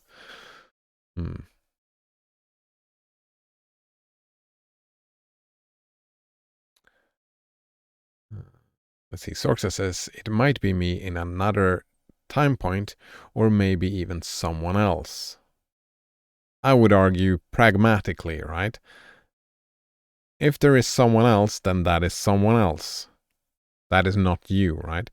Let's say you go the Hinduist rebirth or the Buddhist rebirth. I think that's nonsense, right? They can say, oh, it's your spirit living on. And I say, well, fuck that. It doesn't fucking matter. I don't remember, right? I don't remember it. So pragmatically, what's the point, right? Even if I had a spirit, which I highly doubt, and that spirit had lived a life before my life, that is not my life. That is right. Even if, right, my atoms that live through me right now has probably been part of a dinosaur, right? This water probably contains some dinosaur piss in it, right? It doesn't make it dinosaur piss. It's still water. If that makes sense. Right? So that's what I would say. Right? Sure, like, let's say that there is a spirit, which I highly doubt, right? Every mystery ever solved has turned out not to be magic, so I go the route of just saying there is no magic. It's all illusion. But let's say there were, I would still say that that previous life was their own life, and I am my own life.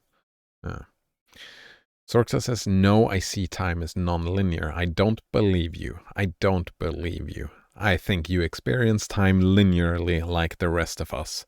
I don't think you can travel back and forth in time. I don't think you're a four-dimensional being. I don't believe you. I don't believe you. I'm sorry. I don't see that happening.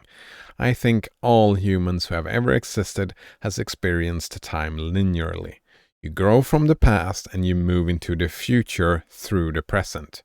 I don't believe you. That if you say that you don't experience reality like that. Sorxa says, I see the world as a video game. The characters have always been there, even though some characters only come out later. I don't understand how you mean there.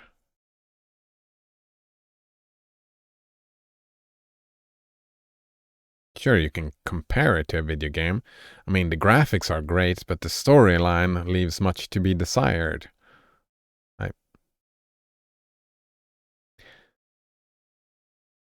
I would say that if you compare real life to a video game, you're kind of implying a creator. And I won't get behind that, no.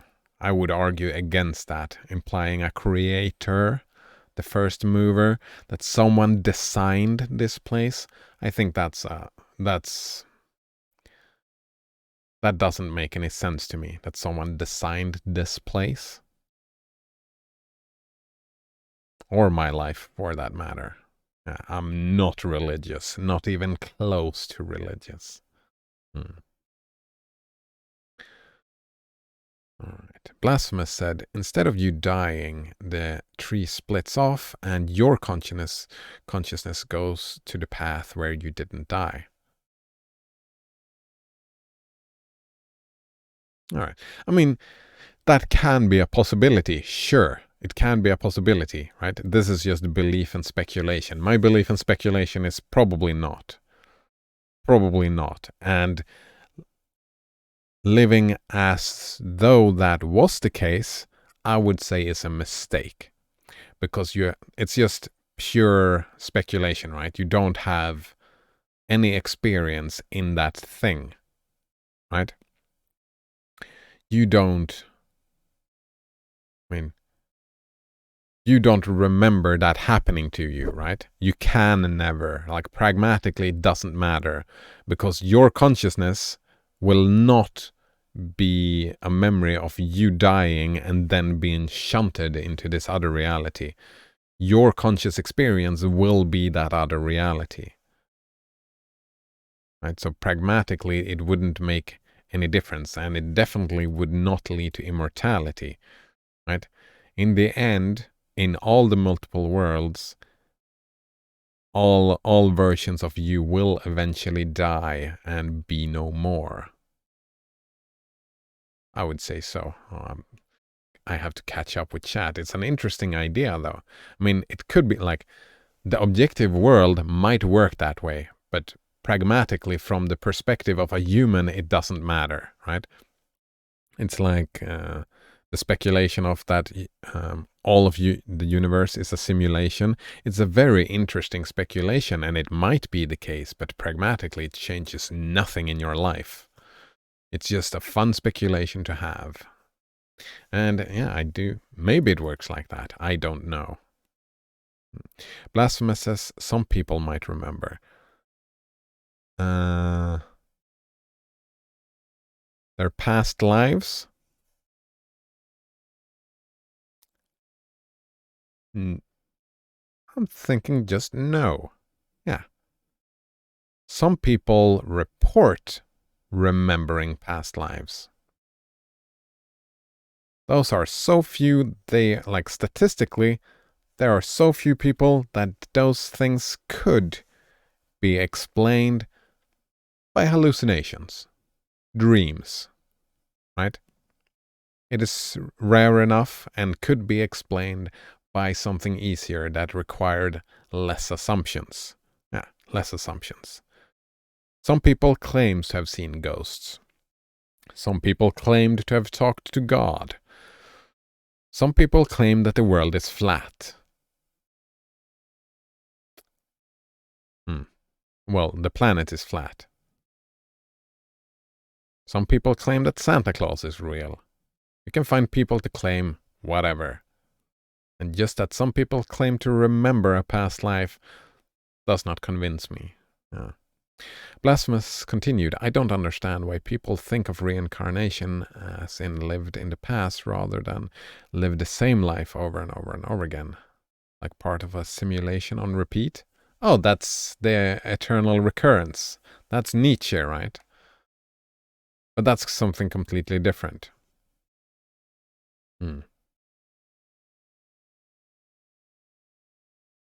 Banana Waffle Monkey adds the quote, and Tralfamadorians don't see humans as two-legged creatures either. They see them as great millipedes, with baby's legs on one NDS and people legs on the other. Kurt Vonnegut. I recognize that name. Thanks for your contribution, yeah. Blasphemous says almost all the quotes were made the first few days, Kappa, right? Right. Indeed. Sorxa says, no, I think having a creator and this is different. Well, it kind of implies. I mean, I don't know what you meant. You just said you think of life as a video game, and a video game has a creator and a designer and a specific story in mind, right? Right. A video game definitely has a designer. Sorxa says it could overlap, but not necessarily, right? I still haven't read this bit. I'm too far behind on the chat. On one end, all right. On one end, wait, with babies' legs on one end and old people's legs at the other. Yeah, right. The time experience, right?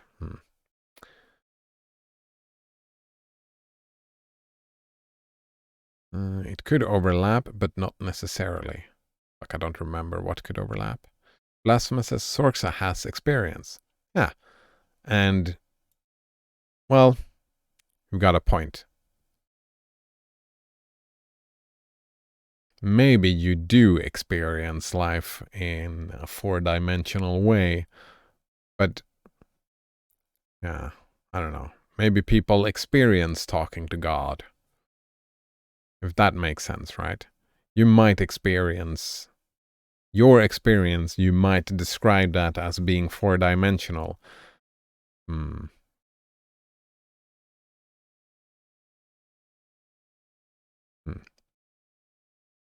Sorxa says, one of the most important reasons I haven't committed suicide is because I think I would still be conscious. Wait. That is very confusing to me. One of the most important reasons I haven't committed suicide is because I think I will still be conscious. I don't understand what that means. Being someone else might be irrelevant, but I feel that non-consciousness does not exist in my experience because I can't experience non-consciousness. All right, here we go. Being someone else might be irrelevant, yeah, but I feel that non-consciousness doesn't exist in my experience. Yeah, of course it doesn't. Because I can't experience non-experience. You can experience non-experience. If you end up in, like, that's unconsciousness, right? Not everybody has done it, but right? You can go, they put you to sleep when you do actually, we don't even know, but you have the memory of non-experience. Oh, actually, yeah, you do have the experience of non-experience. You have the memory of it. That's what I was talking about earlier, right? All your memories from the 1700s, that is what non-experience feels like. That is exactly what non-experience feels like. Right, Sorxa? So it's there, the non-experience.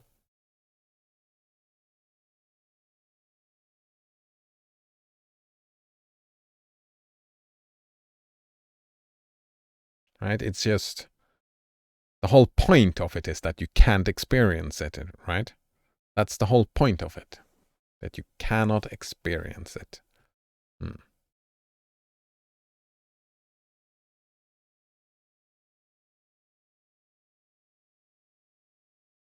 All right, a quote. He hoped and prayed that there wasn't an afterlife. Oh man, that was fitting. He hoped and prayed that there wasn't an afterlife. Then he realized there was a contradiction involved here and merely hoped that there wasn't an afterlife. That's some Douglas Adams stuff, eh?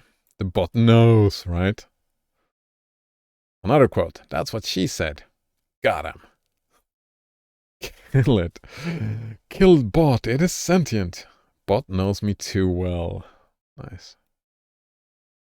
Sorsa says, I have never seen ghosts myself, and I'm unopinionated.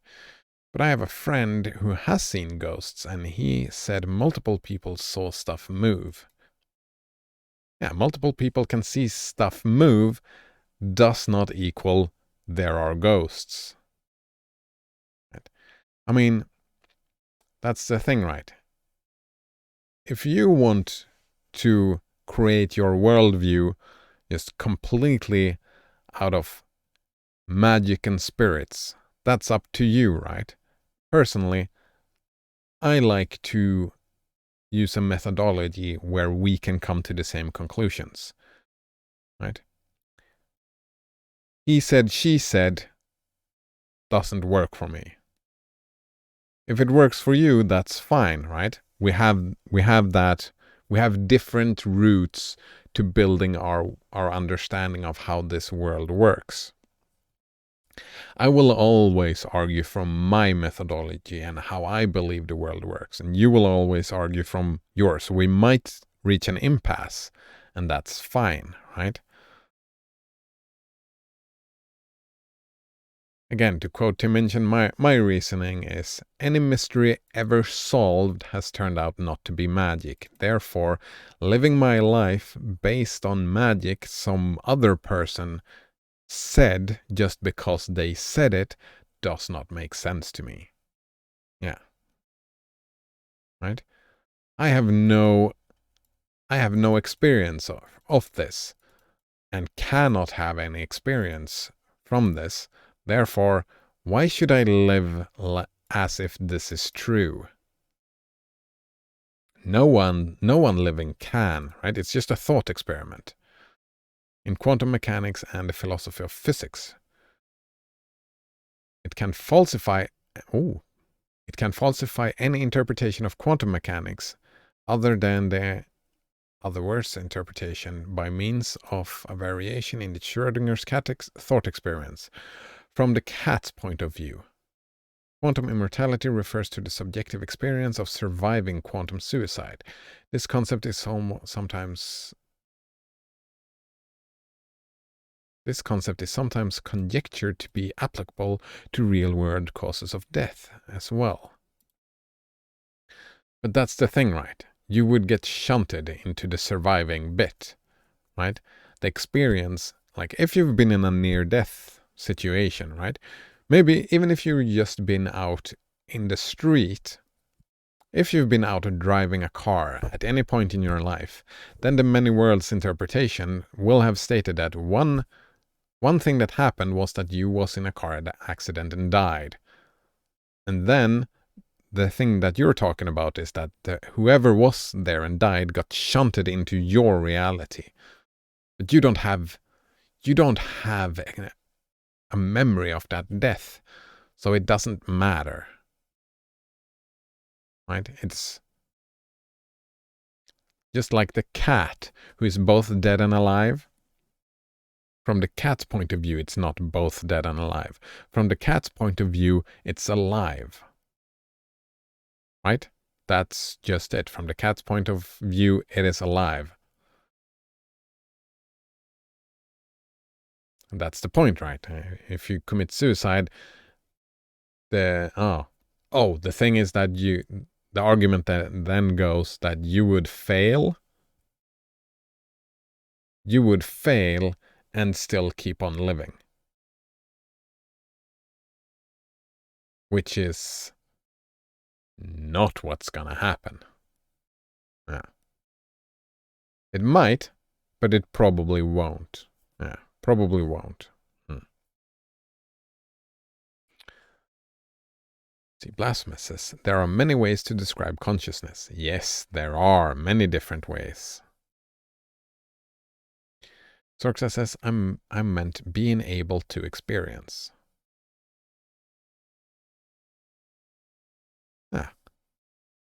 Right, alright. Sorxa continues, someone who has undergone anesthesia reported it's like a time skip. No, that is not what I define as non-experience. It's a time skip. It's non-experience. It's quite literally what it is, right? It's something you don't experience. Blasphemous says, stream is too distracting. I don't have time to play my games. Oh, what games are you going to play, Blasphemous? Sorxa says, but how do you explain something that has changed positions and have been witnessed? I don't understand the question. Something that has changed positions and have been witnessed. I mean, my hand is changing position right now and you're witnessing it. I mean, explaining... I think I must misunderstand what you're talking about there. Sorxa says, you said that anything solved has shown that it is not magic, but what about those unsolved? Yeah, they are not solved.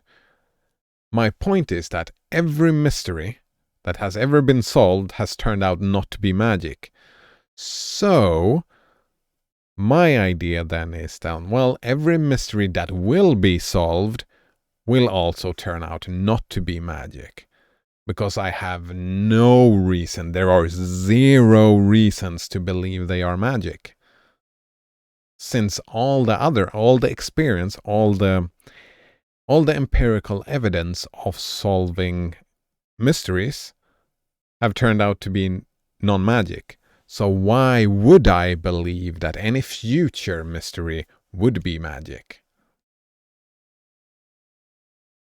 Isn't this enough, right? This world, isn't it enough with all its glory and cool fucking stuff? Right? Go back 100 years and show them this. They would call you a magician, right? But it has turned out it's not magic. And how did we create this thing? Was it through magic? No.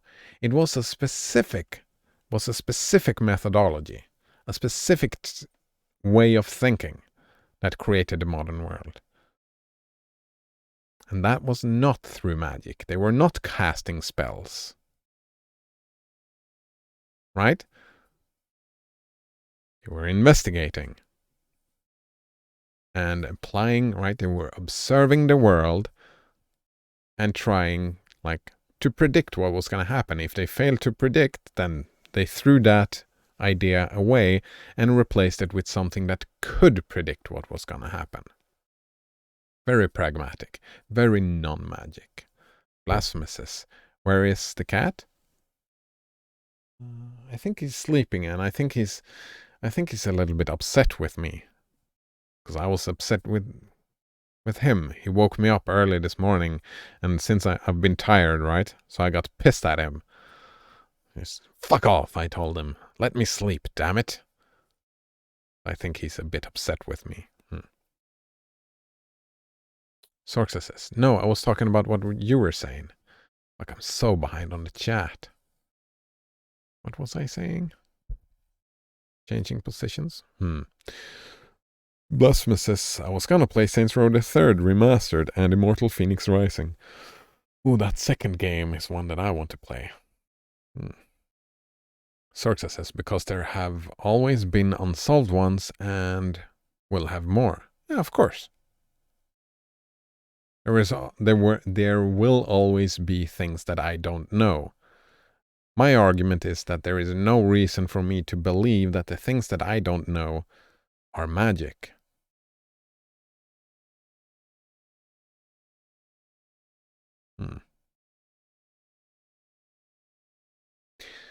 Sorxa says, are you saying that magic cannot have specific methodologies? I'm saying that would be in the realm of science, right? Oh, this is how the world we live in works, right? This is how it works. We try this out, and then we call it science, we call it engineering, we call it technology. We don't call it magic, right? We don't call these things magic. We don't call this magic. We call it technology. That's what I'm saying. So if there are specific methodologies and it always works that single way, then I would say it's science, not magic, yes. Sorxa says, I feel that even if someone... Oh, right, the movement thing. Ah, the ghosts. All right. You said, how do you explain something that has changed positions and have been witnessed? Like I said before, people claim to have seen ghosts.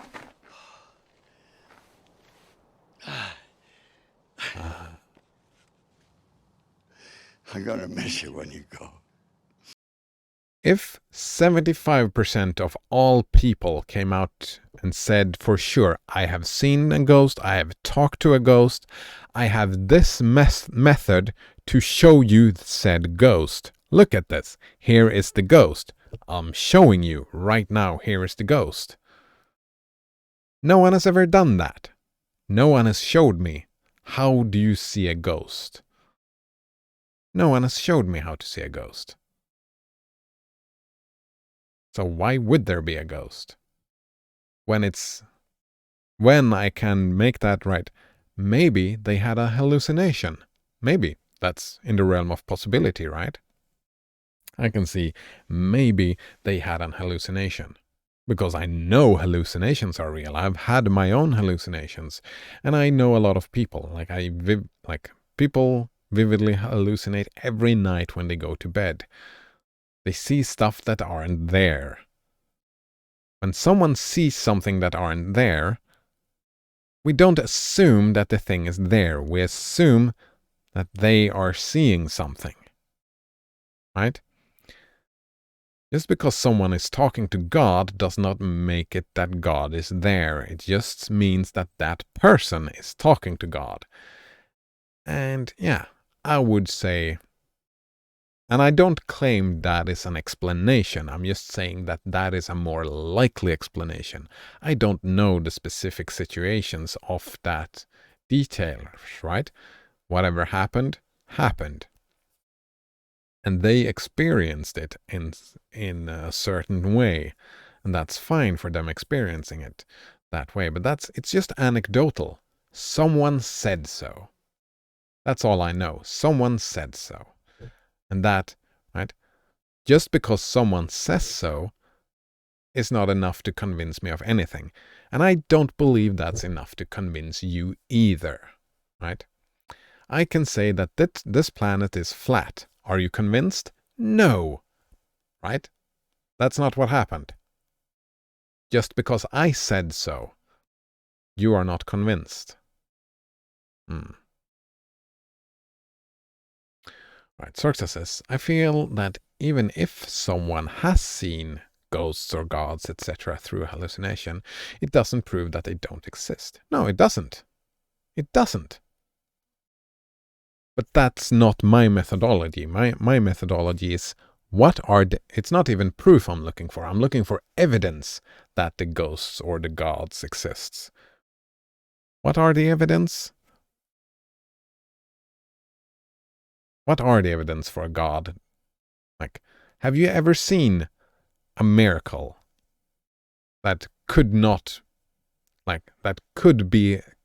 be explained any other way than through God or a ghost?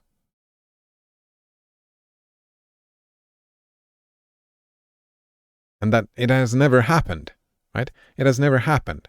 Like I said, 75% of people have not had that experience. It's a minority claiming that they have seen a ghost, which could be explained by hallucination. It could be explained by the wind. It could be explained by a mirror. It could be explained by, right, all of these situations. They are just anecdotal, all of them. No one has any methodology to actually show you a ghost. Have you seen those ghost hunting videos? They're all bullshit, right? They're all bullshit. Banana Wolf Monkey adds the quote, see the cat, see the cradle. I don't know where that comes from. Sorxa says, but it might not exist in your world or be relevant to you. Wait, what might not exist in my world or be relevant to me? Oh yeah, ghosts. Yeah, ghosts don't exist in my world. They're not relevant to me either. Yeah, that's what I'm saying, right? We might be at an impasse. That's my methodology of making sense of the world. If you have a different methodology, I would argue that mine is better, but you would argue that yours is better. So, right? That's where we end up. Blasphemous says, I got Immortals Phoenix Rising for $23.99 today. Well, that's a pretty good deal. Sorxa says, magic itself might be loosely described as stuff we don't understand. Oh, that's a different definition from my sense of magic. Right?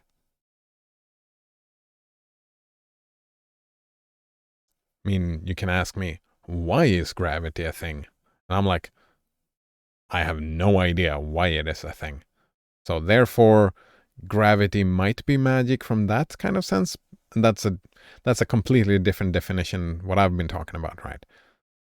Because that is not, right?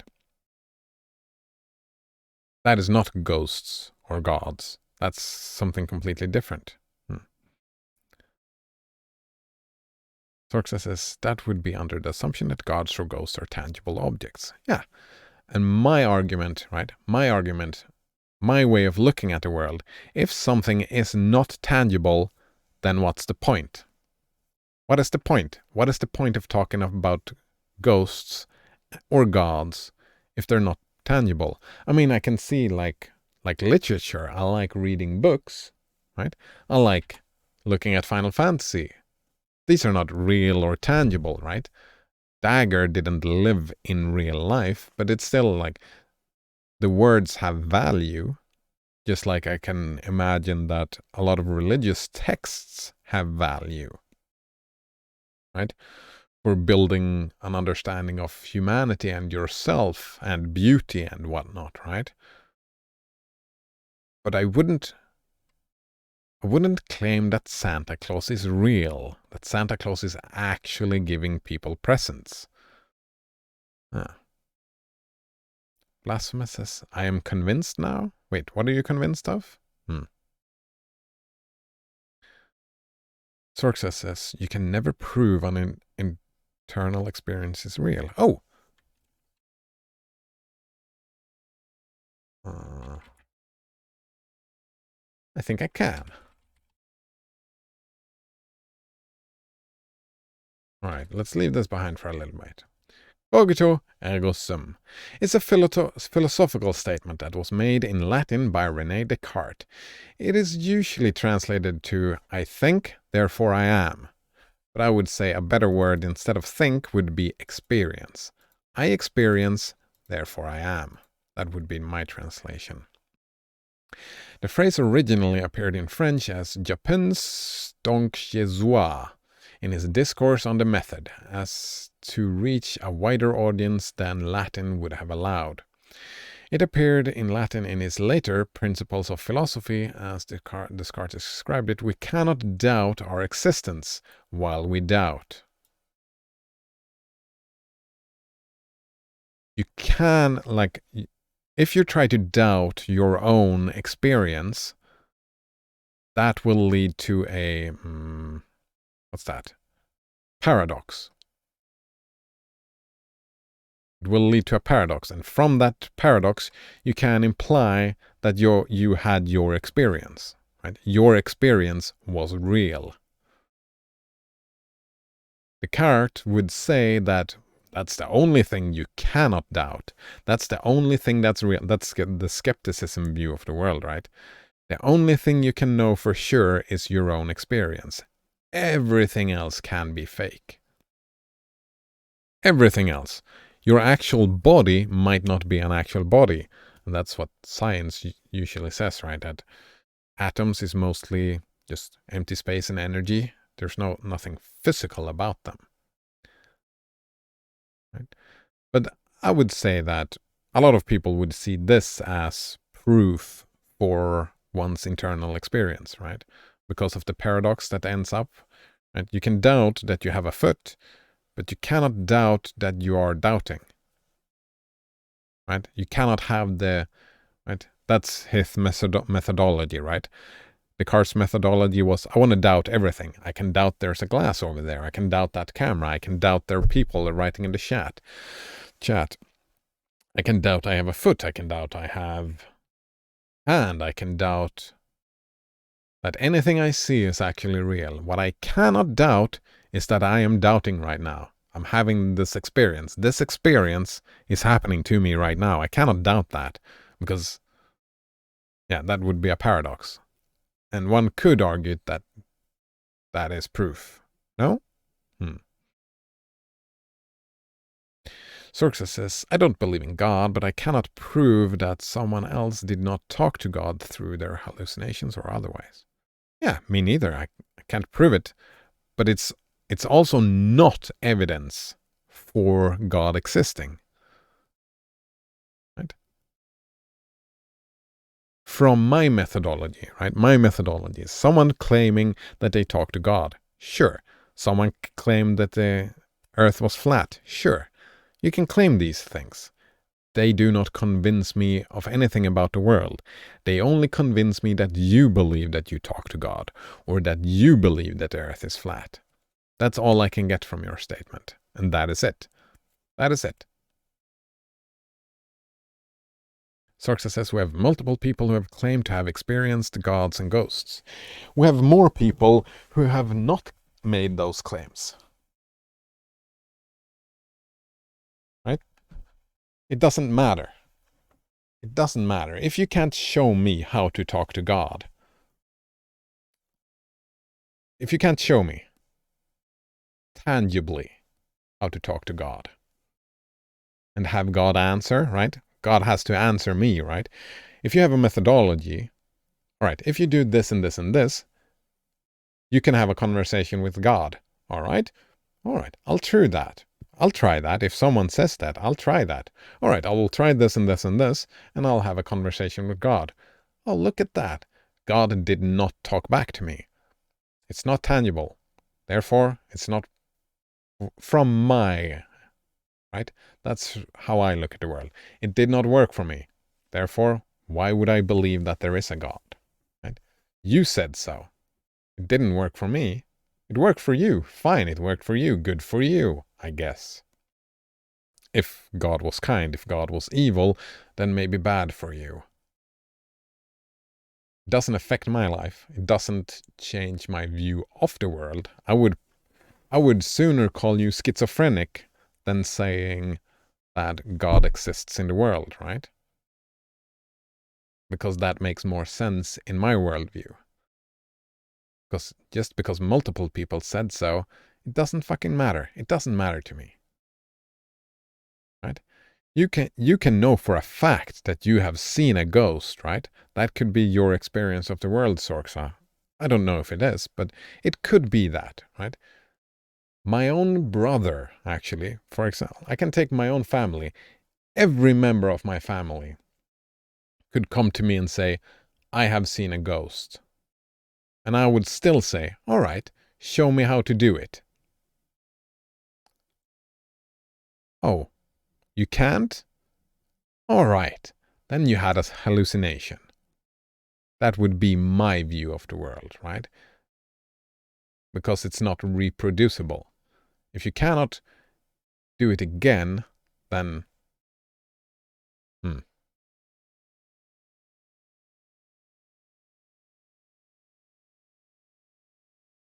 All right. Sorxa continues. For example, I am non-binary and a bunch of others have experienced so, but there is no way to prove it. Right. For example, I am non-binary. Sure. A bunch of others have experienced so. Experienced what? But there's no way to prove it, which is why transforms don't usually believe being trans is a thing. Yeah, because they haven't experienced it. All right. I get it. I get it. But that's not exactly the same, right? That you have the experience, right? I don't, like, my family, right?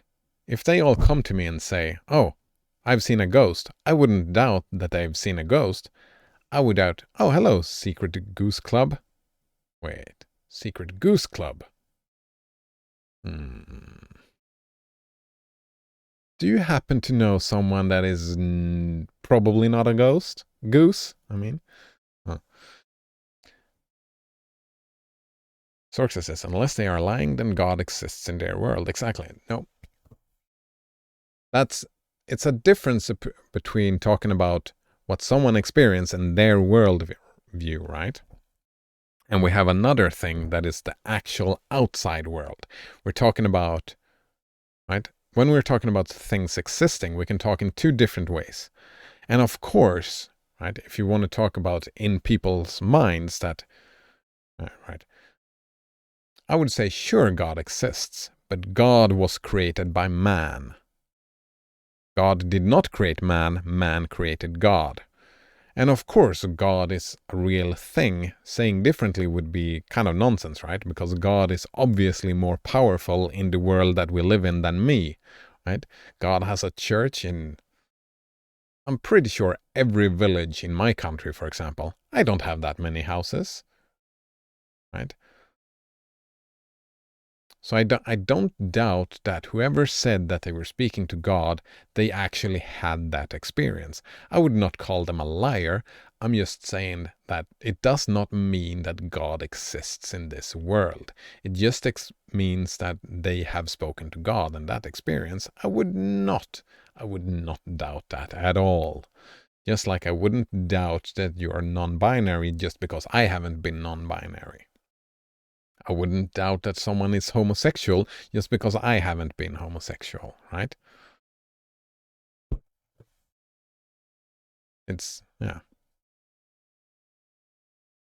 And if 5% of people say that they are talking to God, then yeah, I would say, sure, 5% of people are talking to God. The rest of us are not, right? Just because you are talking to God doesn't mean that I am talking to God. That's your point, I guess. That in their world, they experience a world where this God exists. All right. And of course, I would say that they're probably not lying. Yeah. All right. Oh, man, I'm gotta catch up to the chat. Oh, probably not a goose is here as well. Oh, man, you're moving chat too fast. I need to tab out again. All right. Sorxa says, and then there are some cis. There are more cis people than trans in the world. Yeah, and that's fine. There are more people like that. Secret Goose Club says, yeah, probably. Banana Waffle Monkey says, I'm probably not a mod.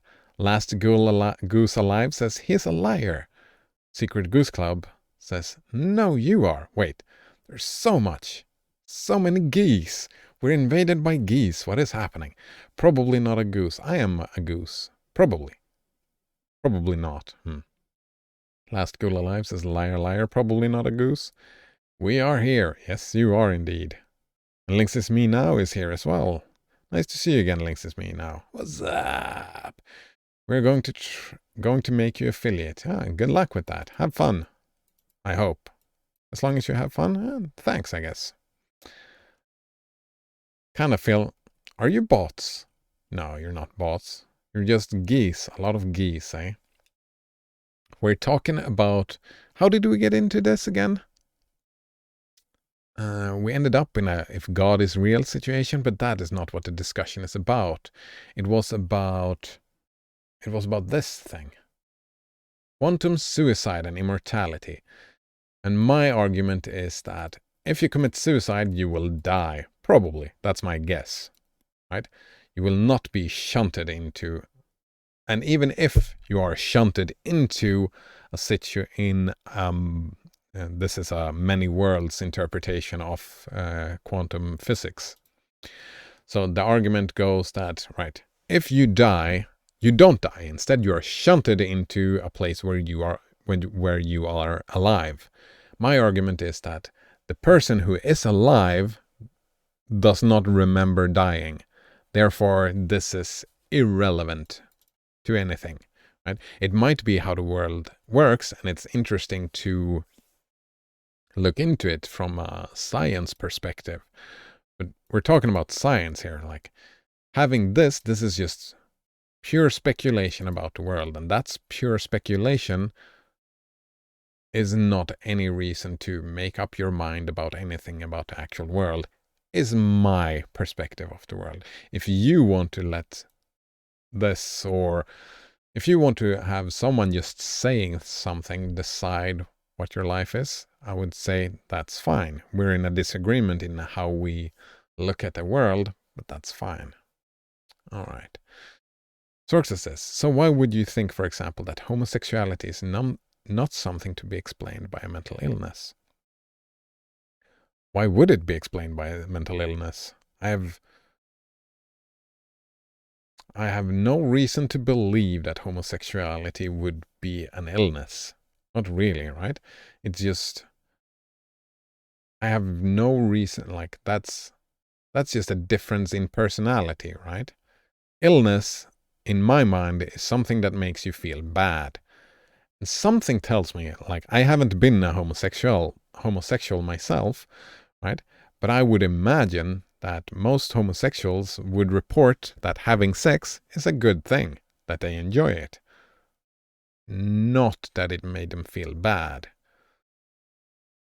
Actually, having sex with someone with a different sex, like if you're a homosexual man and have sex with a female, then you might not enjoy it, right? And then I would say that a mental illness would be continuing over and over and over again, having sex with the females as a homosexual man. That I would see as pathological. I would see that as mental illness. Yeah. Not homosexuality itself.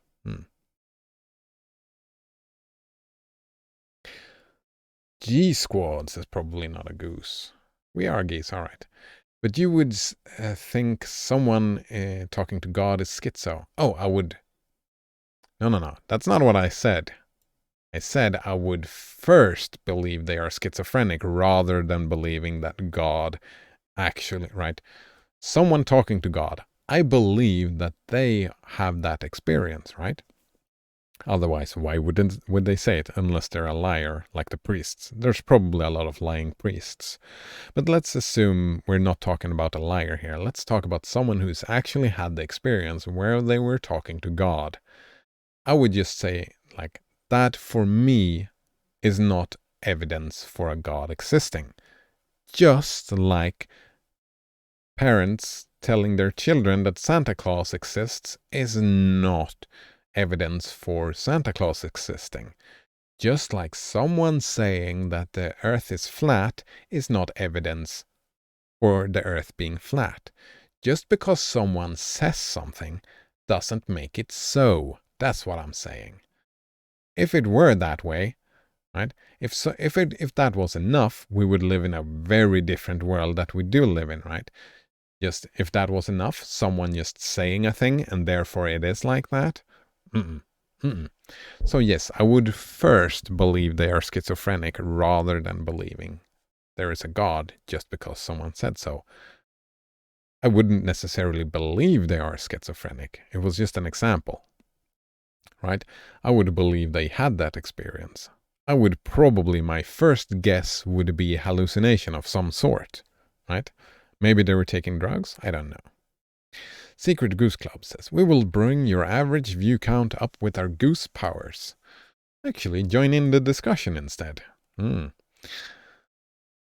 Links is me now say, now this geese team will keep watch over your stream. Oh, nice. Links is me now says, ooh, I wouldn't touch this with a 100-foot pole. Why not? Why wouldn't you touch this with a 100-foot pole? Or whatever this is. Secret Goose Club says, all geese are gay. I don't believe you. Or if they are, I feel sorry for them. And probably anti-natalism is a good thing for the gay geese, right? How else would they multiply, right? They would have to be forced to have sex with someone from the other sex, right? And that I wouldn't like that, right? Poor geese living like that, forced to have sex with people they don't, well, with other geese that they wouldn't want to have sex with. I think that would be very rude. Actually, that's an interesting question. What if from today on, every person in the world was born gay, homosexual? Would you then argue for anti-natalism? Would you argue for, well, that's it, that's the end of the human race?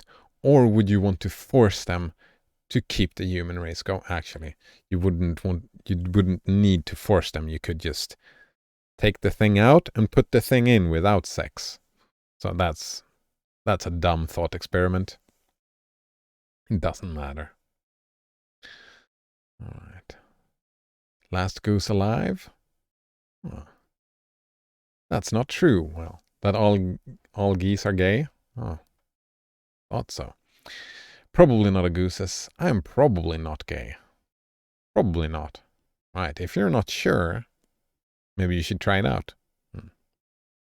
Banana Waffle Monkey says, I'm probably not getting laid this year if I don't start going to more concerts. Is that the only way to get laid, Banana Waffle Monkey? When are you going to your next concert? That's interesting.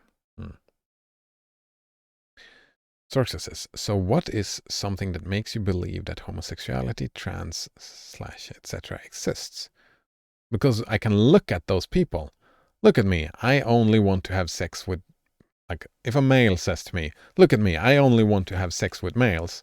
I would say, yeah, sure, you only want to have sex with males. And you only have sex with males.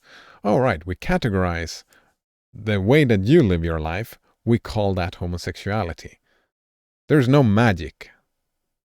Right? For example, there's no magic in homosexuality. In God and ghosts and spirits and what's it called? Quantum immortality. In all those things, you have magic. In homosexuality, there is no magic. Right? There is no mystery there. Someone says, oh, I only want to have sex with men. Oh, fine. Go only have sex with men. And we classify that as homosexuality. Right? It is very observable. I have never observed God. Right, Sorxa? I have never observed God. Neither have you, I guess. Since you said you don't believe in God, you have never observed God. Right? And they are not comparable. The two situations are not comparable. Homosexuality and a belief in God. Oh, some music. Nice. Versa says, since they are mostly only reported by personal subjective experience. Yeah. And behaviors, right? It's not only experience. And homosexuality, that's a behavior. We can look at people's behavior, how they behave, and we can classify that behavior. And usually, not usually, oftentimes, how do we classify when someone talks to God? We call that a hallucination. That is how we classify that behavior. Alright, Banana Waffle Monkey says, not sure when the next concert is. Oh, well, I'd probably get hella laid last year if there wasn't a pandemic and I was living at my university, which has a 3-to-2 women to men ratio. Oh, right. Just playing the numbers, eh? Sorxa says, isn't that just being religious? Alright. It depends, right? Sorry. When gods talk to somebody, that is hallucination. If you talk to God, that is a religious practice. I would call that a meditative practice, probably. Yeah. And it's a different, right? If God talks to you or you talk to God, that was miss on my part. And actually, I think I've seen studies that praying, if that is what we mean when we sing talking to God, I've seen studies that is beneficial for your mental health. There is a correlation. So it might be a good idea to talk to God. I would just argue for regular old meditation without involving any magic, but if magic floats your boat, then there we go.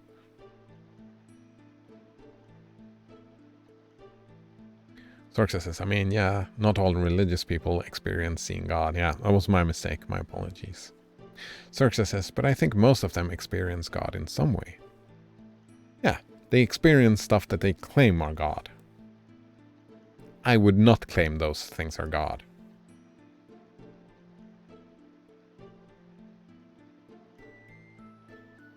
Yeah.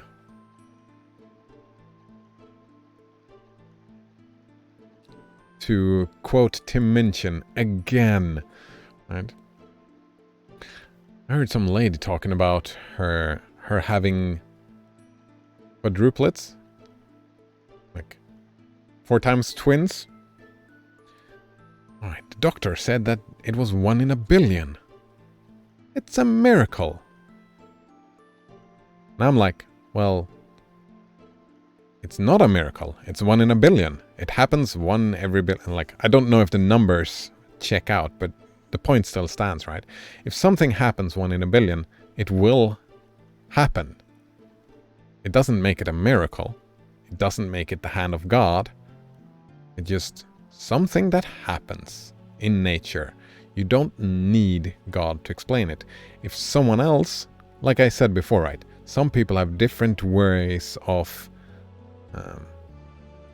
building their worldview. Some people have the thing that, oh, God did it. That is not sufficient for me. That is not enough. I'm more curious. Because God did it is lacking as an explanation. Also, what God are we talking about? And as soon as we're talking about what God, then what, is it the Christian, the Muslim, the Jewish, one of the Hindu gods? Well, I don't know if Buddhism even have any gods. Is it one of the old Aesir faith, or the Indian, the Egyptian old faith, or the Greek mythology? Which god was it? And as soon as you start thinking about that, well, who said that there was a god? Oh, that was a person. That's what it boils down to, right? It was just some person claiming it. And that is not enough for me. It's not enough for me. It's just not. People don't know shit. I'm so dumb, I don't know shit. You are so dumb, you don't know shit. Sorry, I didn't mean to offend anyone, but you get my point, right? We don't know shit. about this world. It's a very strange world we find ourselves in, with a lot of mysteries in it.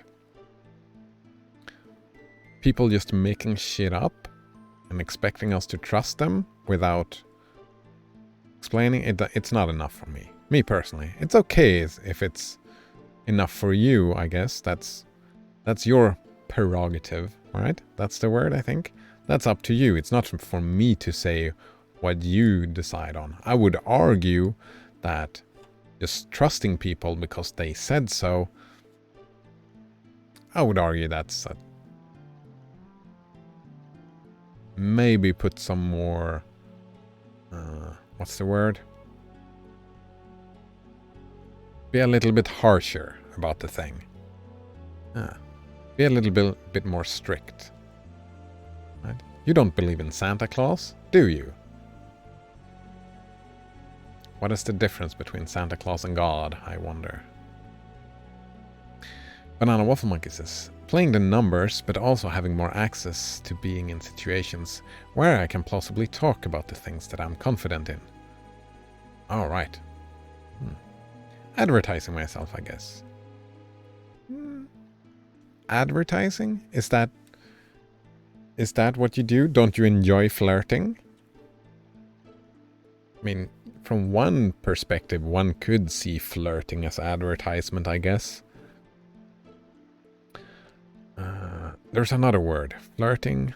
Seducing. There we go. Seducing. Right? I've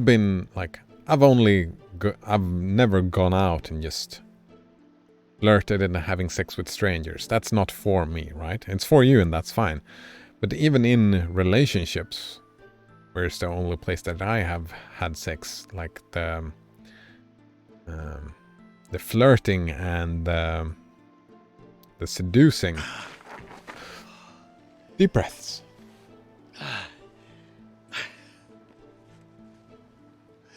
I'm gonna miss you when you go. Right? That the seducing is still, right? It's not just advertisement. It's part of it. It's a dance. Yeah. 2 steps forwards, 1 step back. Yeah, I like that. More fun. So playing the numbers, finding the people. Maybe it's not advertising yourself. Maybe it's finding the people that fits you, or actually that you fit in. If that makes sense. Sorxa says, isn't it invalidating to rename someone's experience?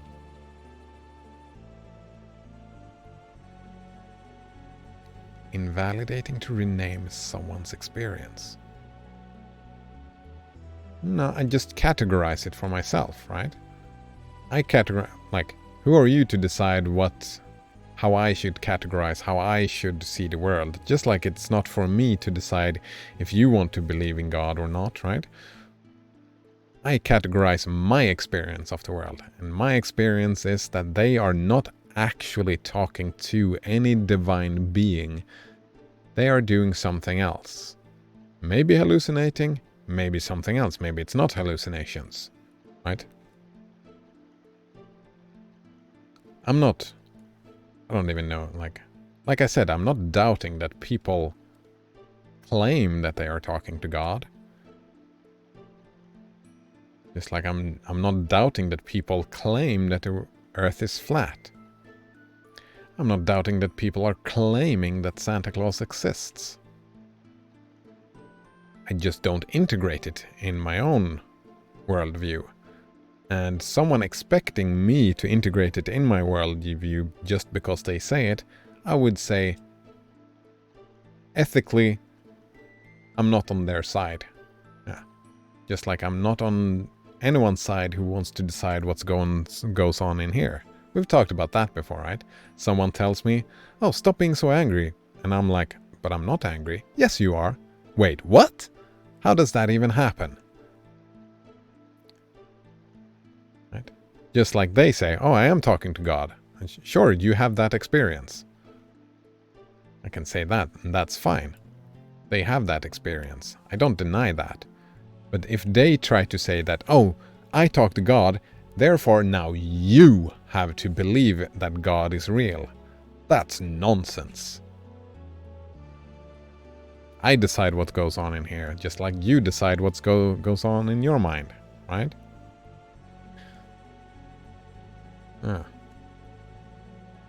Does that make sense, Sorksa? Banana Waffle Monkey says, isn't flirting just advertising yourself? No. Not only. No, flirting is part of it. It's part of seducing someone, right? It's... Right? It's a process. It's a process. You go from not having sex, and then there's a process to actually finishing. Let's call it that, right? I would say that sex doesn't necessarily start at the actual start, right? It's a process. Blasphemous says, sex with strangers. Ah, that's for you, I guess, yeah. Blasphemous says, why am I expected to believe in things that you guys believe in? I think that you guy believes in that. I think it's ridiculous. Exactly, Blasphemous. Why? Why should you believe what I believe? And why should I believe what you believe? Right? I like arguing for empiricism, pragmatism, and rationality. I like those things. We call them science. I like to look at what scientists have done and use that to build my worldview. There is nothing inherently correct about my way. I would argue for it because it's easier to move around, right? I can move it from myself to you. You can move it from yourself to me through language and through methodology, right? It has that benefit, but that benefit it's my opinion that is a benefit. You don't have to agree with me, right? There's nothing that says that you have to, even though I would argue for that you do. Just like you would argue for me to agree with you. Sorksa says, but if they are sharing their experience of something related to God or religion to you, would you talk to them under the consideration that in their world God talks to them? Of course God talks to them in their mind, right? Just like someone who's schizophrenic actually hears voices. Of course they hear voices, right? When someone goes to sleep and dream, they do hallucinate. They're just not lying there. They do dream. Right?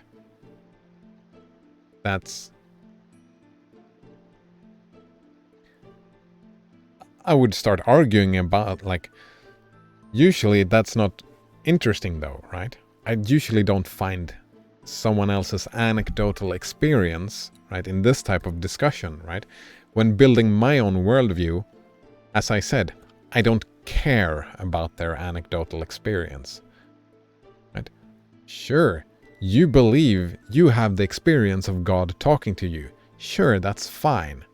Can you get God to talk to me? No? All right. Then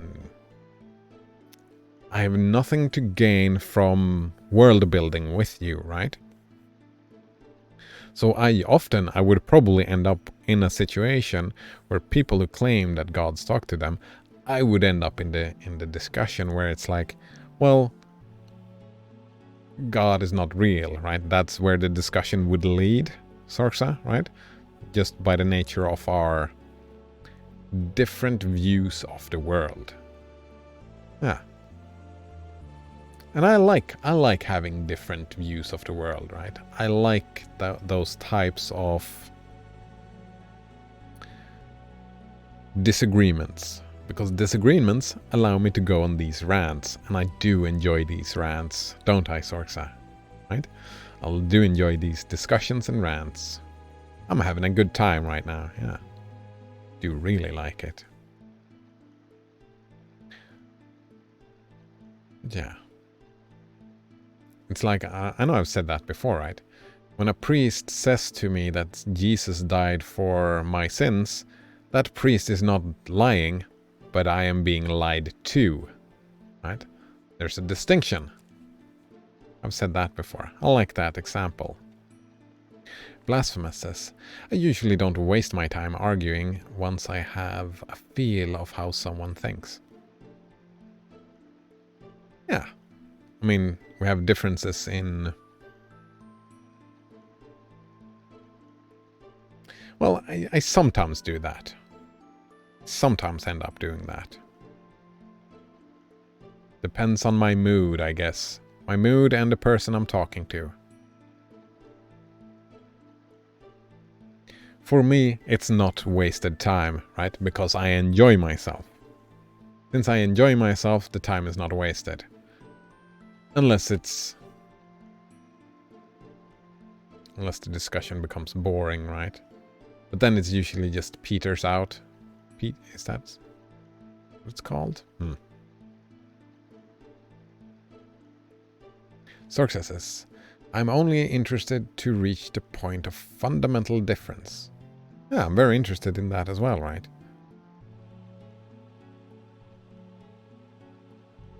I don't even know if we... Right.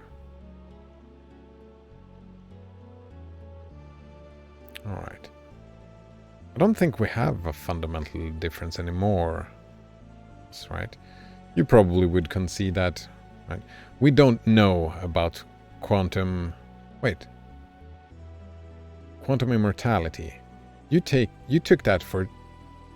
No, you didn't. You didn't claim to take it for true. It might be a thing, and, I mean, I concede that. It might be how the world works. I don't know.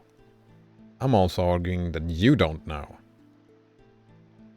And if you claim to know, I would want to know how you know. Right?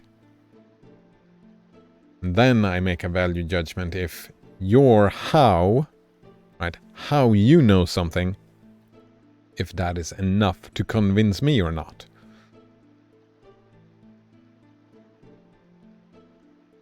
Probably not, because it involves quantum physics, and I don't know quantum physics.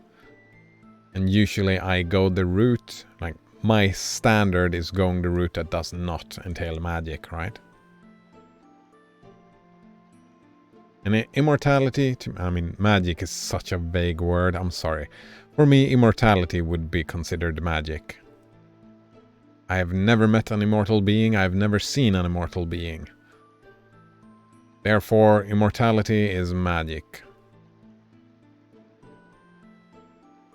Actually, we have that jellyfish. That's immortal. Ish. It's immortal-ish. If we could get humans to live thousands of years, I would be prepared to talk about immortality. Like, if you start arguing that people can reach immortality by committing suicide, then I would say, well, that is cult-like behavior. Right?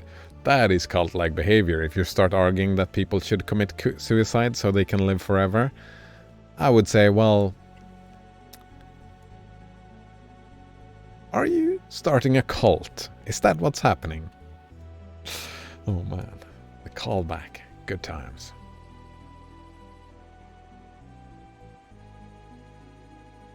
Sorxa says, but usually half the time people are arguing against me with something that is actually not a different view.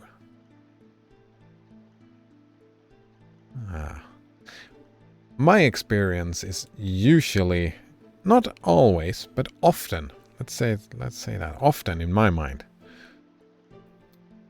disagreements are often based on misunderstandings rather than actual... There are some things where you have actual different views of the world. But usually if you just hack on it enough, just go round and around and around, Usually you will end in a point that, well, maybe there is some different value judgments, and that's fine, right? Usually it's just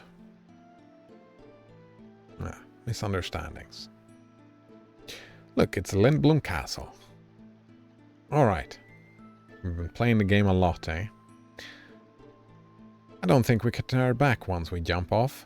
What do you want to do? Jump off now.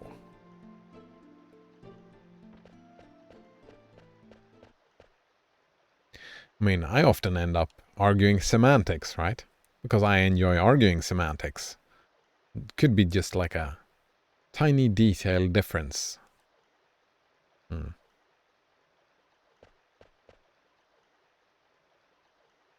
I want to use my summon magic to protect everyone. I know you can do it, Dagger. Zidane? Look. Is that the red ship, whatever? Uh-oh. Shit is hitting the fan over and over and over again.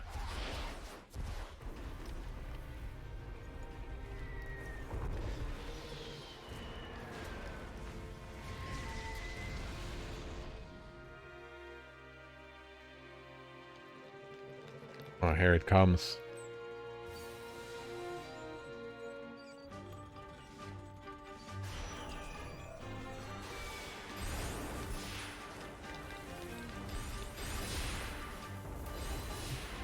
Kill, kill, kill. That's what they say. That's all they say.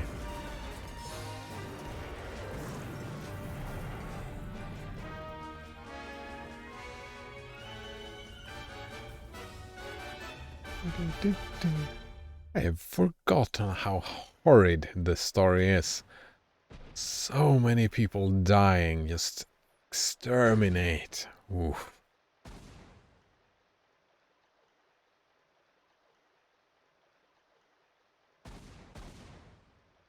Sorxa says, I don't enjoy arguing semantics unless that is what I intended to do. Wait, are we moving into this discussion again? Fuck, I don't remember. Where did we end up? No, that wasn't you and me. That was Lynx is me now. We had this discussion a couple of days ago. About the importance of semantics, right?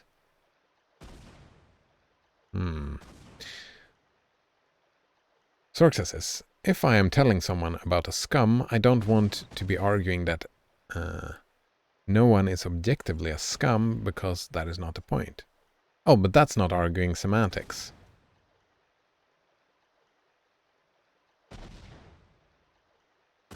Semantics is just, what is it? Defining the words that you are talking about so that there are no misunderstandings. Right? If you start talking about a scum and I'm like thinking, oh, that's a video game. Semantics becomes important, right? Because you didn't talk about a video game, did you? You talked about a person. Alright. Sorxa says, that is why in a paper we always write the definitions first in the intro. Yes. And not in the middle of the argument. Exactly. Right?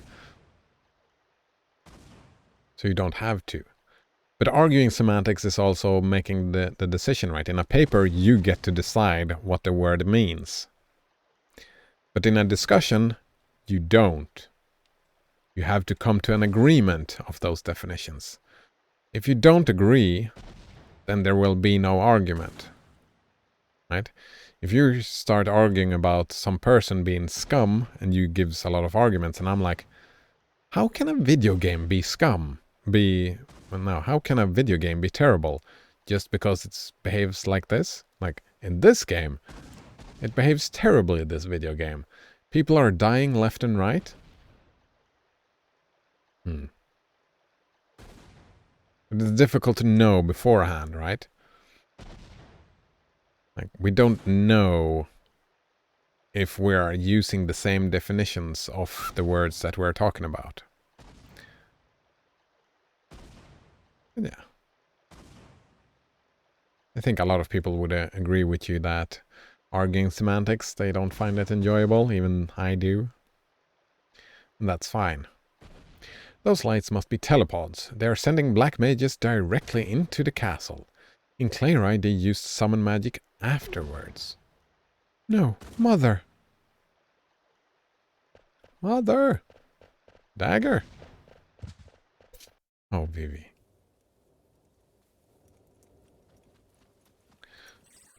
Sorxa says, at some point it derails the argument. It does.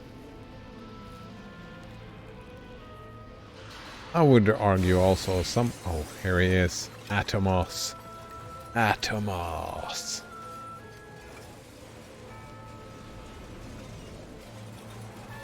Nom nom nom. And that's the eye, isn't it? Uh-oh. Oh no. So many people died. I think I disagree oftentimes with the derailing the argument. Like you were saying before.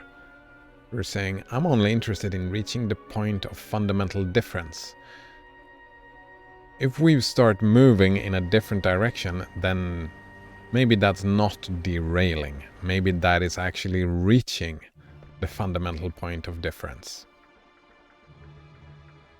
Which I find is often the case, right? If you start arguing one thing and then it turns out that, well, the fundamental difference was something completely different. Like a premise. We had a premise, an assumption. We had two different assumptions that we took with us into the discussion. So that maybe wasn't a derailment. Maybe it's actually leading into the actual point of disagreement. Sorxa says, so I don't get my goal of getting an understanding of a specific thing. It frustrates me. It could go either way, I guess. Yeah, I mean, it can. Like, discussions derails all the time. But we're not talking about God anymore, are we? We're talking about semantics now. That other argument is kind of over. Is it derailed or is it not? Wait, so I don't get in a goal of understanding of a specific thing and it frustrates me. Yeah, we were I get flashbacks. We were talking about this the other day, right? That your understanding of a word and my understanding of that exact same word. You cannot be the authority of that in a discussion, right? And if we have differences, right? Sure, you might find it frustrating. But if you want an honest discussion, you cannot just say that my definition is, well, you can ask. You can ask, can we just go by my definition, this definition? And the other person can choose to agree or not agree. And if they don't agree, you can find that frustrating. But you can also expect, if you're not...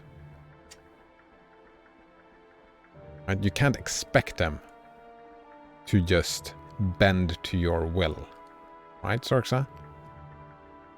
If that makes sense? You can find it frustrating and that's fine. And you can not enjoy it and that's fine. But you can also assume that if you end up in that situation, in a discussion, you would have to... Just in that situation, you could just say, alright, we just have to agree to disagree. And just stop the discussion. Right? That would be the end of it. You have then reached an impasse.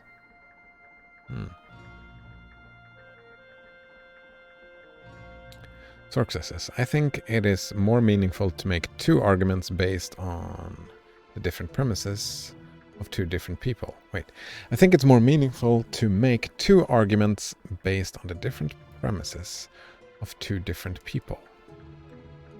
I didn't understand really what you meant with that. But making one argument based on two different things doesn't make sense to me.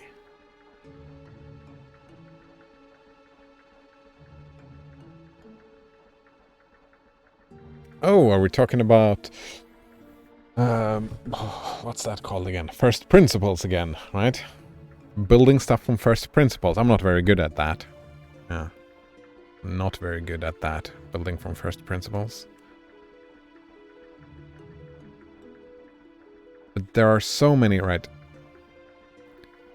You have so many hidden premises, assumptions that just lies dormant within the discussion that you're not even aware of that you have, right, Sorxa? Well, that's my experience of life, right? So many hidden assumptions that I've made unaware of actually having made those assumptions. Blasphemous says, I think certain debate methods are created to kill discussion.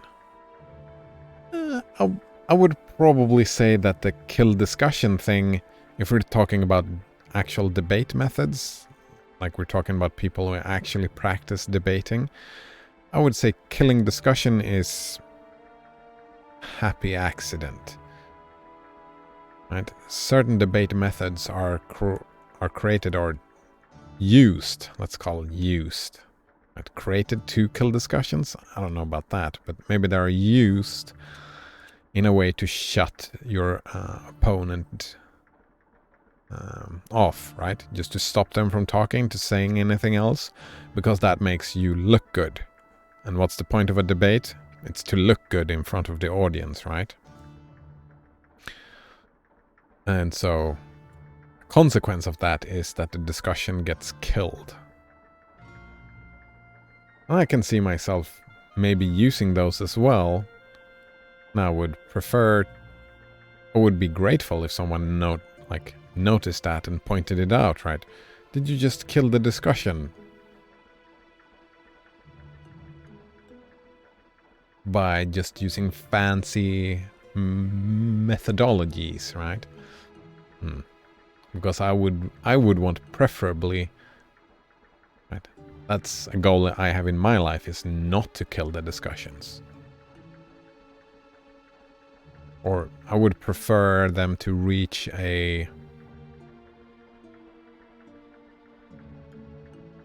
just an end. I want to say naturally. I don't like that word, but you get my point, right? I want them to go there. I don't want to stop them in the middle of. Sorxa says, I can't remember the exact thing, but I was asking someone, based on XYZ, I did ABC, and they were arguing against me without the basis of XYZ. Oh, I remember what it was, Sorxa. Yeah. All right. That's what I said earlier, right? Based on X, could we please argue from the basis of XYZ if you did not ask permission, right? If you said, can we please argue based on XYZ, and they say no, then you cannot expect them to argue from XYZ. Expecting differently is kind of rude, isn't it, Sorxa? They were arguing against me without the basis of XYZ, right? You would have to come to agreement that XYZ is what we're arguing from the basis of, right? You cannot just dictate that. If you dictate that, it is not a discussion, right? If you dictate the rules, and if the other person don't agree with the rules, then, right, it's not communication anymore. It's just you and that other person talking at each other, rather than communicating. Right? Blasphemous says, it is an important strategy to limit the scope of discussion to a very narrow range.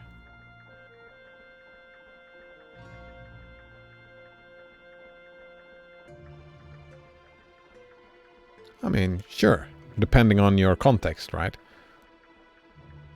I don't think that's very important here. Well, it depends on the context here as well, right? But I don't mind going off on tangents and talking other weird stuff.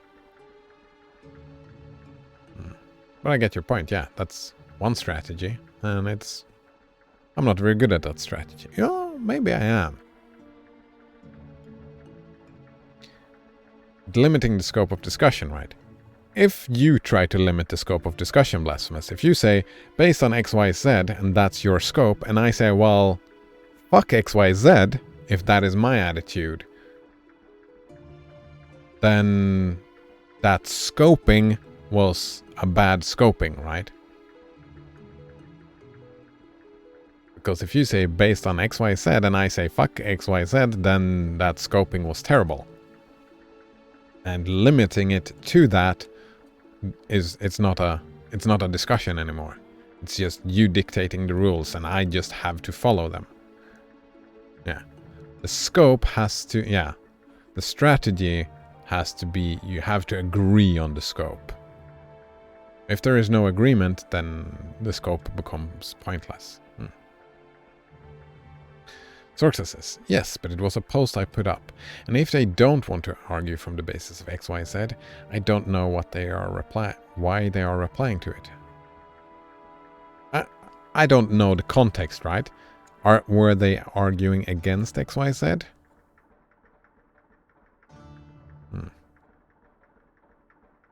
Sorxa says, without X, Y, Z, I agree with them. That is why the X, Y, Z is important. Good point. So were they arguing against X, Y, Z? Blasphemous says, the media loves doing it. Teaches people on social media to do the same. Wait, loves doing what? Killing discussions? The media loves doing it? Who are they, Blasphemous? Sorry. Since I don't spend time on social media, I don't see these things. That's probably why, right? All these claims that, oh, the social media is doing this to people, and I'm like, oh, I don't see it. I don't see it. I'm the worst person to make that claim, right? Since I'm not on Facebook, I'm not on any social media, I don't watch the news.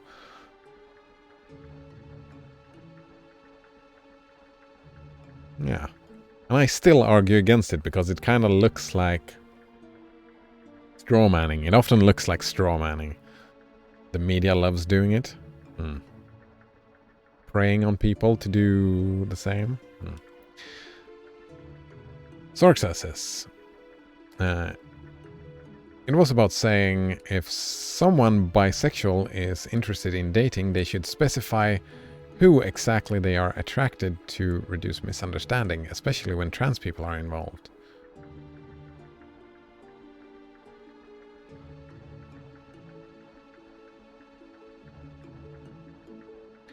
That's an interesting thing. Wait. If someone bisexual is interested in dating, they should specify who exactly they are attracted to reduce misunderstanding, especially when trans people are involved. Can't you just respond to an individual if you're bisexual, right? It seems like you're... Right? The misunderstanding is if someone approaches you, can't you just say no? Oh, I'm not interested in... Right? Links is me now says, hey, sorry, my Goose Squad is getting bad connections today because of downloads. Are you downloading goose porn? But we got you other times. That's very kind, Links is me now.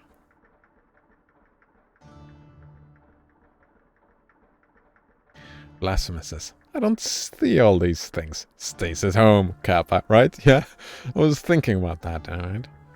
There's so many things that people claim that the world is horrible, and I'm like, oh, I don't see it. I don't see it. Is that willful ignorance? Maybe it is. Sorxa says, and someone argued that people are not obligated to tell strangers who they are attracted to. Yeah. I mean, sure. I think I get your point, right? That's not an argument. Right? That's... I mean, it's a point worth making, but it's not an argument against what you said, right? So I don't know if it's an argument, right? It's just a tangent. Someone made a tangent. Right. If someone bisexual is interested in dating, all right, it's a good thing to, oh, I'm interested in dating you. That's a good thing, I agree with that. Someone argued that people should not be obligated to tell strangers who they are attracted to. Yeah, that makes a lot of sense. I don't see an argument at all, Sorxa. Right? I don't see an argument at all. It's just someone expressing their own thoughts. Lynx's me now says, didn't want you to think I was just saying things. Sorry, wait. Saying what things? And sorry about what? Oh, the Goose Squad? Huh. It's fine. Like I said, I'm happy if people come here and talk to me. That's what I like. Yeah. Sorxa says, I'm like, yes, but I'm talking about if they were going on a date. Huh. I don't have the context, but it doesn't sound like an argument at all, Sorxa. It sounds like just you were saying something and they were saying something else. I mean, those two things were not mutually exclusive, were they? I don't see how they could be. Lynx's me now says, and again, I would stay in talk, but I got a couple of things going on at the moment. Sorry to interrupt. Ah, that's fine. It's fine. All right. So, Deep breaths. All right. take a deep breath and do your thing. I hope it goes well and you enjoy yourself. Yeah. Sorxa says, I mean, I have a context for saying that in the first place, if you want to hear. I mean, I think we're all in agreement, right? That, yeah.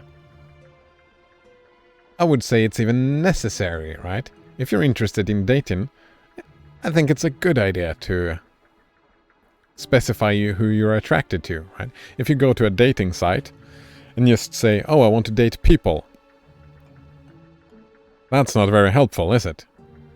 Gotta narrow the scope. Just like Banana Waffle Monkey going to the concerts.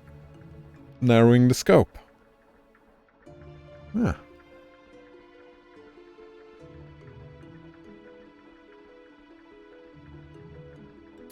That makes a lot of sense to me, as well as the statement that people should not be obligated to tell strangers who they are attracted to. I agree with that. That's an opinion, right? It's not relevant. I mean, they are in the same frame of reference, and I mean, it's a worth thing pointing out, right? People, if you believe that, I mean, some people might feel differently. Oh. But sure, if you want to talk about it, sure, Sorxa. Blasphemous says, stay at home and play video games. Is Cider's filter bubble? Yes. I have my filter bubbles. I'm very willfully ignorant, I suppose. Huh. I learn. I don't only play video games. I don't only play video games. Actually, now that I would look at the clock, I don't think talking about that dating thing. Maybe if you can try and figure out how to get us to not agree, I would be interested. But I get the feeling that we're all in agreement with both those statements, right? I think so. And it's soon lunchtime. Soon lunchtime. Keep in mind. Alright, Blasphemous says, I need to try another version of wine tomorrow. Lutris is heating up my GPU. Oh. Try it out. Blasphemous says also, I know people that are very unrealistic about the type of people they want to date. How do I tell them this? Wait.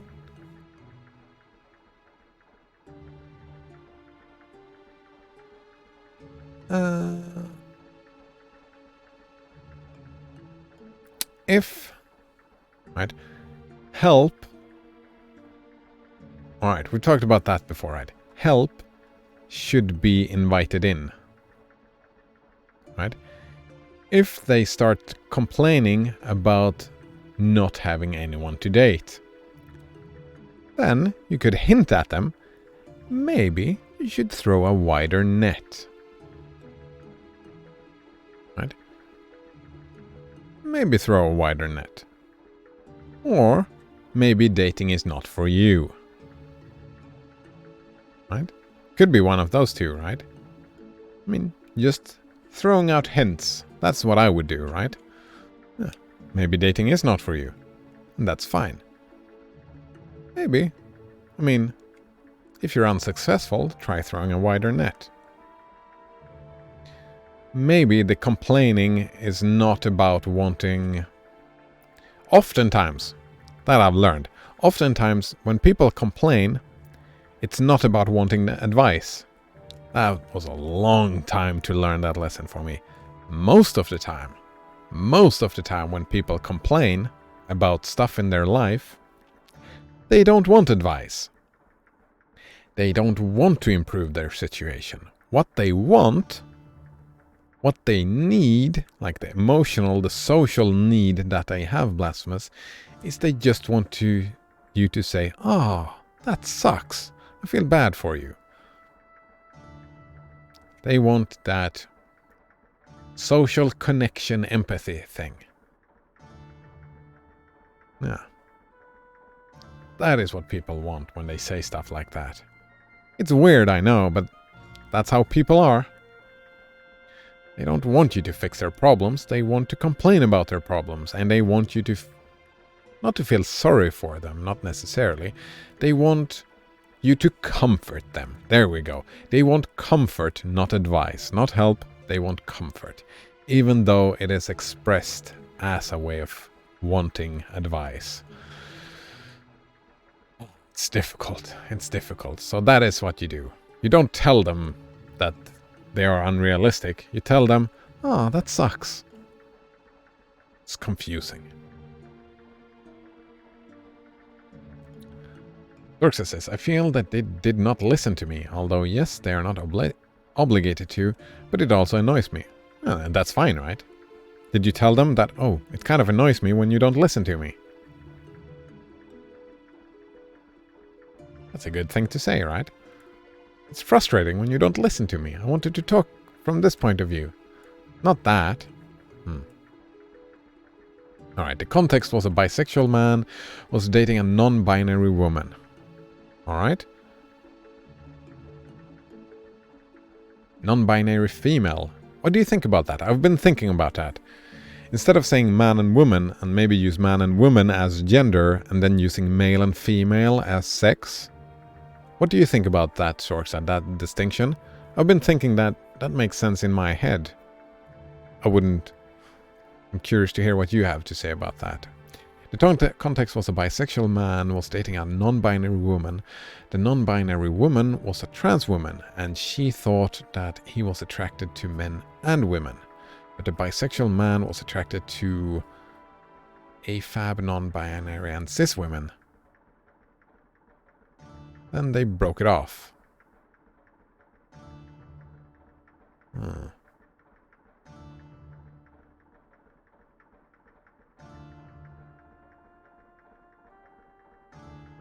Yeah.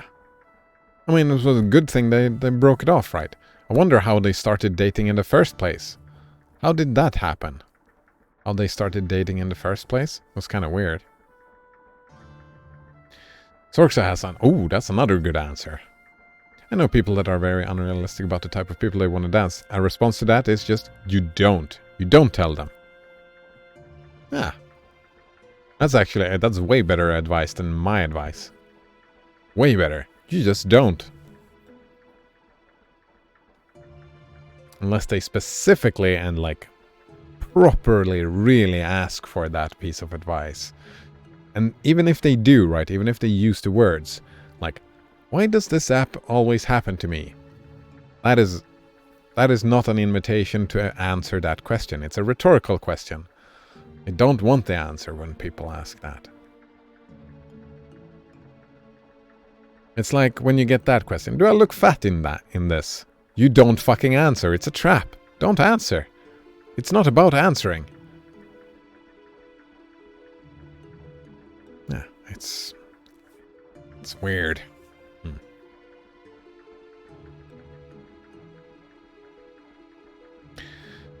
Zorxa says, at most you can say that that is not something you would go for. Zorxa says, I disagree that they don't want to fix the problems either. I mean, we're talking about them here, right? They. Some people, of course, right? I would be the type of person where, oh, please help me fix my problems. What am I doing wrong? That's the type of person I am. Most people are not like that, I've learned. So, I don't know in your specific situation, Blasphemous.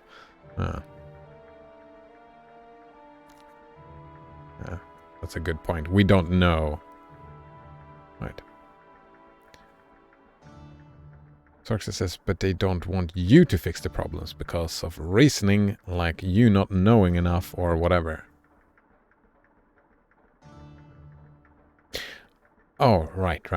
In their mind, they would report it as, yes, I want to fix these problems, I just don't want you to fix the problems. Maybe. Blasphemous says, I'd rather tell them they are being unrealistic so they stop telling me. Well, if they... Alright. First of all, unrealistic. I don't like that word. It's very... I mean, you're very accusatory here. Right? Unrealistic? Maybe not. Maybe they're just like you, right? Maybe they have a specific thing that they want and need. And if that being realistic or not, that is just... It's what they want, right? They didn't decide to like licorice. Right? If you want them to stop telling you, that's completely different. What you do then is that, I don't want to talk about this with you, is what you say then. Right? That's completely different. Right? You don't have to be rude about it, right? There's one thing about them, you thinking that they are unrealistic, right? They are not. You are thinking that that seems unrealistic. That's your value judgment. But if what you want is for them to stop talking to you about that, then your thing is not answering the question. Then what you need to do is say, I'm not comfortable talking about this. Can we please not? Right? That would be your thing to do, right, Blasphemous? Sorxa says the exact same thing. You should just tell them you don't have the capacity to listen to them. There we go.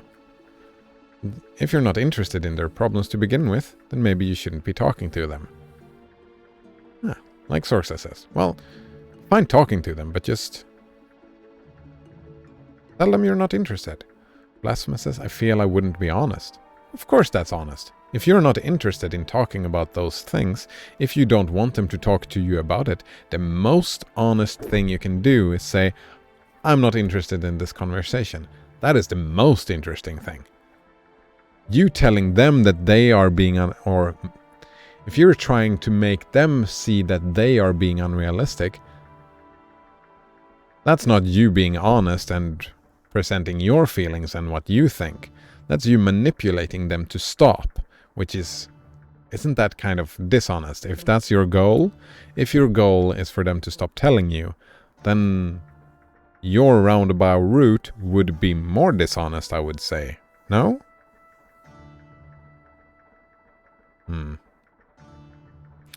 Sorxa says, just let them know that you aren't interested in any kind of relationship with them. Oh, wait. Exactly, that makes a lot of sense, right? If someone...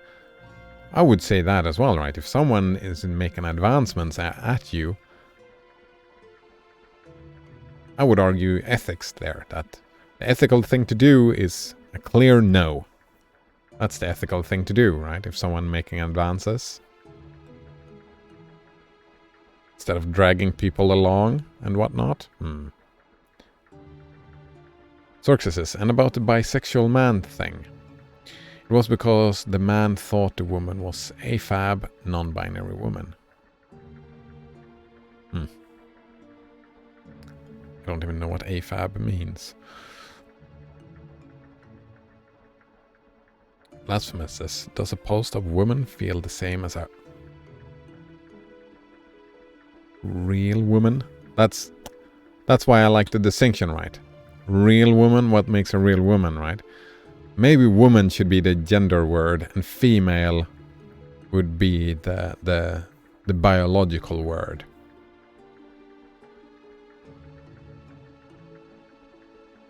Right? Doesn't that make a lot more sense? Assigned female at birth? Because there's a difference, right? Gender and sex are not the same. So talking about them like a real woman, that's very derogatory. No, not derogatory. What is it? Invalidating. Rude. Rude is what it is, right? So maybe talk about them as women and female. That would make a lot of sense to me, right? Because you have semantically one word when you're talking about biology and one word when you're talking about gender. That would make a lot of sense to me. And not mess up certain misunderstandings that might happen otherwise, right?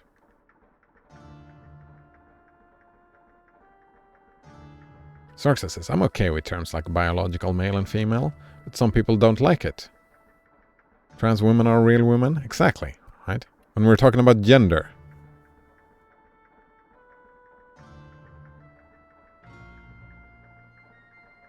I'm curious, just before I go off to lunch, what would you say some people don't like it? Do you know why they don't like it? Male and female? What would be the problem with that?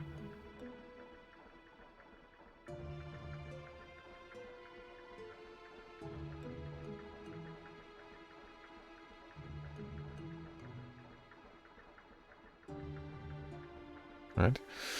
Are you willfully ignorant about that, Blasphemous? About women calling women fake women? Is that willful ignorance on your part?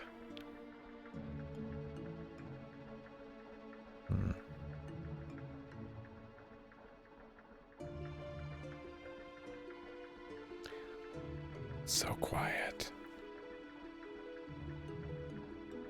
Yeah, I am curious. What would be the problem? Why would someone be offended by female male? Mother, I can't believe you attacked Lindblom. Careful, they might still be around. Vivi, stay in there and hide. No way, it's dangerous here. There are Alexandrian soldiers everywhere. You should stay out of their sight. Okay. Don't fret, we'll be right back. I'm sorry, Vivi. It's okay, just make it quick. You just leave Vivi behind? Oof. Oof. Alright. Sorxa says, because they think that if they are a man gender and their body is a man's body, so they don't like having their body being called female.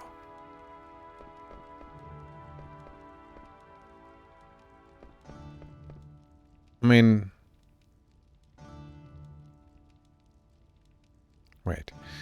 I think that if they are a man gender and their body is a man's body, so they don't like having their body being called female. But, I mean, there is a distinction, right? I mean, you're... like the biological difference, right? I mean, they might not like it, right? I might not like having brown hair, but it's like can't forbid people from right. You get my point, right?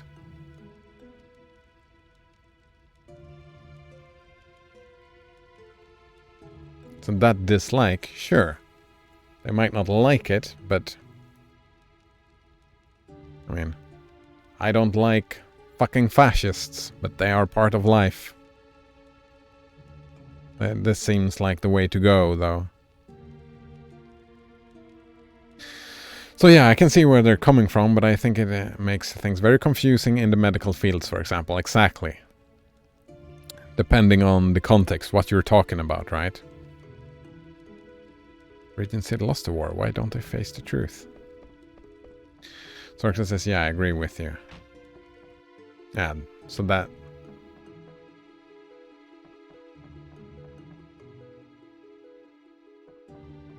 I get it. Alright, we save.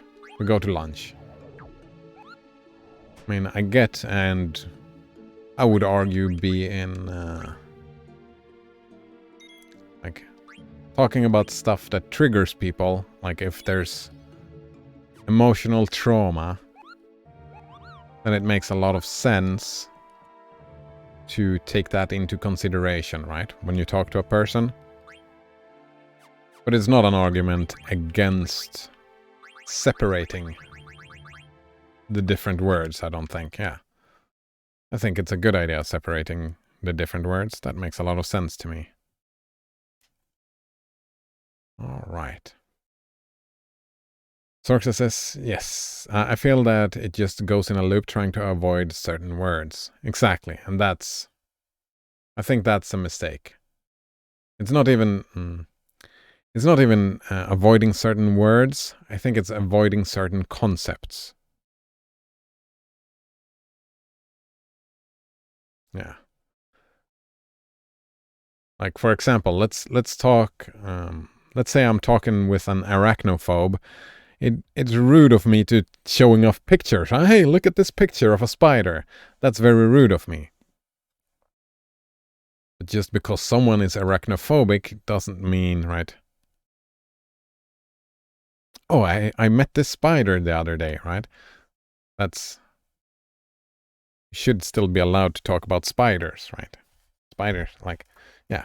Concepts, ideas, talking, communication.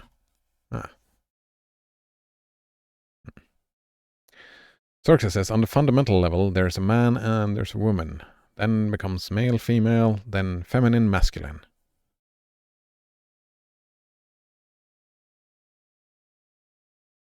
Oh, I would flip that around. I would say that the base term, like from... But that's... I take a biology first perspective, right? So the most fundamental level for me is the physical differences. And then the social differences. And then the... Oh, fuck, what you call the feminine, masculine? That would be norms, right?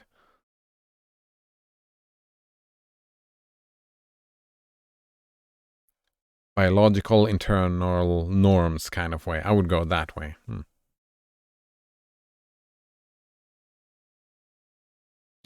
Sorxa says, basically, some people try to avoid the words following that order. Oh. Well, I mean, being kind is always a good idea, but...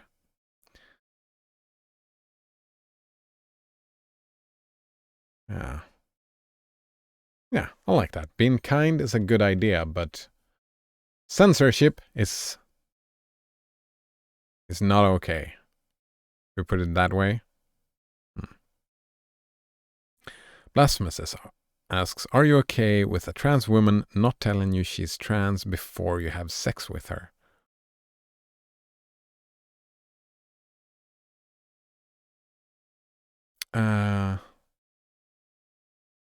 I wouldn't be, right? But I don't think you and me can compare ourselves there, right?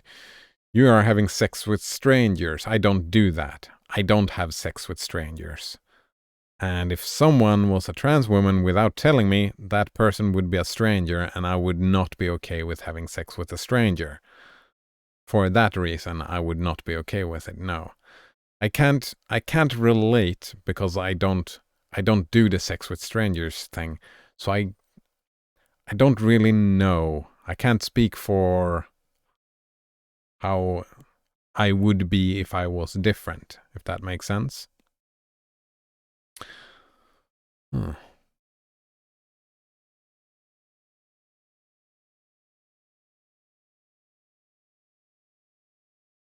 If that makes sense. Yeah.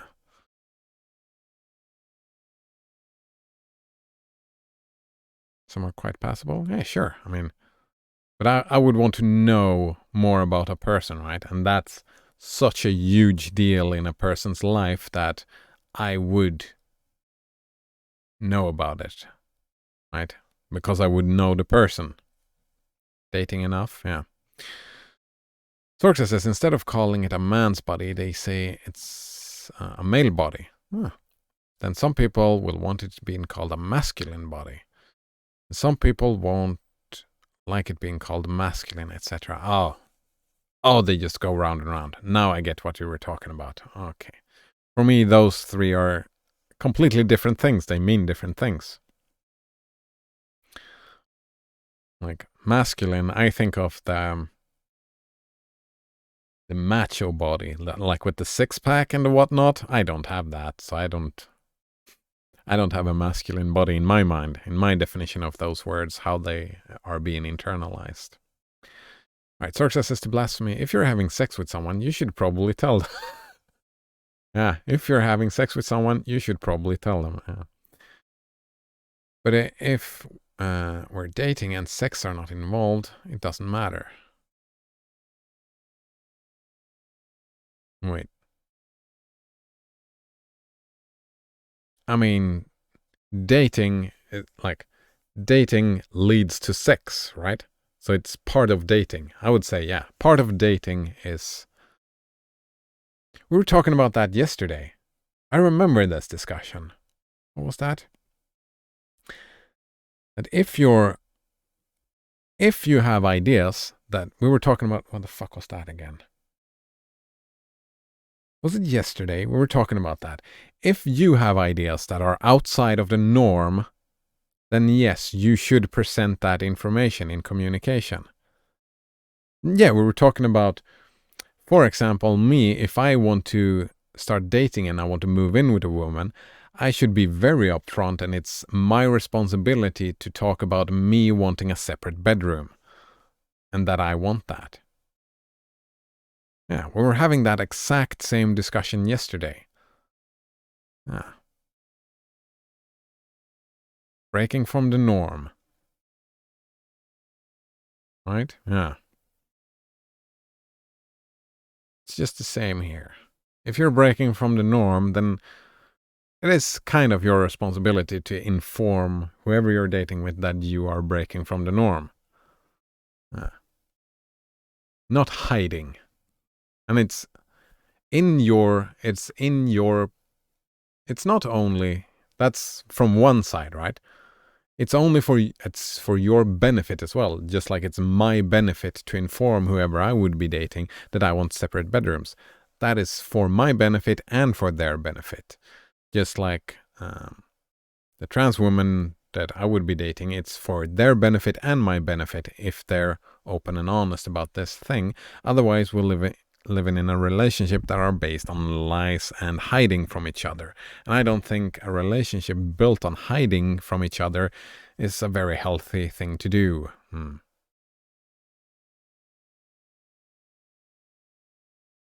Sorxa says, but yes, personally, I'm okay with that. I mean, personally, I wouldn't mind having sex with a trans woman just because they're a trans woman. I don't see an issue with that. But it depends, like, in context, right? If I was moving in those circles, those social circles, right?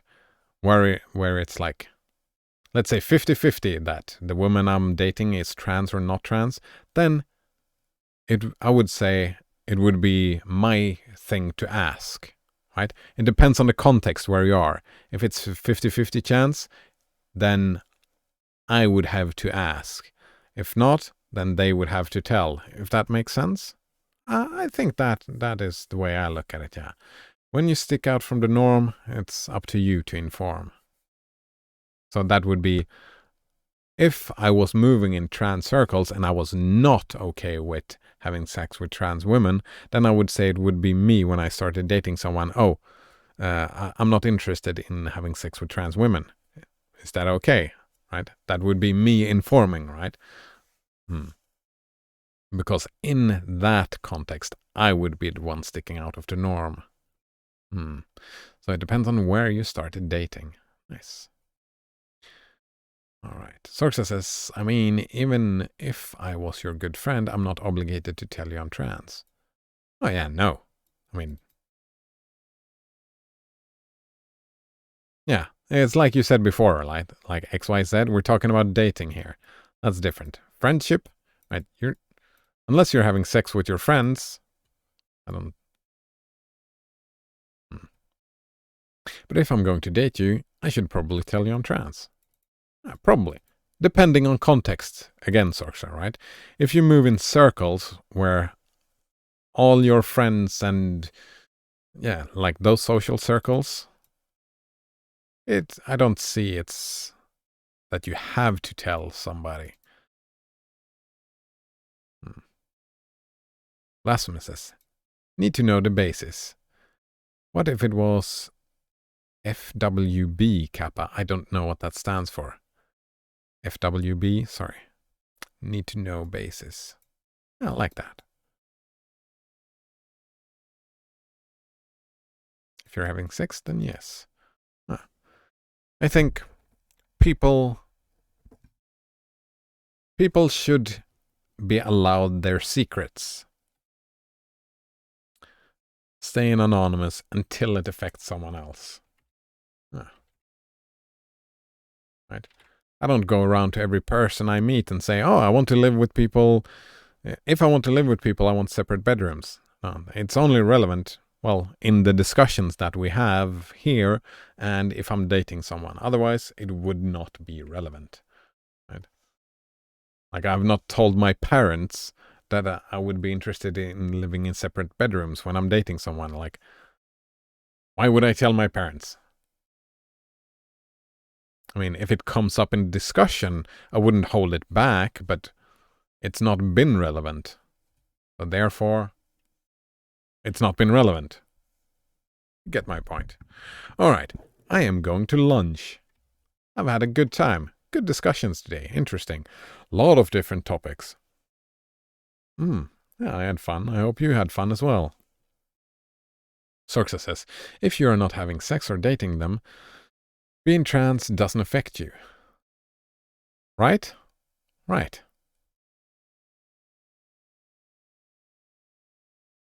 Unless it does. I mean, it might, depending on the context. Right, Sorxa? Blasphemous says, I agree with that. I mean, it might. I mean, context always matters. If you live in... Let's say you live in a country where harboring transsexuals is illegal, then it does affect you, right? If you're having a friend over for lunch and they are trans, then you get my point, right? Context matters. It doesn't have to be sex or dating. It's just in some contexts it matters, in others it doesn't. All right, there we go. Blasphemous says, okay, you go think of ways it would matter by tomorrow, Cider. You like me, taking those extremes examples, always thinking about those damn Nazis. Right, Blasphemous? Always. Those damn Nazis. Oh man, I'm sorry. Sorxa says, but usually it doesn't matter. I mean, again, context. In China, I think it matters. In Thailand, not so much. In Sweden, not so much. In America, most of them, actually, I don't know. Some parts of America, I think it would matter. Actually, I don't know. I've only seen stuff from TV, so I don't know enough about your culture. Like, I've seen Hollywood movies, but I think that is probably not a fair representation of your culture. All right. Thanks for hanging out, and see you next time. Cheers.